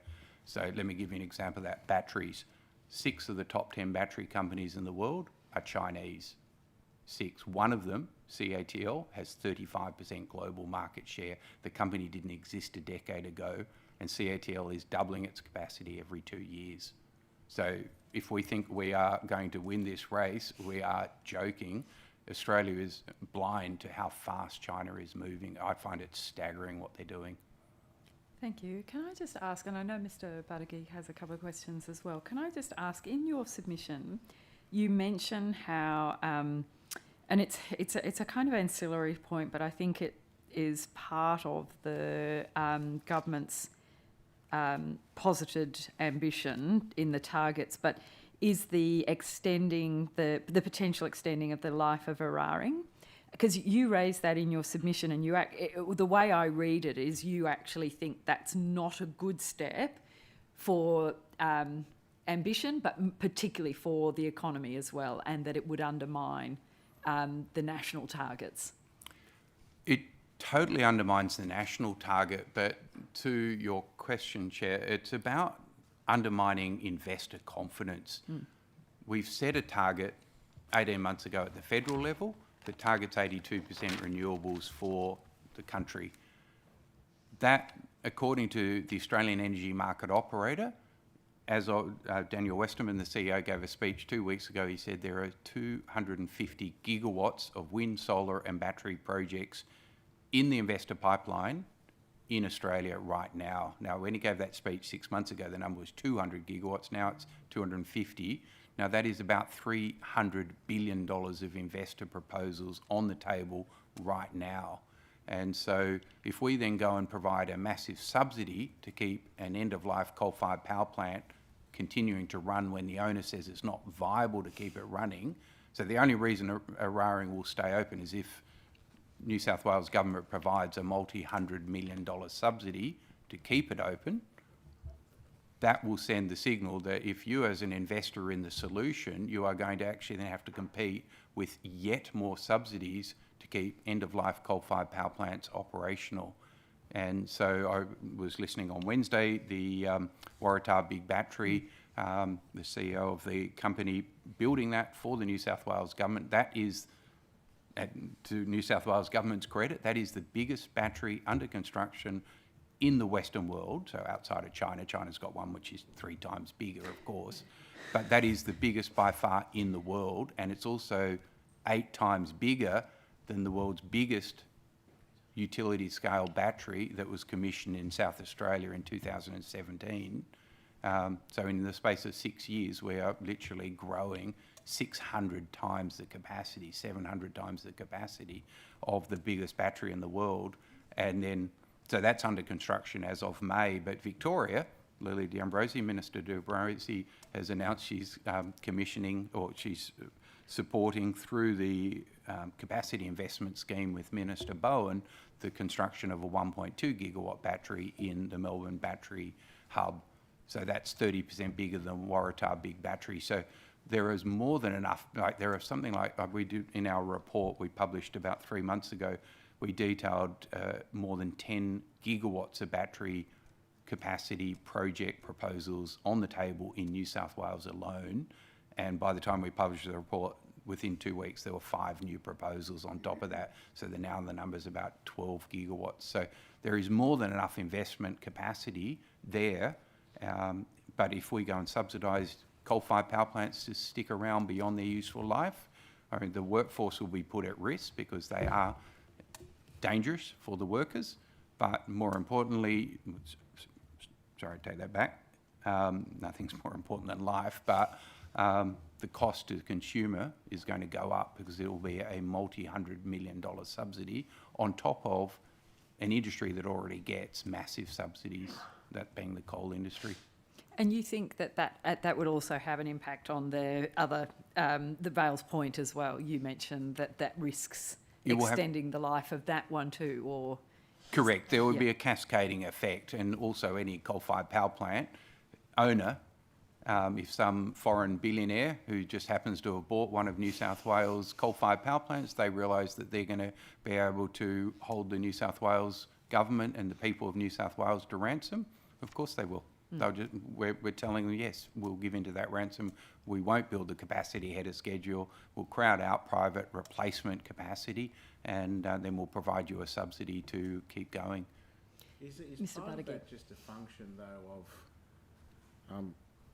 I mean, I take your point that the capacity's there in terms of the investment ready to go, but to actually then build the infrastructure and get the connectivity in time is part of that logic that we need to have a transition. You can't just change this stuff overnight. I mean, what do you say to that? I think you're 100% right. We have had at the federal level, where New South Wales has had very strong clarity of direction for the last 5 years. At the federal level, we've had, in my view, climate science denialism, and that has actually meant that not only did we not invest in the high emissions technologies that we are reliant on historically, but investors haven't had the right signals, so they've been unwilling to invest in the future. So to your point, can we now start from reverse gear and get to full speed? And the answer is no, but what I would say is there are actually a lot of solutions that can be deployed rapidly whilst the New South Wales government rolls out its grid transmission program. The renewable energy program, that is, to renewable energy zones, they are behind schedule. And there is a community backlash because at the moment a lot of the risks and the pressures... In fact, we've got some people who claim there's a climate emergency who say that we should delay the connectivity by putting it all underground. So anyway, that's another subject for another committee. But I just wanted to ask you, in terms of the questioning from Mr. Ruddock, in terms of the view of the world.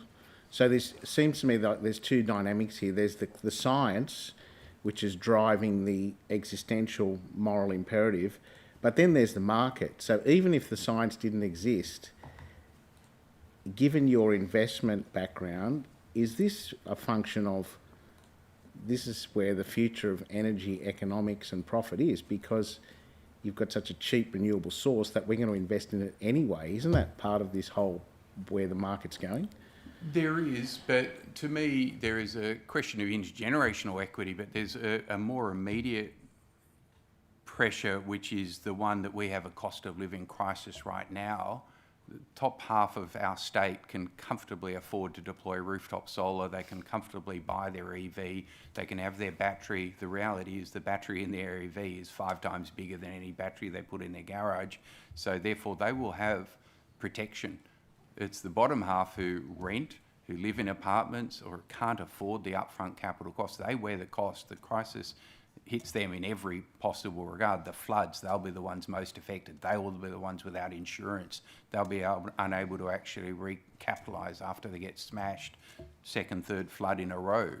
But we do have solutions. So what I would emphasise, the Clean Energy Regulator yesterday at the energy conference attended by 1,000 people, like 1,000 people listening to the solutions for 2 days in Victoria, probably more than 1,000.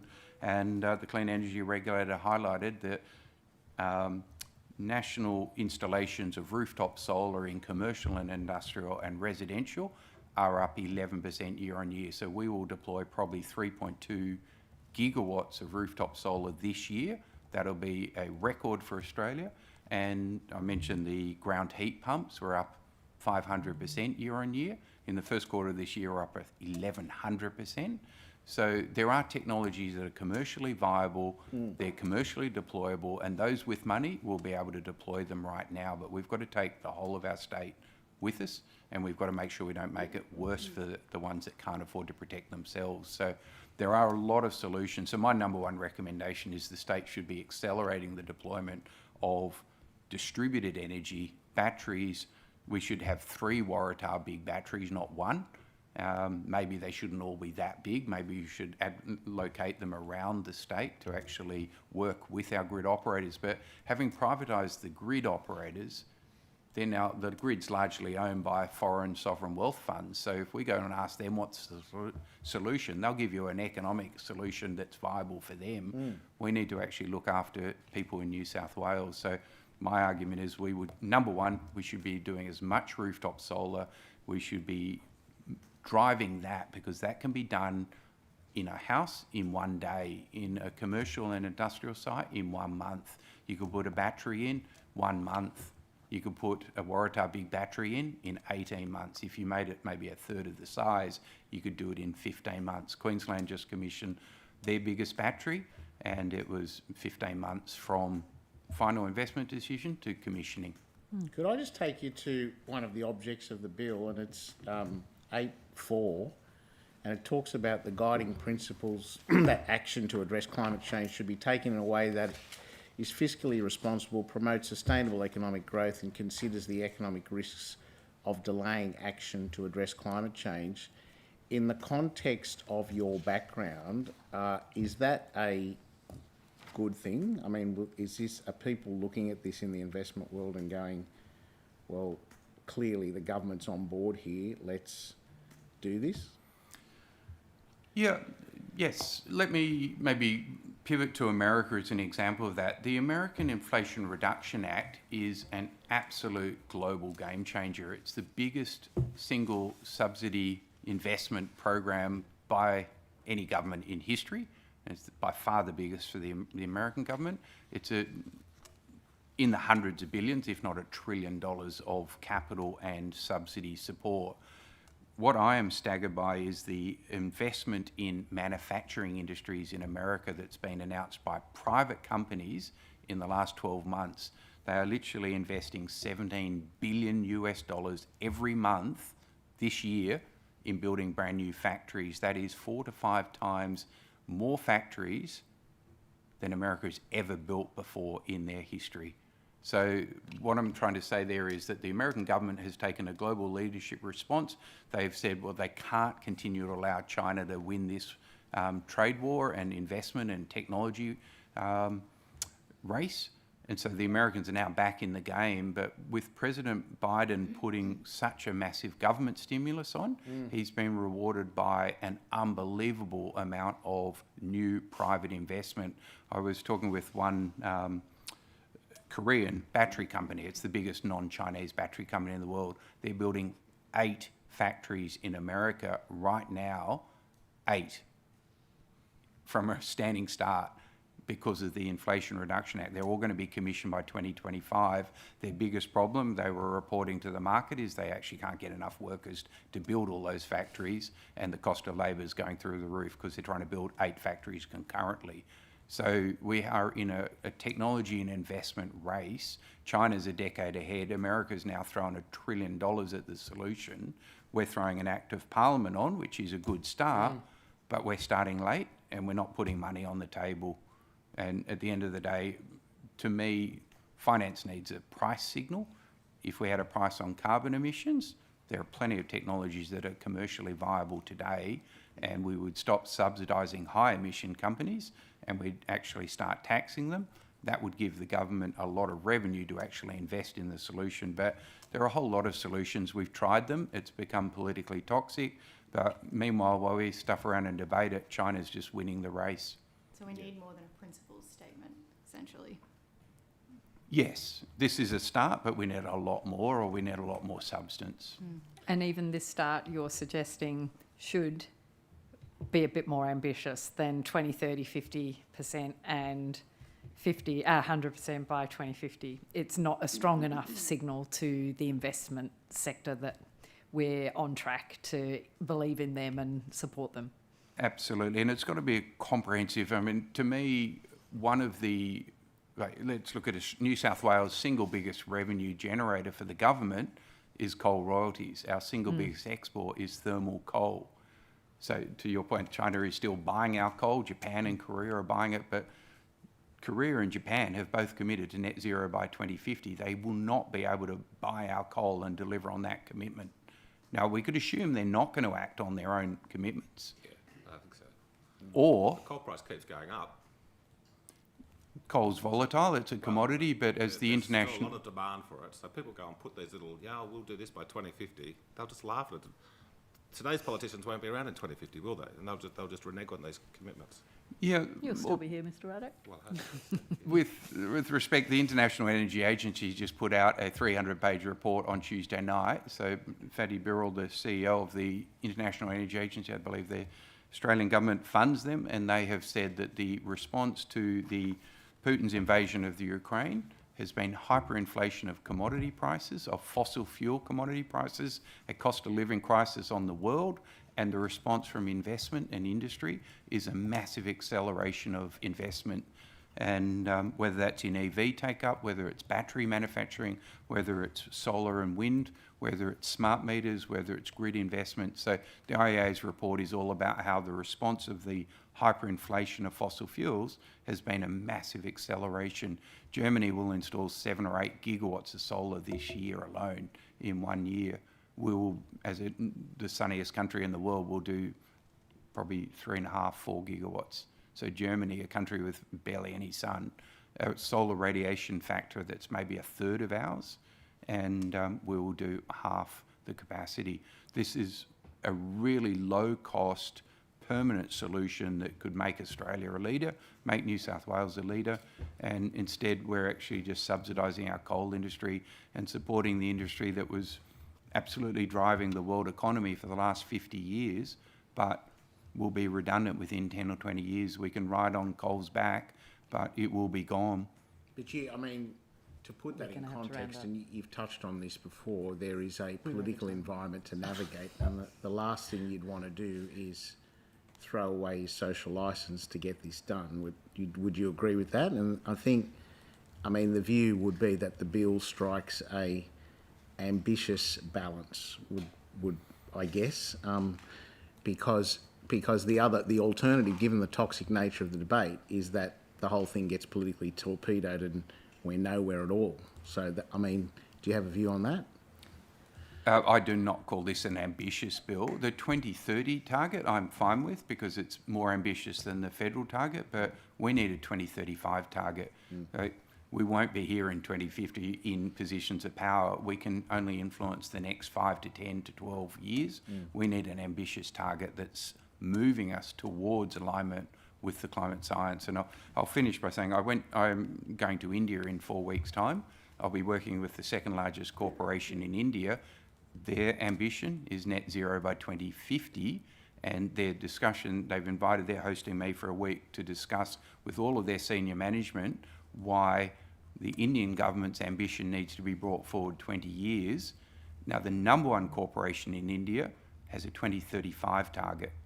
That's Reliance Industries. So the number 2 corporation is one I'm talking to. They're talking about putting out a 2050 target of net zero. And so 2 of the biggest companies in Asia are committing to moving 20 years, 35 years ahead of their government's target. So industry is leading, finance is leading. We need New South Wales to lead because we want to invest in the future prosperity of this state. So I would not say this bill is ambitious, anywhere near ambitious enough. It's not aligned with the climate science, and it's not providing the clarity and substance behind the headline to actually drive a material investment decision. Yeah, I think the point I was trying to make... We're really out of time. Oh, we're out of time. Very out of time. I just have a yes or no question. Oh, come on. Famous last. It's just about whether you think that new offshore gas projects would be consistent with the intentions of this bill. Categorically, no. Okay, thank you. Mr. Buckley, that was so informative. Thank you very much. I think we would keep you here for 5 hours if we could, but the time has come. I think you may have taken something on notice, but if that's the case, the Secretariat will be in touch with you. I don't recall whether you did now take something on notice, maybe not, but thank you so much for attending. Thank you very much for having me. And also we just have been stating we're really grateful because the time frame has been so tight, and really appreciate everybody's accommodation of such a tight time frame. Thank you, Mr. Buckley. Brilliant. Thank you. Thank you.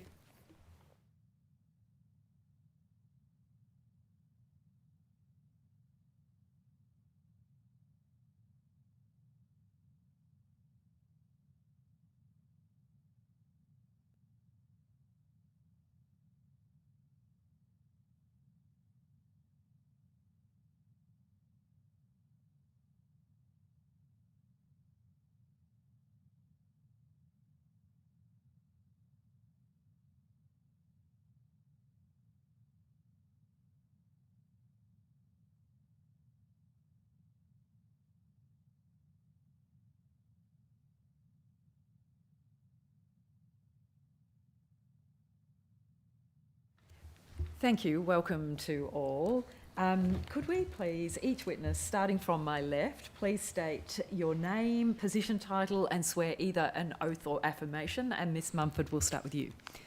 Thank you. I'm Jackie Mumford, CEO, Nature Conservation Council, New South Wales.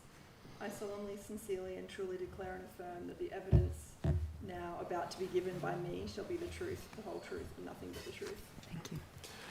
Brad Smith, the Policy Director at the Nature Conservation Council.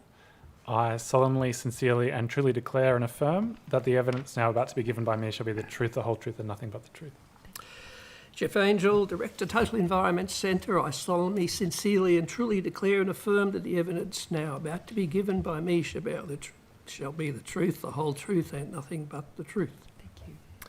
Nick Clyde, New South Wales Coordinator for Lock the Gate Alliance. I solemnly, sincerely and truly declare and affirm that the evidence now about to be given by me shall be the truth, the whole truth and nothing but the truth. Fantastic, thank you. And would any of you like to start by making an opening statement? Thank you. I'll make some comments to begin if I could.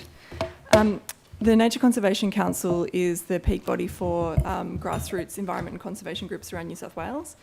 So we're coming at this from a concern around climate change and its impacts on nature across the state. The urgency of action on climate change really can't be overstated. We're looking at another horror summer of extreme weather conditions driven by global heating, even while some residents across New South Wales are still homeless from floods and fires from the last shocking flood and bushfire seasons that we've had. New South Wales has a critical role to play in cutting emissions, as we are home to the world's biggest coal export port, one of the most coal-dependent economies in the world, and as the country's most populous state. And clearly we're already behind other states like Victoria, Tasmania, South Australia and the ACT when it comes to emissions reduction targets.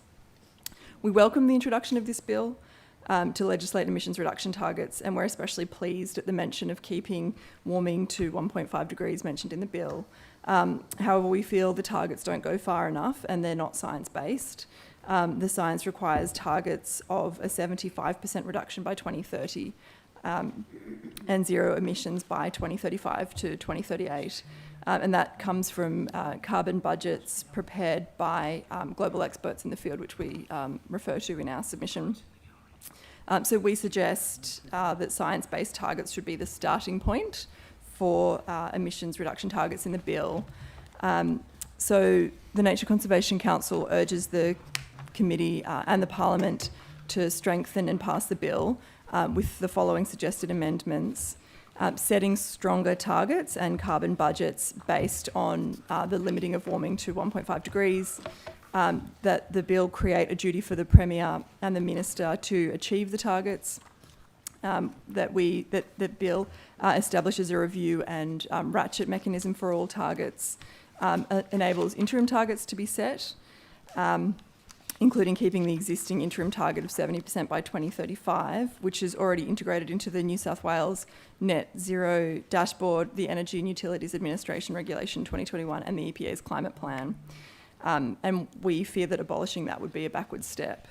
And we want to require the Commission to provide advice on all greenhouse intensive developments, as well as to conduct audits of departments and agencies. Thank you. Thank you very much. Very briefly, the Act broadly does two things. One, it sets the targets, and secondly, creates the Net Zero Commission. When you look at the machinery in the Act and the powers and obligations, essentially the Net Zero Commission is a fairly passive, mild organisation rather than an agent for change. And we have a number of proposed suggestions to amend parts of the legislation to make the Net Zero Commission a more forceful actor in climate policy in New South Wales. Clause 8, we see that the economic risks of delaying action to address climate change are subjugated to a mere consideration, and that shouldn't be the case. We should be avoiding the economic risks. The bill gives the Net Zero Commission the role to advise on interim targets. Our position is, well, when? And we think Parliament should put in a clause that says by 30th of June 2024. If they're interim, the sooner we know them, the better. A new act is going to be required to entrench a new interim target rather than a regulation. And we think a regulation is something that could move a lot quicker with the appropriate consultations. The Net Zero Commission is not subject to ministerial direction, but it doesn't have any implementation powers, so that makes it fairly harmless. The EPA does have the implementation powers, but it is subject to the direction of the minister, so there's a bit of a potential dilution process going on there. And the bill doesn't amend targets or principles into other laws, like the Victorian Climate Change Act. Don't think we've seen Victoria collapse under other departments having a much clearer climate change level of responsibility. Thank you. Fantastic, thank you. Mr. Clyde. Thank you. Look, thanks for the invitation to appear today. I want to start by acknowledging and thanking the Minister for Climate Change, Penny Sharp, for her leadership on this issue. I think history tells us that progress on climate issues in Australia is really hard. So we recognise how vital action on climate change is, and we value this reform. In fact, we also warmly welcome the legislation of targets and the establishment of the Net Zero Commission.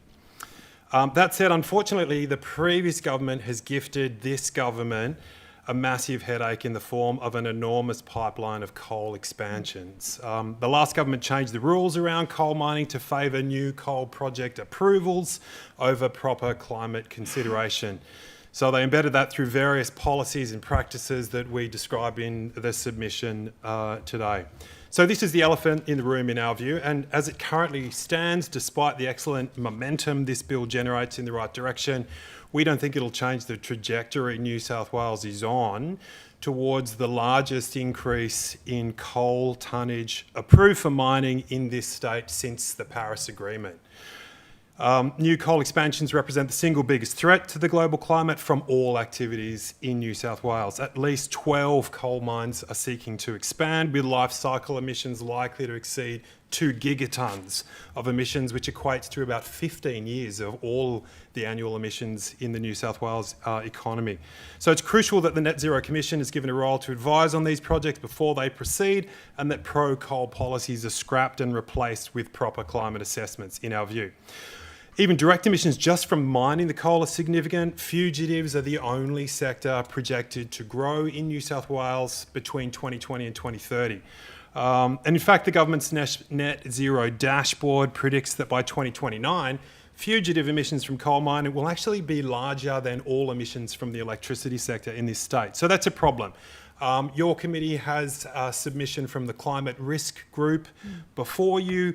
They say that due to the increased risks from flooding, coastal inundation, bushfires, our state is one of the most vulnerable states in the world to climate change, in the top 5% of jurisdictions globally at highest risk. So we got a lot of skin in the game. Finally, I just wanted to say, in regard to fossil gas, we think the Commission should have a role in helping develop the gas roadmap promised by the government. We also need quick action from the EPA to directly regulate methane emissions. And for all of the reasons above that I've mentioned, we hope some important amendments are made to the bill to put a safe climate at the heart of governing New South Wales. Cool. Thank you, Chair. Sorry, that was a bit to get through. No, that was great. Thank you. And thank you all for your very good submissions. Can I just start by... Jackie's looking at me. No. Can I just start by asking, I think... So you're in a sector that is very, as I understand it, very close to the community and to the people who are working with and seeing these large emissions projects happen day by day on the ground, and that you have constituents that contact you about that.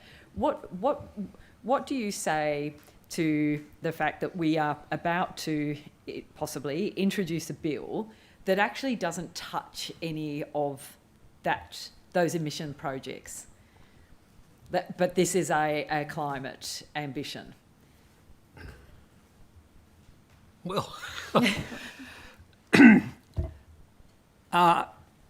Historically, when you look at New South Wales, it's been fundamentally developed on the basis of fossil fuels, and attached to that are a whole range of institutional and economic and bureaucratic supports. And while one can advocate for these projects not to go ahead, the point is that the system will keep producing business as usual. And this legislation, if not in whole, but certainly as an initiative, should start changing that whole institutional context that delivers these projects and supports them. And that's why the various submissions have said we need to remove them. The Net Zero Commission, and to some extent other parts of this bill, can move that along. I don't think any of us think that this legislation by itself will stop gas and coal projects, but it certainly should create the power of the Net Zero Commission to make those changes happen and to push it up to the government. And I'm sure that they'll be engaging with the community, and the community will be saying the same thing to them. And so in that sense, you think that would be something that would be a beneficial reform? I mean, your submissions are quite clear that that's what you think should happen through this legislation now, to have some reach into assessing those projects and looking at this budget that I think the NCC submission refers to in terms of the carbon budget. But I suppose the idea is, where I'm heading with this is, how do you see the current bill in its form impacting actual emissions reduction? Well, if you read it, it's creating a fairly complex set of machinery of review and consultation and research. That, as I said, is quite a passive exercise. So we need this legislation to create an agent of change whose fingers can get into all those other decision-making processes. And at the moment, they might say something, but it doesn't really mean anything. So, if these guys in the Net Zero Commission say we need these interim targets, we need to draw down all those new projects coming on stream in the fossil fuel sector, then the obligation should be on the government to do it. The government, there is a risk that the government sets up this body and they keep deferring to it as an excuse not to do anything and say, let's do some more research, let's go and get the Net Zero Commission to run another inquiry or something. But unless there is a strong climate advocate inside government, then Penny Sharp can only do so much by herself. And I was just going to say, one of the things that's been teased out today already is that there is a clause in the bill that says that no other regulations for a target before 2050 are allowed. So yes, and that's why if the government wants to introduce a new target, it's going to have to pass another act. Well, that could take 12, 15 months. Let's do a regulation that can take 6 months. So yeah, you're right. Yeah, that was something that confused us about the bill as well, and we think it is preferable to set interim targets via regulation. And the reason for that is because we need to rapidly ratchet up ambition, but also we're hopeful that ambition can be rapidly ratcheted. And if we look at history, the New South Wales climate targets have changed 3 times in the last 3 years. So because, we often underestimate. We underestimate how quickly technology improves. We underestimate how quickly solar has become cheaper and so on and so on. And so we think it would be much more flexible if regulations would be able to set interim targets. Similarly, we think the 70% by 2035 target should be in the bill. We also think that should be reviewed by the Commission because, again, we need to find every opportunity to ratchet up ambition. So we would suggest putting that in, but allowing the Commission to make recommendations on that and for regulations to increase the ambition of those targets but not decrease them. Thank you. Chair, yeah, if I could also just add to that, I mean, to come to your question about the impact of the bill on emissions in the next, between now and 2030 in particular, we're extremely concerned that the bill actually won't do anything to stop this enormous pipeline of coal projects. Like, it really is extraordinary, the scale of it that is proposed.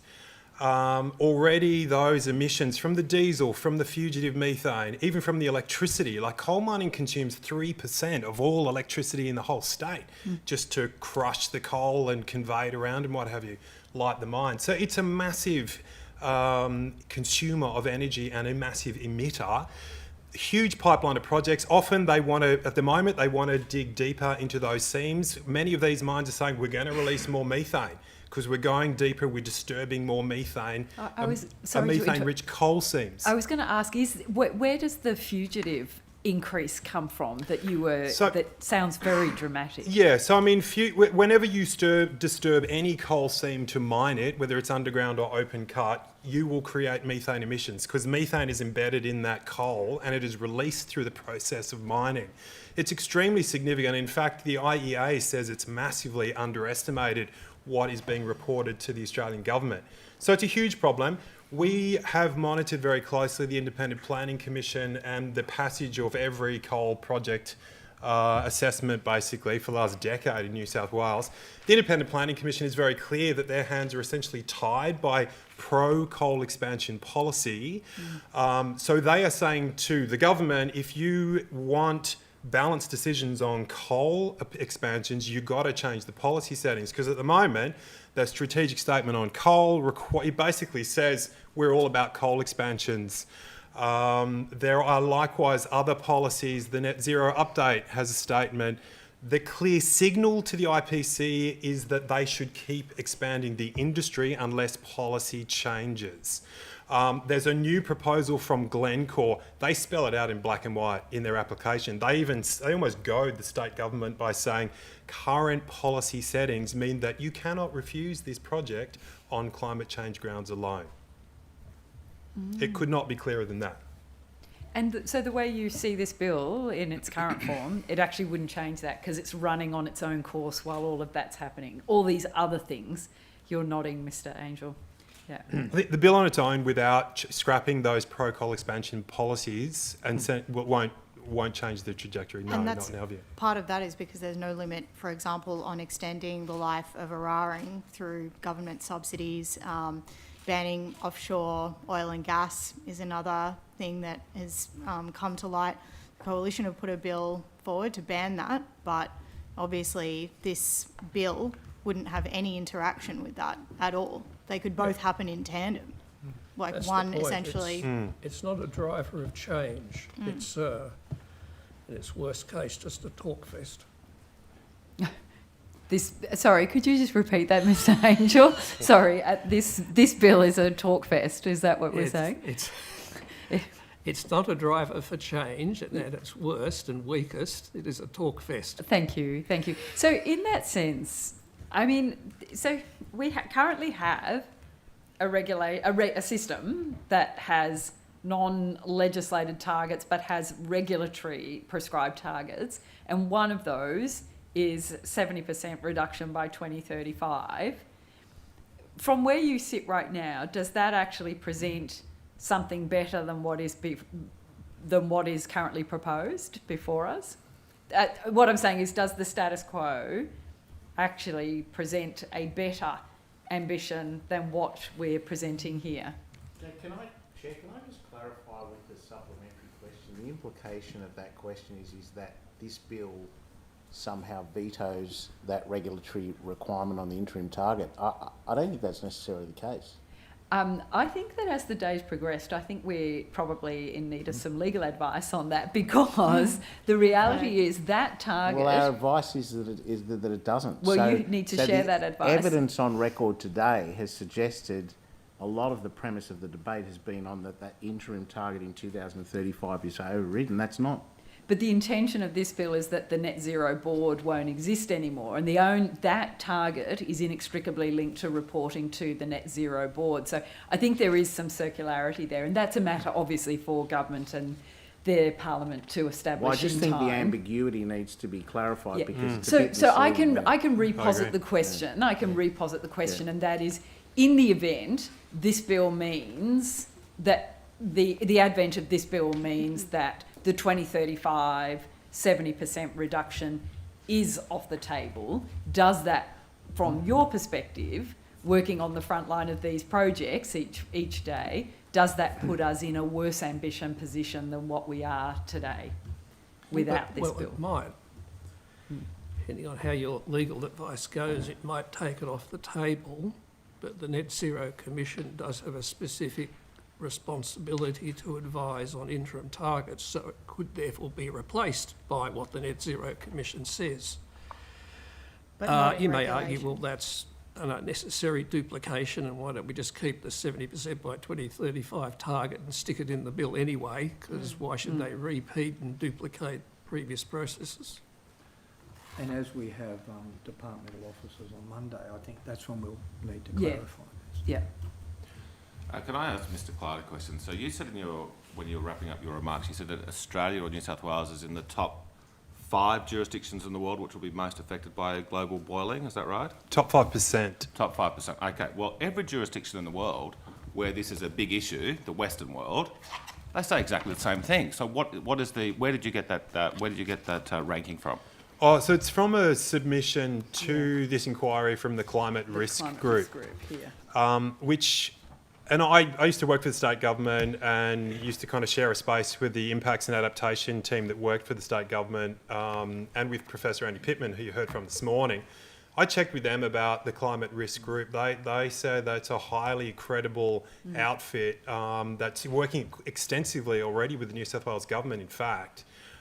They're running analysis globally of so they're basically tracking, where is the sea level rise happening, where are the bushfires happening, how much of your real estate is exposed to sea level rise and inundation and fire. Is that happening in New South Wales? What's that? Is that happening in New South Wales? Yeah, absolutely. That's why they're saying, so they've ranked... You said absolutely, so where is that happening in New South Wales? Well, you have the submission... So it only went online yesterday, so I haven't had a chance to read it, but I have read that would have made, if the sea was encroaching on houses, because of rising oceans, we would have heard about that. We wouldn't have had to read your submission. There is evidence of that. It is, there's seawalls being built across northern beaches, for example, where we're seeing storm surges which are associated with sea level rise. Nick also mentioned, could I just also pick up on the 2019-2020 bushfire season, which was mentioned, which was continually referred to as unprecedented at the time. The Environment and Climate Minister, Matt Keane, closely associated with as being driven by climate change. So I think it's pretty hard to dispute that New South Wales is in fact on the front line of climate change. And as somebody whose family home was evacuated and threatened by the bushfires in 2019 and 2020, I think it's critical that we acknowledge that is being driven by climate change and that it's only going to get worse. Well, okay, on the bushfires, when Captain Cook flew up the east coast of Australia in 1770, his journal says repeatedly there's fires everywhere. Okay, now there are several plants in Australia that can only release their seeds in the heat of a bushfire. Excellent. That means we have evolved in this way over tens of millions of years, and then to go and politicise another very bad bushfire. We have a very, very bad bushfire in this country every 10 years or so. It's been happening forever, and it's going to happen forever. Now we want to politicise it and re-engineer our energy market because we're saying, oh no, this is because of global warming. Actually, I think it's very misleading. Smoke. Actually, it's the smoke that gets the seeds going. But you don't know what Captain Cook saw was a massive bushfire. It might have just been normal hazard reduction burning the Aborigines did every year, and they still do in the Northern Territory. And, you don't have any... Well, we can read... The Sydney Morning Herald's going back to the 1820s. They talk about bushfires all the time. Mr Ruddock, do you have any questions for the witnesses? Well, if I had good answers, then I wouldn't have to keep quizzing them. But no, It's courtesy extended to witnesses. So, on that basis, Ms Munro, do you have any questions for the witnesses to get us back on track? I was interested in whether you believe the bill, Mr Clyde, addressed your concerns about methane, but your comments sort of indicate that they don't. And we have heard about methane already today and the importance of minimising that release.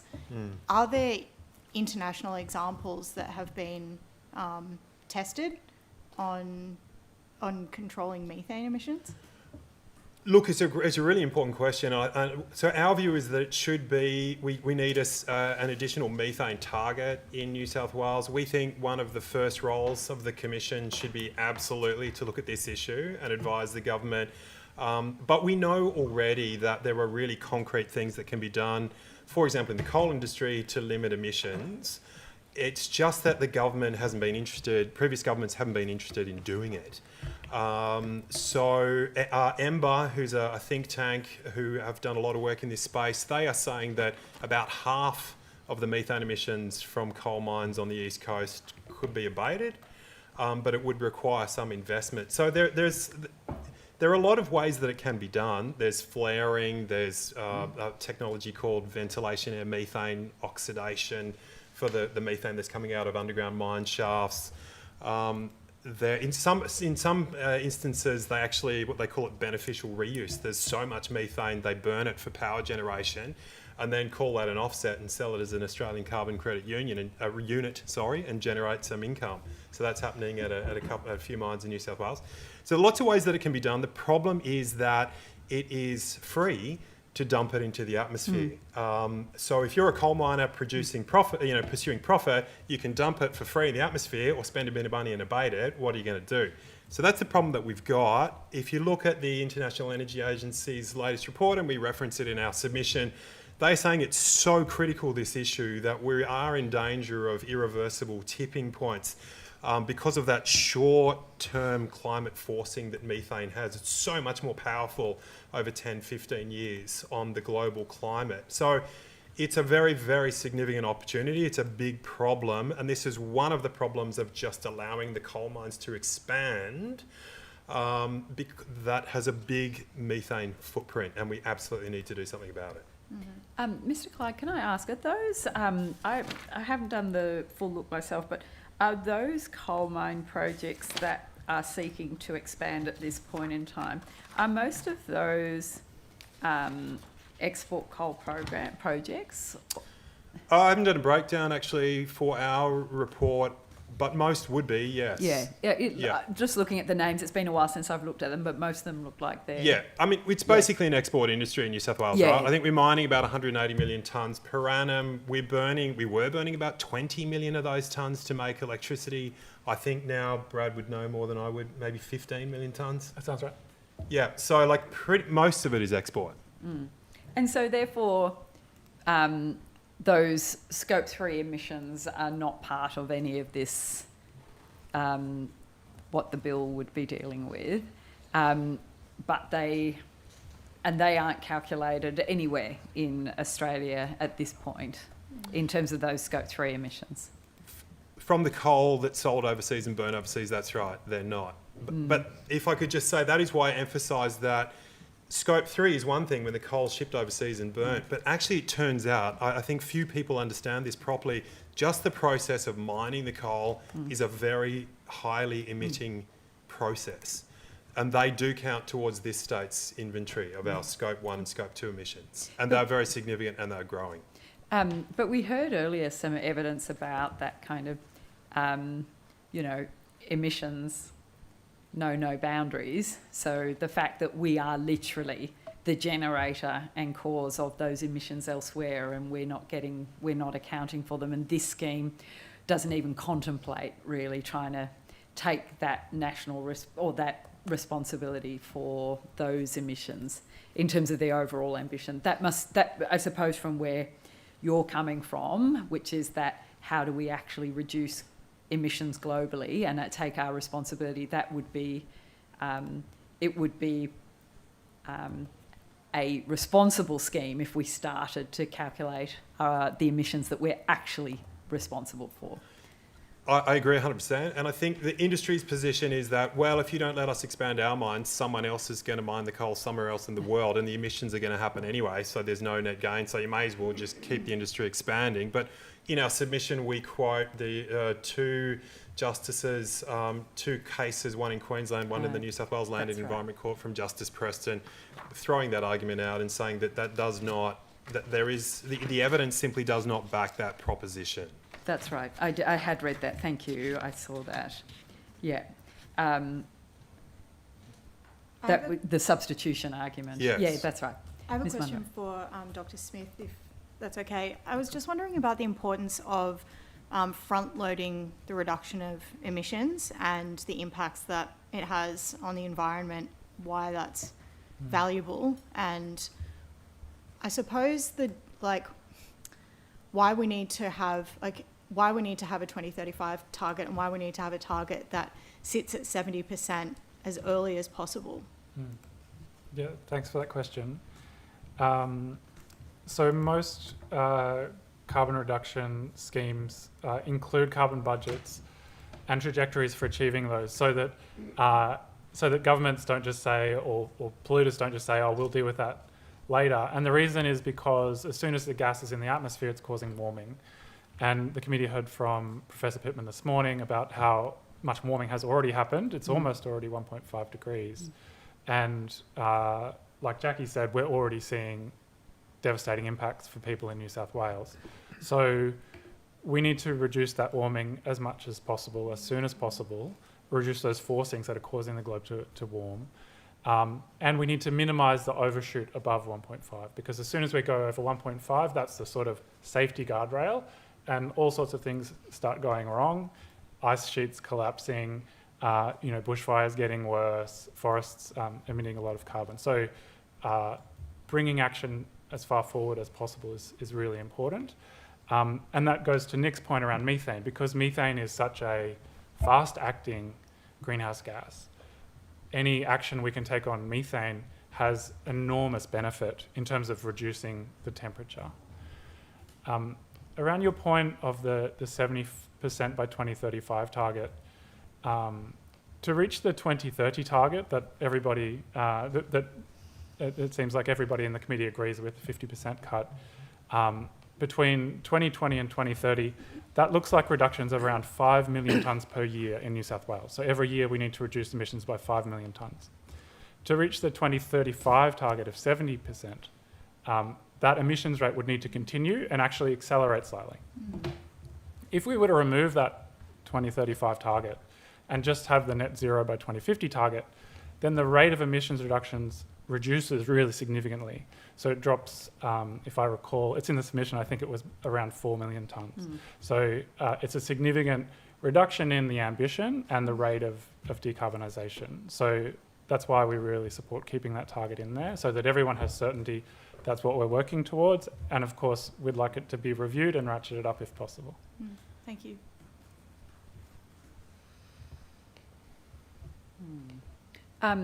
The ratcheting up. What do you suggest is the best look of that ratchet? What does it look like? Well, I think that's one of the great roles that the Commission can play, because I think it's about identifying. It's partly about identifying where there are opportunities for abatement, and I guess we're really positive about this because there are so many places that we see as really big opportunities to reduce emissions and actually ensure greater prosperity for New South Wales and ensure people have better lives. So, for example, our houses and our buildings are terribly wasteful at the moment in New South Wales. Implementing energy efficiency measures would make homes more comfortable, would improve people's health, and it would also reduce emissions. Similarly, energy efficiency in businesses would make our businesses more productive and profitable. Changing from native forest logging, which emits millions of tonnes every year, to a plantation-based timber industry would actually draw down carbon emissions every year, as well as being more productive. So there are so many opportunities where we can reduce emissions and also, save money in our budget or improve life in New South Wales. So hopefully the Commission would be able to look at those opportunities and advise where it's possible to ratchet up emissions. We think that those reviews, so initially I think the 2030 and the 2050 targets as the bill currently stands, will never be reviewed by the Commission, and that, we think that that's a missed opportunity. And when the Commission is established, it should immediately review those targets. But then to have a regular schedule that's in the bill for looking back and saying, when can these targets be increased? So just on that point, in terms of the ratchet mechanism, what do you think, like, how agile is potentially the system of reduction? Like, should we be having a system where the Commission is literally able to be, or required to be, looking at things on a 6-monthly basis? And when does that kick in? Or 12 months to start with, 6 monthly after that, 18 monthly? Like, how does this system, what is the agility once you start on that emissions reduction pathway to that mobilised, all effort sense? Look, the Commission's been given the right to investigate things of its own volition. So it could say every 6 months we're going to look at the budget. It gives an annual report to Parliament, and the government needs to respond to the issues it's brought up. I guess the thing that bothers me, and they're good things, but the things that bothers me is that the legislation is so all-encompassing and says everything. It doesn't actually set priorities, and they could be wandering off on some other things that, don't really have a fundamental impact on policy making. So there does need to be more direction in this legislation about what's important. So do you think, like, actually having a paramount, an order of... Yep. Yeah. Yeah, no, the hierarchy is important, because there's about, I don't know, what are there, 20 principles and objectives? We could be off looking at economic growth instead of actually reducing emissions, you mean? It's kind of that broad, is that... I think that's a risk with this legislation. May partly depend on who they put on the Net Zero Commission and how strongly they and the chair want to direct it. But frankly, I think that's Parliament's job to say what's the important stuff to look at. Can I, on that point though, can I just put to you, like, because there's a little bit of a, I guess, a sort of negativity towards the bill, when I think there's a general acceptance that this is a big step forward compared to what we've had. Let's kind of bank that. If that's the case. But can I just point you to section 14(1)(d), which allows the Commission to identify and recommend action that should be taken by the New South Wales Government, including strategies, policies and programs that should be implemented by the government. Now, it's sometimes necessary in legislation to give a degree of flexibility to the government of the day to take expert advice. Wouldn't you agree that if the Commission were to recommend the sorts of things you're talking about, it would be difficult for a government to ignore that?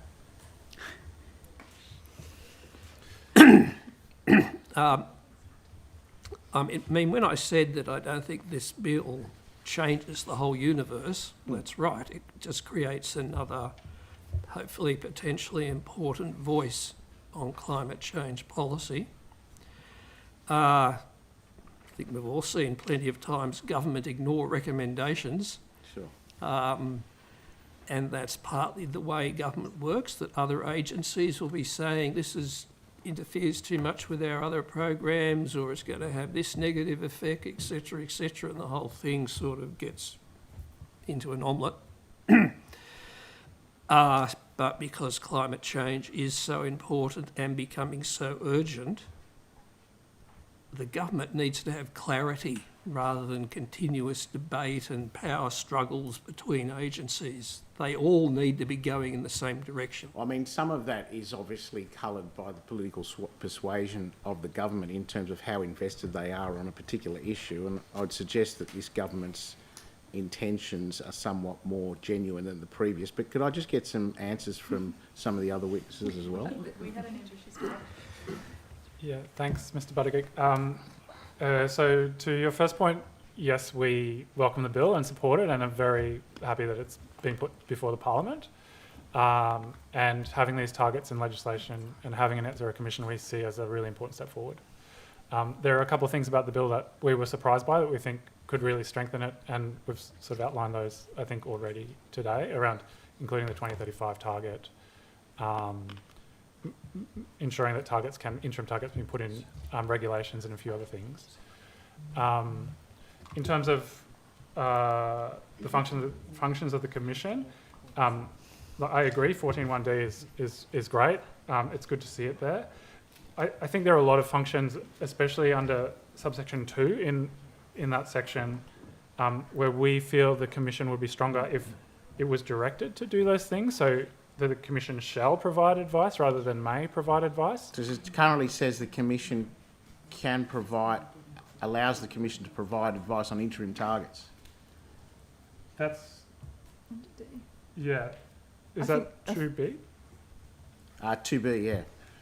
Yeah, that's right. And so we think that should be a requirement for the Commission, and there should be a schedule for those interim targets. So I think that there's a lot there, and we think the bill would be stronger if there was certainty around the role of the Commission. And to go to the Chair's point around how frequently these things should be done, I actually think there should be a huge work plan for this Commission. You know, the federal government is required to, under the international agreements, to go to the Conference of Parties, and once every 5 years ratchet up that ambition, because everybody understands we need to ratchet our ambition up. And perhaps that would be a appropriate timescale to be reviewing the targets in New South Wales so that it aligns with that international commitment. But in the meantime, like others have said, decisions are being made by government all the time that have huge impacts on our state's carbon emissions, whether that's the approval of coal mines, whether that's the extension of coal-fired power stations that shouldn't be extended or subsidised, or whether that's offshore oil and gas, or wood supply agreements for native forest logging. And we think the Commission should be providing advice on those decisions. That's potentially a big job, but it doesn't make sense to us that you would have this expert commission and then not look to it for advice on all of those important decisions. And similarly, we think that there should be consequential amendments to other acts to make sure that when those decisions are being made, the principles and targets in this act are considered. I mean, if you look at Clause 8, subsection 4, excuse me, action to address climate change should be taken in a way that A, is fiscally responsible and promotes sustainable economic growth and considers the economic risks. Well, A and B will just be grabbed onto any department that says, well, we're going to have economic growth and fiscally responsible. We've considered the cost of climate change. Goodbye. These things aren't equal. Except that the two may not necessarily be mutually exclusive. Fiscal responsibility may indeed involve heavy investment in renewables. Because as we heard on evidence earlier this morning, that is where the market is going, clearly. Yes, but I don't think the Department of Mines or Transport's going to interpret it that way. Sure. I'd suggest these witnesses have had day-to-day interactions over decades with how these clauses get interpreted and used to... I can understand the cynicism given previous iterations of government ideology. Okay, thank you. Can I just make a quick point to Mr. Buddy's question there, Chair, and I will make it quick. So I think from our perspective, you know, these guys, there's been a lot of commentary about the bill, and you know, and broadly speaking, I think it is, you know, we welcome it, notwithstanding, you know, all of the amendments that lots of people in civil society and my colleagues here are suggesting should be made.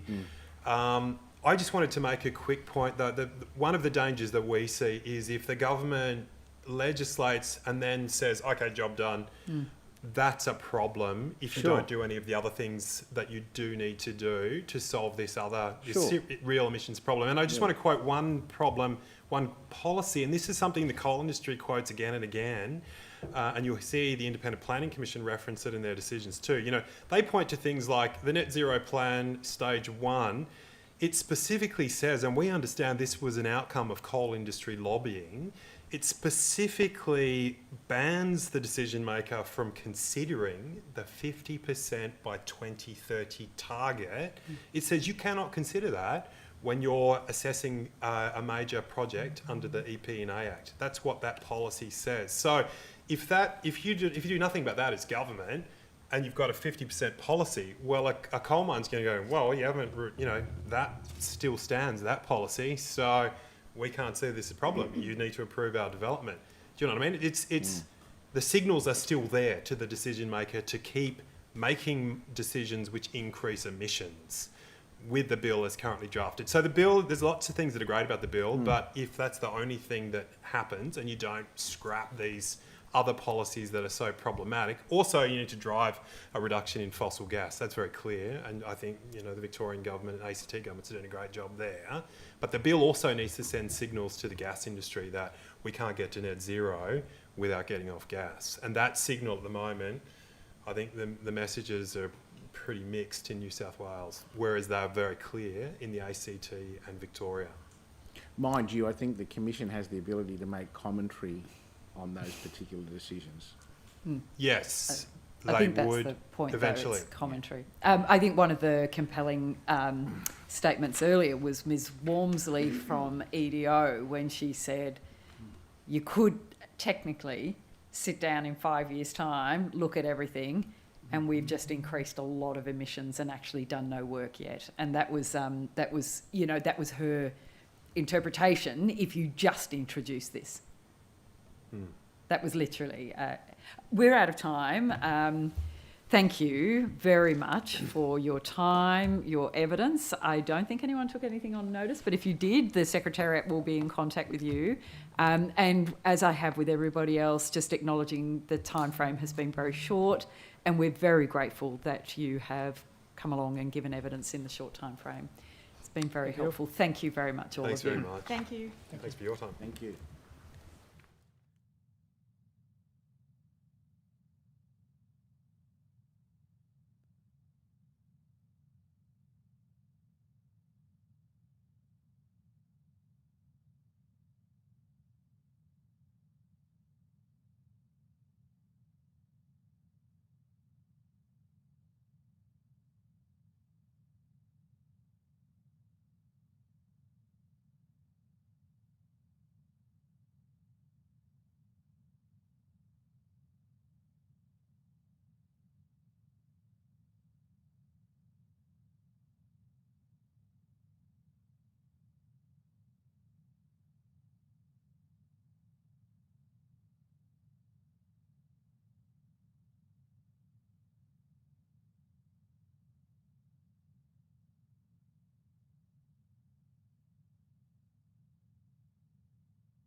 Did you want to come forward? Thank you to the... Thank you. Thank you and welcome. Welcome very much, Dr. Day and Dr. Watson. Could you please state your name and position title and swear either an oath or an affirmation? And we'll start with you, Dr. Day. Yes, my name's Dr. Sibel Day.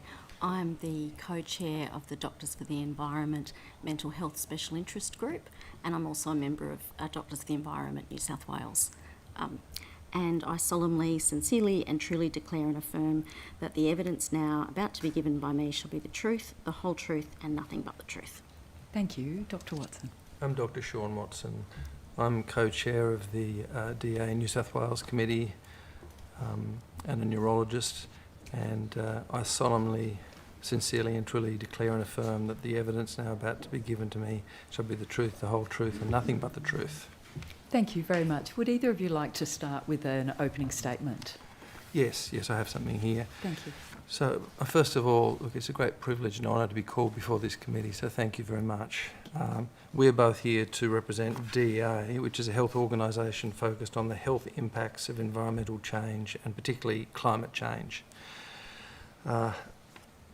Our members are mostly doctors who work full-time looking after patients, and our calling is to care for the health of our patients and of the New South Wales population, present and, importantly, future. The work we do is voluntary and it's done in our free time, including now, of course. I'm a neurologist who works both in Randwick in the east and Blacktown in the west of Sydney in public and private practice, and Dr. Sibel Day is a youth and adolescent psychiatrist who works in the Sydney Children's Hospital Network. I think it's important to emphasise that DEA has forged very close partnerships with the Australian Medical Association, the AMA, and most of the specialist medical colleges, and they're all needless to say, august and relatively conservative bodies. So we're not just on the environmental fringe of medicine. The AMA and DEA together declared a climate health emergency in 2019, and our joint commitment to tackling this emergency continues. We are all aware, hopefully everyone here in the room, but certainly within DEA, that the health impacts of climate change are occurring right now. They are the direct effects of heat, bushfire, floods and storms, and numerous secondary effects. Not least of these are the impacts on mental health, which we want to emphasise today, particularly with Sibel being here. The well-being of the people of New South Wales is fundamentally dependent on our physical and mental health. Equally, our physical and mental health is fundamentally dependent on a healthy environment, social and economic structure, and above all, a healthy climate. DEA supports the bill as a necessary part of a meaningful and practical commitment to addressing climate change. Our support rests upon the urgency of the climate health emergency. We would prefer the bill to be more ambitious in certain respects. We don't necessarily need to go into too much of the nitty-gritty, but we're open to those questions. And much more needs to be done to boost healthy adaptation to the impacts that are already occurring. However, we recognise that the bill as it stands is a major step towards a healthier future for New South Wales. Thank you very much. So the members will just have a few questions for you. One of the things that I don't think we've had any evidence about is the correlation between,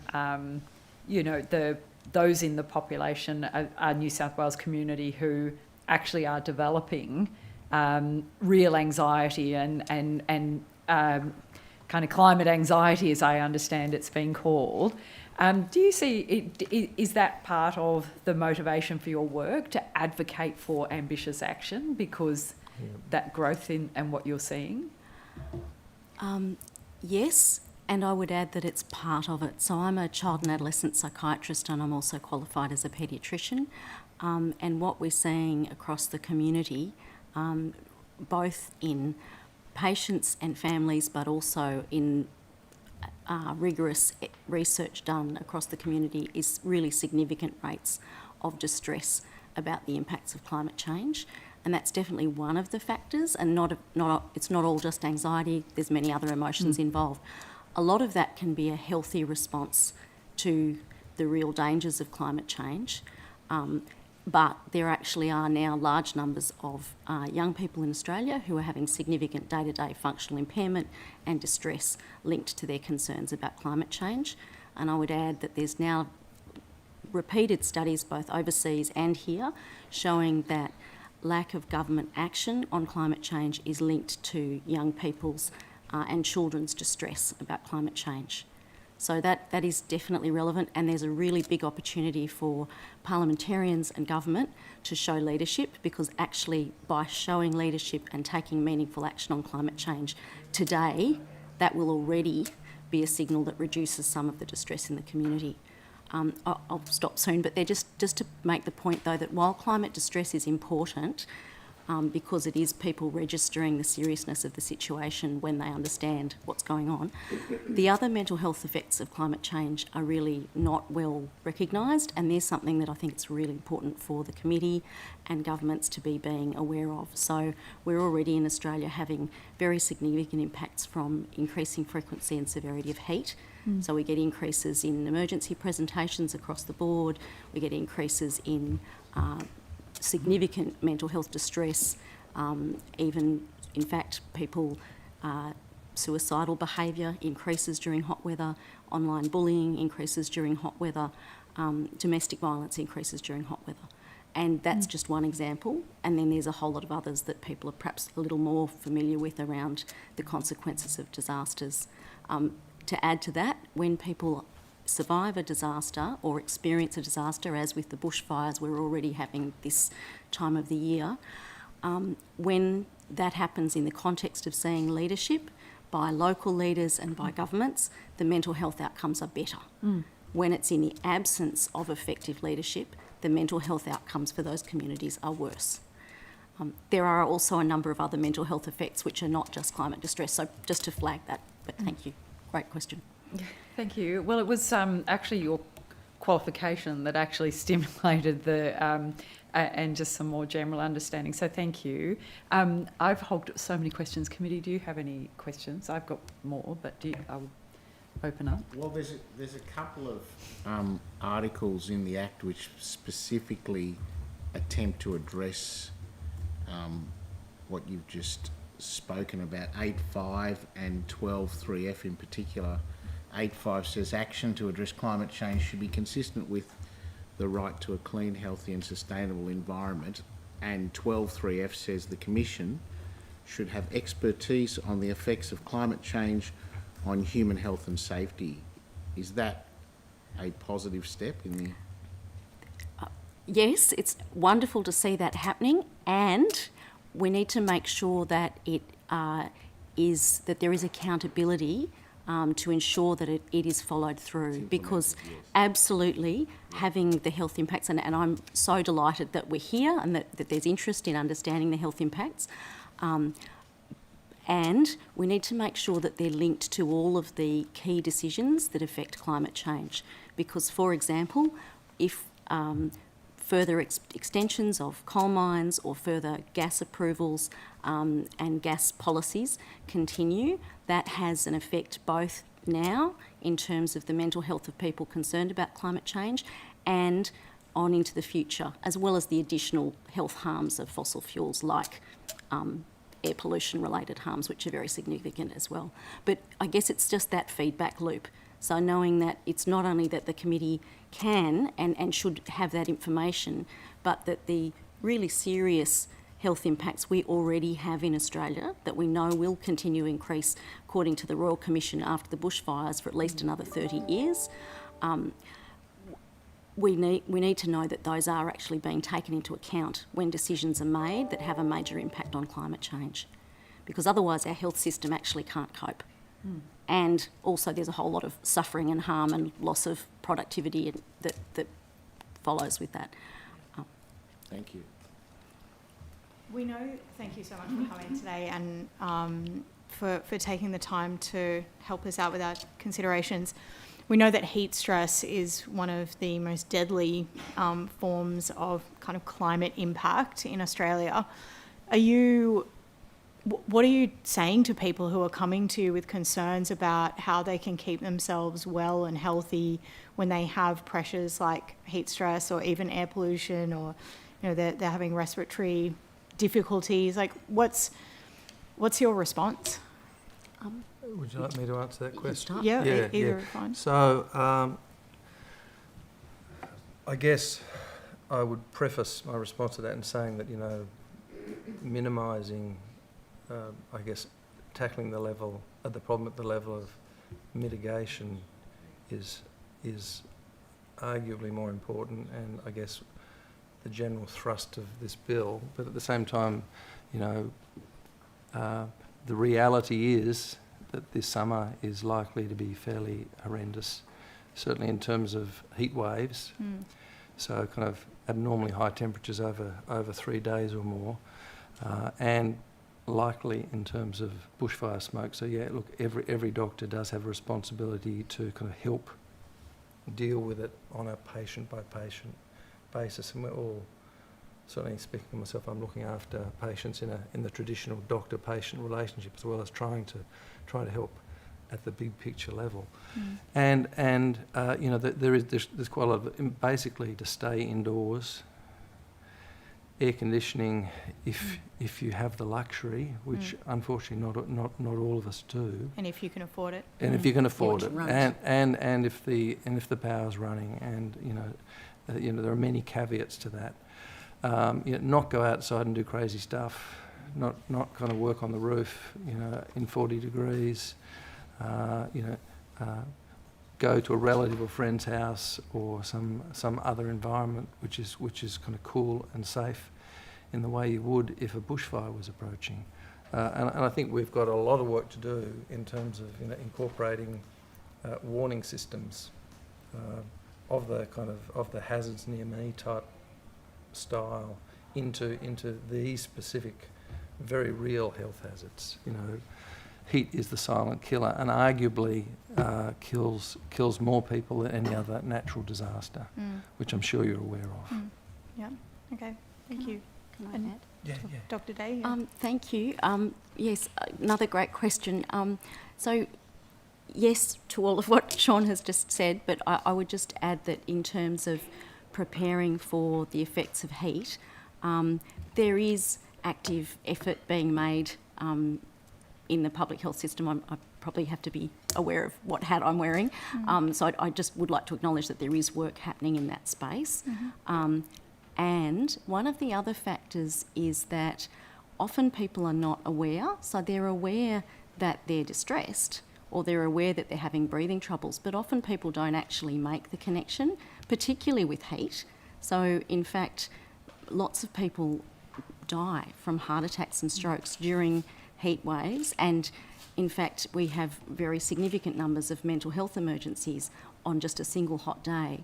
But people in the general community are not necessarily aware. They think of distress about climate change being understanding the threat of climate change and being worried about it, which is real, whereas in fact you may have no understanding or belief's the wrong word, no understanding or acceptance of the climate science and still have a life-threatening health emergency, both physical or mental, as a result of heat, bushfires, floods, and particularly the compounding effects. And then there are the flow-on effects. Last week I was seeing a child who's in a rural area via telehealth whose mother couldn't attend the appointment because the roads were cut by bushfires. So his access to mental health care was being impacted last week by bushfires. And he's not the first young child that I've seen who has had impacts on his mental health which have led to him needing specialist referral. And I can go through other examples, but I know we're short on time. Thank you. And so your submission is quite clear that you're looking at the science that is suggesting that the interim target of 75% by 2035 is sound. Yeah. 70%. Oh, sorry. No. This is in the DA's submission. It's introduced an interim target of 75 by 35, which I understand is actually what's the independent's name? Zali, at the federal level. She's really promoting that as the most sound position at this point. And I'm just wondering if that's where... Yes, yeah, well, that is correct. That's correct. And that was taken, that was kind of under considerable time pressure, as you've already kind of highlighted. That was kind of taken from a separate submission at the federal level. But we stand by that. But we also stand by supporting most aspects of the bill as it comes to us at the moment. But that idea of more ambition... Oh, yeah, more ambition.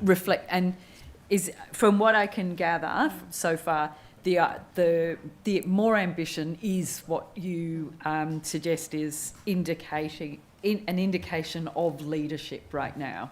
That when you were, I think it was you, Dr. Day, referring to, that's what there's evidence that local leadership on the topic of climate, whether it's response, ambition, is commensurate to good outcomes.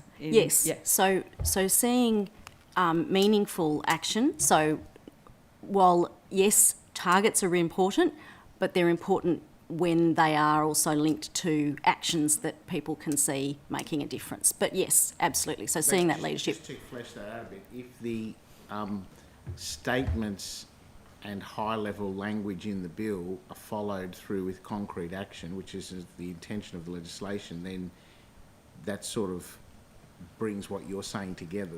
This is not necessarily about the bill being unambitious in and of itself. It's about the action that goes with the bill, is what you're saying, is it? Yes, the difficulty is that it is such an urgent situation from a health point of view now that we actually need to have clear targets that do allow us to have a livable future. So if the target's actually at a point where it's not going to allow humanity to have a livable future, then that isn't going to relieve people's distress, and it's also not going to help prevent the enormous increases in asthma from increased pollens, the enormous increases in heart attacks and strokes during heat waves, and the increases in anxiety and depression and substance abuse in the years following disasters, and the list goes on. Can I just ask, on a sort of a related, inverted sort of side of that argument, I guess, whether it's right or wrong, is there also consideration of the psychological effect on the other side of the argument, so that you may have people, for example, in certain industries who may feel their jobs are threatened, or that the anxiety that comes with potential loss of electricity supply because of blackouts. I'm not making a judgment on whether or not that's right or not, but it seems as though that is a very active consideration in some sections of the community. Do you see those psychological effects coming through from your consultations as well? So the difficulties that I and my colleagues, I'm presenting tomorrow at the World Conference of General Practitioners with some general practitioner colleagues. So the difficulties that colleagues and I are seeing are around people being concerned is when there is conflicting information, and which is essentially based on disinformation and misinformation. So absolutely, having a job, having security, having a community that's thriving is important for your mental health. But there's also really clear evidence that we need to transition, and we need to support communities to transition off fossil fuels. We also know that, for example, when you close a coal-fired power station, you get an increase in the birth weights of babies the following year. And you get reductions in heart attacks, reductions in stillbirths. So you get benefits to the community then and there. And at the same time, yes, absolutely, there needs to be planning, because when people can see, in a sense, that's the leadership part, is see it happening and have it explained, and having a way of ensuring that disinformation, misinformation is called out. And I would add, in that sense, having truth in political advertising is important, because what we're seeing in consulting contexts and what we're talking about tomorrow is around people being distressed when they are not believed. And in fact, in the community, there's still a lot of people who are understandably confused, because there's a lot of misinformation, and that's one of the things that we've been involved with in Doctors for the Environment, is trying to make sure that there's reliable information. So, for example, that people making policy are aware that when they stand up and show leadership, that will be good for the mental health of the community. So, for example, it's a very important point, because the bill has to do with that perception as well, right or wrong. So, for example, if you're trying to convince people if you're trying to convince people that we have to make this transition, they need to have certainty that their livelihood and their environment's not going to be affected by the change. So, for example, in Germany, there was a guarantee that no coal miner would lose their job, or they'd be fully paid out, for example, and they bought a lot of political goodwill by doing that. So the analogy,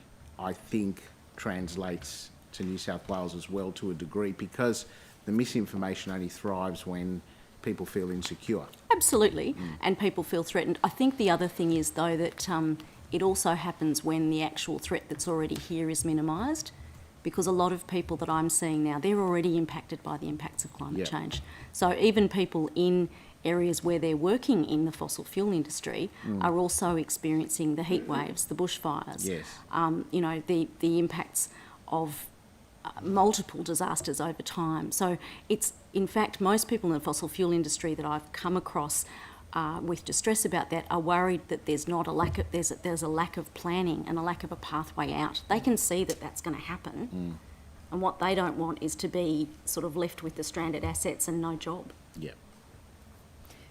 Can I just ask one final point about, and you know, if you don't feel that this is an appropriate question for you to answer, please don't feel compelled. But there's a clear understanding from most people that the health system is currently under enormous pressure, regardless of emerging pressures, and that we're not necessarily keeping up with the pressures.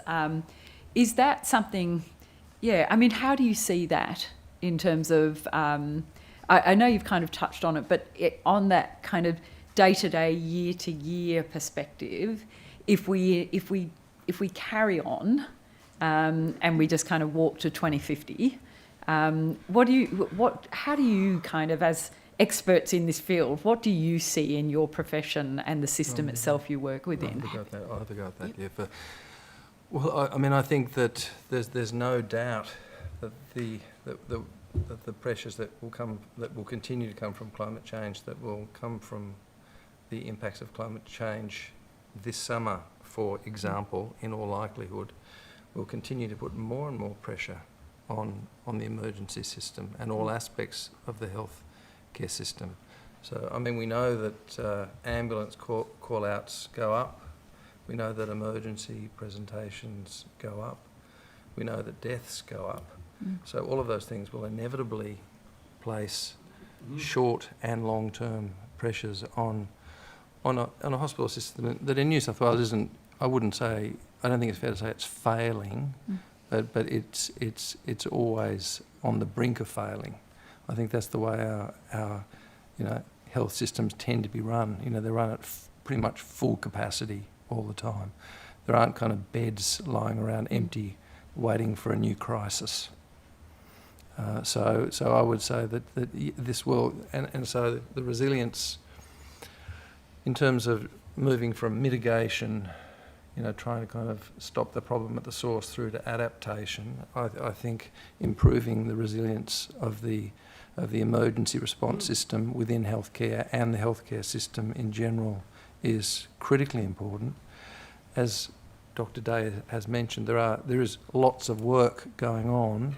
At the moment, it's a little bit fragmented, and it'd be wonderful to see that kind of drawn together and brought together in a kind of in a cohesive manner to make sure that everybody who wants to make a contribution, whether it be an individual, a hospital, an area health service or a local health service, or state government or federal government, can all work together and make this happen smoothly and coherently. Does that answer your question? Yeah, very much so. Thank you. Can I add a little bit? Just in terms of child and adolescent health, mental health, we certainly have seen, and in fact that was what got me into this in the first place, was actually the fact that we were seeing increases in the frequency of presentations with serious mental health problems of children and teenagers, and increasing severity. And this was something that, from when I started back in more than 20 years ago, the number of children and young people that would present to emergency was much lower. And there are multiple factors that go into that, but globally it has increased, and that was pre-COVID. And we know that regardless of what gets found about that, we know that on hot days, from international data, I'm also a researcher at the University of New South Wales, from international data, that there are more children presenting to emergency and more teenagers with mental health emergencies. So that is something that is already putting more strain on the young people and their families, most importantly, but also on the health system's capacity to respond well and provide the right kind of care at the right time. And the effect of compound disasters, that's something we're already seeing, that children are presenting, having been able to recover from the experiences of the trauma of one set of disasters, like one bushfire or one flood, but then when they are just getting better and their community gets hit with another one, it becomes too much. Thank you. Thank you very much. We're out of time and over time, and I am very, very grateful for your attendance and your evidence and the short-term turnaround. I don't think you took any questions on notice, so you don't have any homework, but if I'm wrong on that, the Secretariat will contact you. Can we did you submit- want to table Yes, a document? please. Yeah, we can Two. do that. Absolutely. Thank you. Yeah, great. Thank do I you. say what it is, or I just come in? Yeah, if you could say what it is. It's the How Climate Change Affects Mental Health in Australia report by Doctors for the Environment Australia. That's what I gave a copy to the two Liberal members of the committee that left. And I have a copy for all of the members of the committee. And this is just a copy of our submission to another committee, but it's salient to this because it's about how climate change affects the mental health of young people. Thank you very much. Thank you. It's very appreciated. Thank you. Right, that concludes our session. Thank you. Thank you very much. Thank you. Thank you for everything you're doing. Really appreciate really it. appreciate it. Thank you. Thank you guys so much. Thank you. My copy. Can I come around and give it, or I'll just pass it to you?